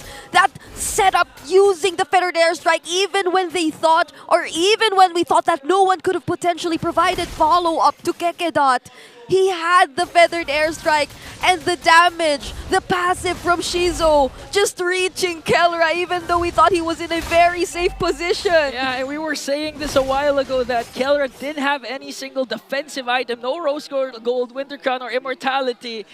So the moment that Kekedot made the move, there was able to follow up immediately, and just the whole squad of the Beast bursts down the main target, which was the God in the gold lane. Oh, let's go with the toss. Okay, here comes the toss, plus the Frigid Glacier. They're gonna be able to get there, but Kekedot, an off-angle kick on the Super Friends. It spells a disaster for the Bees as Kelra picks up a double kill, but AP.Bren, they still have a Lord sieging in onto the top lane. But Onic Philippines should be able to go ahead and stop that without a problem. AP.Bren, it looks like they didn't expect Onic Philippines to be positioned that way. The 7K gold lead that Onic had was erased, and now it has slightly gone back their way, just 2,000. But a lot of people, a lot of players here are already item locked. King Kong, item locked. Kekedot just built up an immortality. And still we're waiting for the last item, potentially a BOD for James Banks. Still, Onic now have a chance to build more advantage. Yeah. Honestly, Kekedot is becoming really scary for Onic Philippines. He's been making or opening up so much possibilities, looking for Kelra, hunting him down. Not to mention the damage that Shizu already has. But Onic are back They're knocking again, and they might want to put an end to this. Okay, so Shizu actually built up tough boots for himself. He knows the crowd control that Onic Philippines has. He needs to reduce it one way or another. 55 seconds. We set the timer earlier for AP.Bren. They needed to contest, and they contested. And it is now a very even ball game that the next contention for AP.Bren should actually be a 50-50, depending on a very important factor, the minion waves and how they're positioned in the map by the time the next Lord begins. James Max, BOD, Jove Skirt with a Winter Crown, and that item can be big for him in the next big team fight. Yeah, because honestly right now, the waves, Onic Philippines are able to take care of them really, really well. But look at where they're positioned right now. Oh, they might actually want to go for something. They really check out every single member. Was that the Retribution? Yeah. Used by King Kong. Okay, King Kong used the red 3 just to make sure AP.Bren won't have a sniff of that purple buff. 17 minutes in, when we thought this game would be finished before 15 minutes, maybe even 13 minutes, it has gone to the very, very late game. Minion waves are pushing out, and it looks healthy for AP.Bren. Onic don't look like they're going to be playing for the macro. They will play for this Lord, and it could be one last big fight. Okay, Brusco trying to get the information, zoning out the members. They're going for there! Here comes Unstoppable Force, but they was able to flicker around. There might get bursted down. The Immortality will be popped. Here comes the SLT. Chop Skirts with the ultimate. It's going to be a retribution battle between the Lords, but Shizu goes in. Brusco with a beautiful the man with a million moves secures the Lord, plus another kill. A chemistry coming in from the God in the gold lane. If AP.Bren gets the Lord, Onic gets the bodies of the bees. It's only the Silent Kid remaining, but it looks like the gods will march in and strike thunder in his heart. Thunder has never sounded this loud once again as Onic reigns supreme and bounces back in 3 weeks. After their 3-match losing skid, Onic Philippines have found their way back, taking the sweep up against the Bees. They look like they're back. But a bit of more questions for Onic Philippines though, because AP.Bren almost looked like they were going to force game number 3 on the back of Shizu going God mode before Keldra went God mode. Great performance by AP.Bren, and they get better every week here in MPL Philippines. Next week, we should see their first win come in. But for now, it's Onic Philippines who break their losing streak. I am honestly thinking of what to call this James Pax and Shizu connection already, because that game was nearly turned around by these two players. It wasn't just Shizu, it was also the retribution coming in from James Pax. The confidence, right? These players, they're really showing up. They're starting to show up. So a lot of hope for the Bees who are here to support this team. But definitely, we are going to look out for them in the coming weeks. But again, the happier side of the arena, the Sonics once more. Finally, they're seeing their idols, their favorites. Once again, they will be in the winner's interview. I know a lot of you have missed this, so let us not prolong this any longer. Let's hand it over to our hosts and talk to Onic Philippines after winning this match. And finally, back on the winning column, it's Onic Philippines! Grabe ang cheer ng Super Family. And now gusto kong tanungin si King Kong. King Kong, Onic is back. After ng ilang matches na nahirapan kayo, you're now at a win with a 2-0 sweep. Feel mo ba ito na yung start ulit ng pataas na pataas niyo pang momentum? Tingin ko po, hindi pa rin start ng momentum namin kasi may malalaman namin sa sa second leg. Kasi nanggigigil na rin kami bawian lahat ng mga nakalaban namin nung unang leg eh. Nakita ko si Keldra umiiling na. Hindi pa tapos yung question. Keldra, bakit feel mo na hindi pa ito yung tuloy-tuloy yung momentum? Ayun, yung sabi ni King Kong, yun na yun.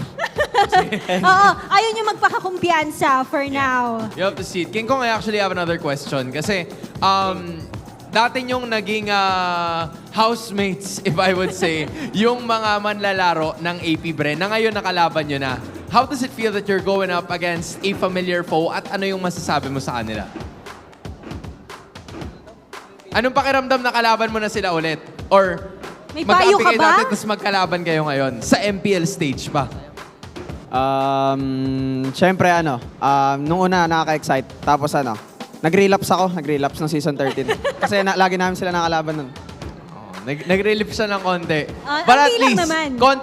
konti lang kasi kinakailangan din nila nung panalo. Coach, why not? I wanna give you this question this time kasi I think for the longest time, right? This is, after a very long time, ito ang unang chance na nagkaroon kayo ng losing streak, which doesn't happen very often. What do you usually tell the boys, especially before the start of this game? Ayun nga medyo self-explanatory na bago pa lang mag-start yung season, sinabihan ko na yung team na we have to be really prepared. Kumbaga, obviously, yung mga teams na hindi nakapag-compete internationally noong nakaraan, gigil yan eh. So, kailangan namin mas maging gigil, in a sense. Kailangan namin mas maging maingat sa preparation or mas maging matalino sa preparation. So, yun talaga eh. Tulad na sinabi nila kanina, tinanong nyo kung eto na ba yung bawi. I think could be the start pero we'll see. Kasi we want to work on some things talaga. Yeah, for sure. Aside from those, can you give us like at least one without deviating or giving your strategy away? Ano ba yung kinailangan mong i-address na isang bagay siguro na talagang nagbago yung perspective ng team moving forward? Wala naman masyado. Siguro, sinigurado lang namin kagabi na nagmamahalan kami. Bawat isa. Okay. I guess we leave it at that again. Okay, yun ang mahalaga. Once again, your winners, Onic Philippines! Gentlemen, you may now take your walk of victory.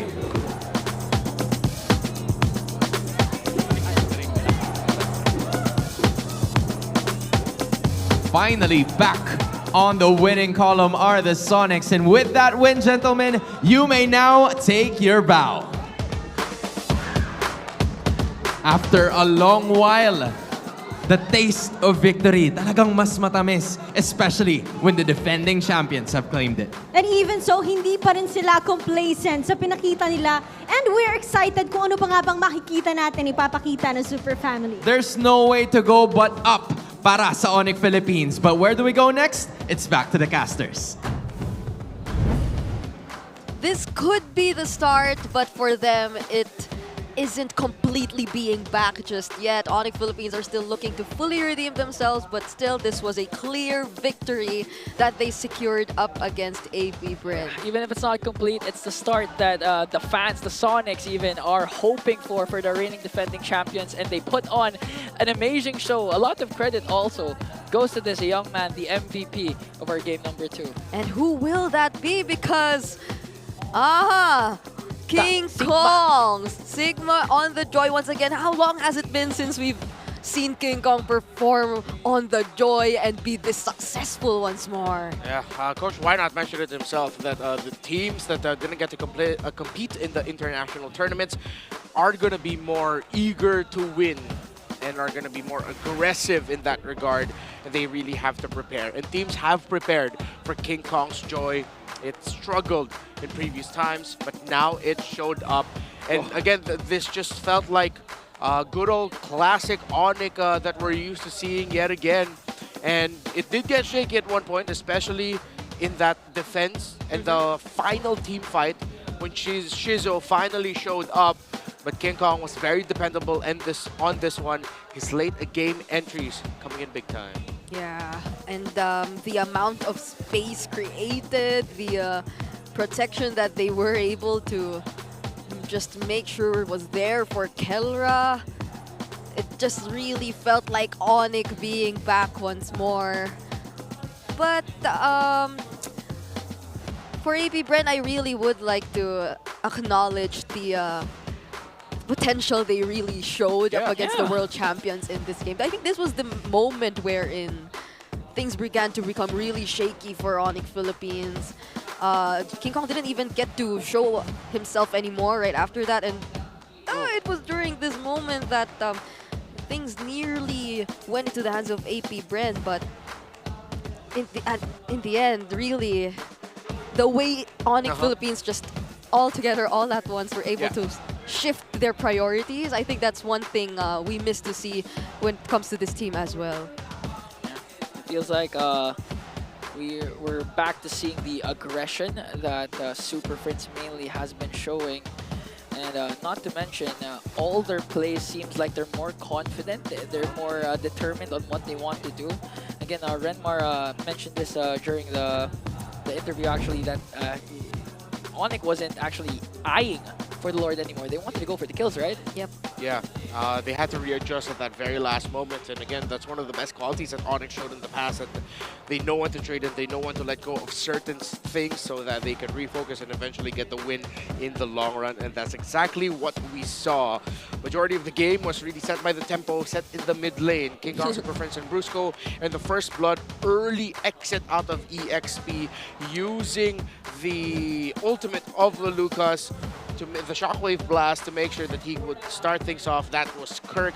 That was classic Onic Philippines we saw in that sequence. And then they just continued and never let go of that snowball that they had, playing around the Jawhead very well and making sure that Kelra would end this game with only a single death. The inability of AP.Bren to reach Kelra, the fact that Onic Philippines were ready for the entry of Kekadot, and it took a while for AP.Bren to really have their damage felt, and that Onic took control of majority of the game. Yeah, individually they had so many notable and great plays. It's also the flickers, the frigid glaciers coming in from Super Friends in the early stages of the game too. It kind of brings us back to the entire 5 Kelras, 5 King Kongs kind of feeling whenever we talk about Onic Philippines, and it's nice to see them back this way. PPI Rich Guy, this time though it's gonna be Kelra on that Granger, who really early on we saw just how much ahead he was of Shizo. It was just really commendable that Shizo was patient enough to really just focus on the farm and eventually still catch up later on. But this is the guy that was only captured once in that entire game. Yeah, and I think it was because of his overzealousness to not go for any defensive items anymore. That's why he was able to, Kekadot was able to pick him off. But again, even down to his itemization, after picking up the Sky Piercer, already 2 kills, so you could already feel the damage coming in from his Granger. I think there were some swaps which happened too. After that time where he got picked off. Yeah, he got to win the nature. Yeah, he had to. And after he used it, he swapped it back to the Rose Gold Meteor, I think. So still, he did adjust right after that, regardless of the situation. And it helped them a lot in terms of sustaining and eventually taking back the game for themselves. Again, Onic Philippines clearly a win in that match and actually handing us over the first sweep today, although we only had 2 series anyway. But yeah, I'm excited to hear what they actually had to say during the game. So let's head on over to our mic check. Wala nature, pre. Target lang lang. Nice kong. Ay, gago. Ipitan niya Moskov. Moskov. Super. Wala nature. Wala nature, pre. Moskov. Wala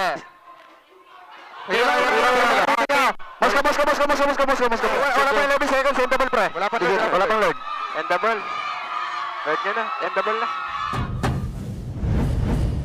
Apparently, we just confirmed right now, Renmar's theories are right. They really were able to, on the spot, switch priorities all at once, all together. It's nice to see that they were just so united in this understanding that they had to do that. You know, that was the most poker face reaction to opponent Lord Steel. Yeah. They expected it to happen. Oh, hero, yeah. With the pro players in the Philippines, when you hear them say hero in their mic checks, that means that's them calling to switch attention to focus on the heroes instead. Yeah, and that moment, it really felt like they knew regardless if AP.Bren got the Lord, they will be getting the win, because it wasn't, I think, until later before the Lord could actually spawn, and the waves apparently we're just clearly in favor of Onic Philippines. They were able to ride on that. So quick meta check before we proceed. Look at the statistics of Granger so far this season. Yeah, so based on the data, teams opt to ban the Harith instead of the Granger. So the best marksman option will be Granger. So that's one of the things we always talk about in the drafts. The trading of the best gold laners in the game right now, the Harith and the Granger. With Harith gone, Granger's the next best option. Then it becomes a trade for Granger and Irithel for most of the time. The next option after that would be the Moskov. Then way after that would be the Carries, the Claudes, and the Brunos of the world. So it just really goes to show because of how good Granger is with his reach, how fast he gets to, of course, snowball, get his items, really be a big damaging presence early on. That's why he's so good at this meta. By the way, in the head-to-head matchup between the Harith and the Granger, they're actually both 8 apiece. So 8 wins, 8 losses for both. Yeah, but that's really surprising. I mean, the 67 or 62 to 57 win rate of both the Granger and the Harith. I think that they're the most common gold lane matchups. Yeah. But that percentage means a lot. Yeah, and there's also very clear item pathing for a Granger. You go for Fury Hammer, then you decide whether to go for Sky Piercer or Hunter Strike. Then it comes the Malefic, the BOD, and or the Sea Halberd. Then defensives come later on. Yep, really depends on you. Can even be a Warax last minute if you wanted to. Yeah, that's also true. There are some possibilities like that, but these are our updated Infinix standings after we conclude week number 3. So TNC, there's been some slight movements here and there, but overall it feels like there's not much from what we've seen in week 2. Yeah. Just Twisted Minds climbing a bit, and then Falcons getting to solidify their slot in the top 3 of our standings. So hopefully we get to see the bottom teams really start climbing up next week, especially AP.Bren, since they've been consistently improving each week. This is what Why Not has mentioned a while ago during the interview, that the teams that failed to qualify for the last M series are more aggressive, more eager to come back stronger, and we're seeing it actually right now in the standings. Yes, and for our Fancy Laban standings, the fans who compete every before our MPL starts, it's actually AP.Bren leading the standings, followed by Twisted Minds. Wait, this feels like an inverted version of what we see in the MPL, except that Falcons still stay in 3rd. Yeah. And the Auroras are down bottom together with the Sonics. Yeah, it's like you flipped the script, except for Falcons, and said, no, we're 3rd in the standings, we're 3rd in Fancy Laban as well. Again, this is the official tournament for the fan bases and the communities of each team. And of course, Infinix, the official tournament phone of the MPL Philippines, is what they use in that fan tournament. Yep. If you want to experience how it is to play on an Infinix phone, to play on the phones our players actually use, and to just compete with the other fan bases all together, you can head on over here at the Green Sun Makati. Be here a bit earlier since the Fancy Laban starts right before the matches actually happen. So it's been a blast. I know it's been very fulfilling. Any last words from Ingan and Renmar, who's been here for 3 days? No, I mean, Brigida, we are so thankful for your curse, because we had a lot of amazing games for week number 3. I love my job. I really love my job. Yeah, this will mark Renmar's final day this week, but we'll see him again next week, and we'll see you guys next week. Let's head on over to the stage and throw it over to our hosts. Don't you guys love your jobs too? Yeah, I do. At dito na nagtatapos ang Week 3 sa MPL Arena. Odin, I'm sure you have a lot of thoughts with what has happened with this week. Well, syempre, nasa Pilipinas tayo. So intense as always ang nangyari sa ating linggo. My favorites, highlights of the week are Smart, Omega, and Twisted Minds finally getting their first match wins for the week. At hindi lang yan. We also have teams na continuously ay nananalo. Aurora Gaming, Team Liquid Philippines, and Team Falcons are on win streak. And you know what? It's not just about the teams, because the players also got in their bag. It's the walking legend Few finally achieving that 3,000 assists milestone, leading MPLPH history. Meanwhile, Mr. consistent naman na si Edward, has been the 8th player to achieve at least 1,000 kills here in our league.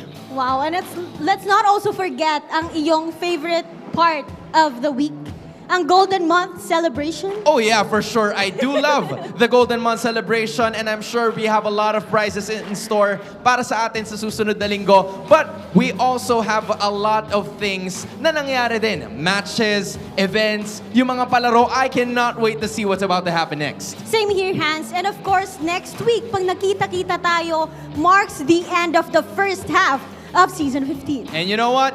That is it. Muli, ako si Hans Galleria. And this is your very own Odin. Sama-sama tayo muling tunghayan ang Lakas ng Pinas! See you guys next week!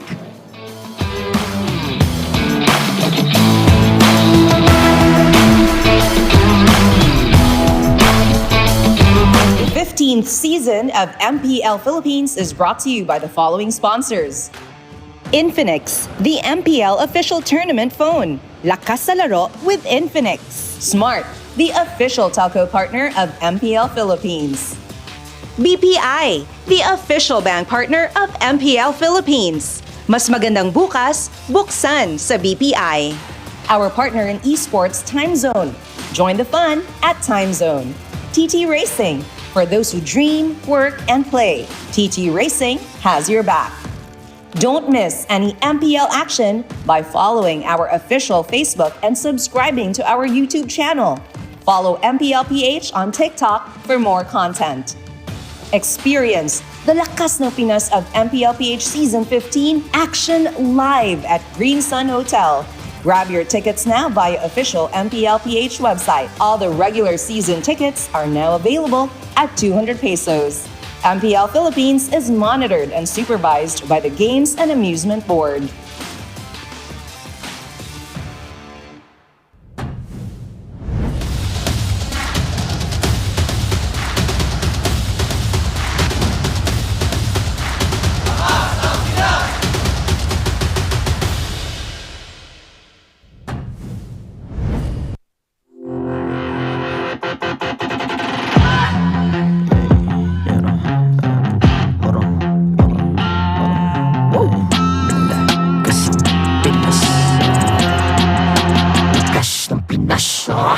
Malakas, Pilipinas, malakas Kahit anong lane, we become the monsters Malakas, Pilipinas, malakas Face the golden sun and reppin' for the 3 stars Look at us, to the top, no ifs, no buts Winning any game, para to sa PIN na yes Di mo matikin ang aming boses sa new level Nasa kalye man o mobile window, I become a legend Open fire, we unite, we winners Built with pressure, the diamonds are made of Switch na lane na parang gera HP Racing may reset up Built agad ang buhat ni Hilda Full load SS parang Lyra Susundan ko ang iyong bakas Kasama pataas Tagumpay natin to Dahil tayo'y malakas Para sa Pinas Nasa amin ang alas Hindi tuwa atras Kinikilala sa taas Kasi kami ang malakas Para sa Pinas Nasa amin ang alas Hindi tuwa atras Kinikilala sa taas Ganito kami sa Pinas Wow!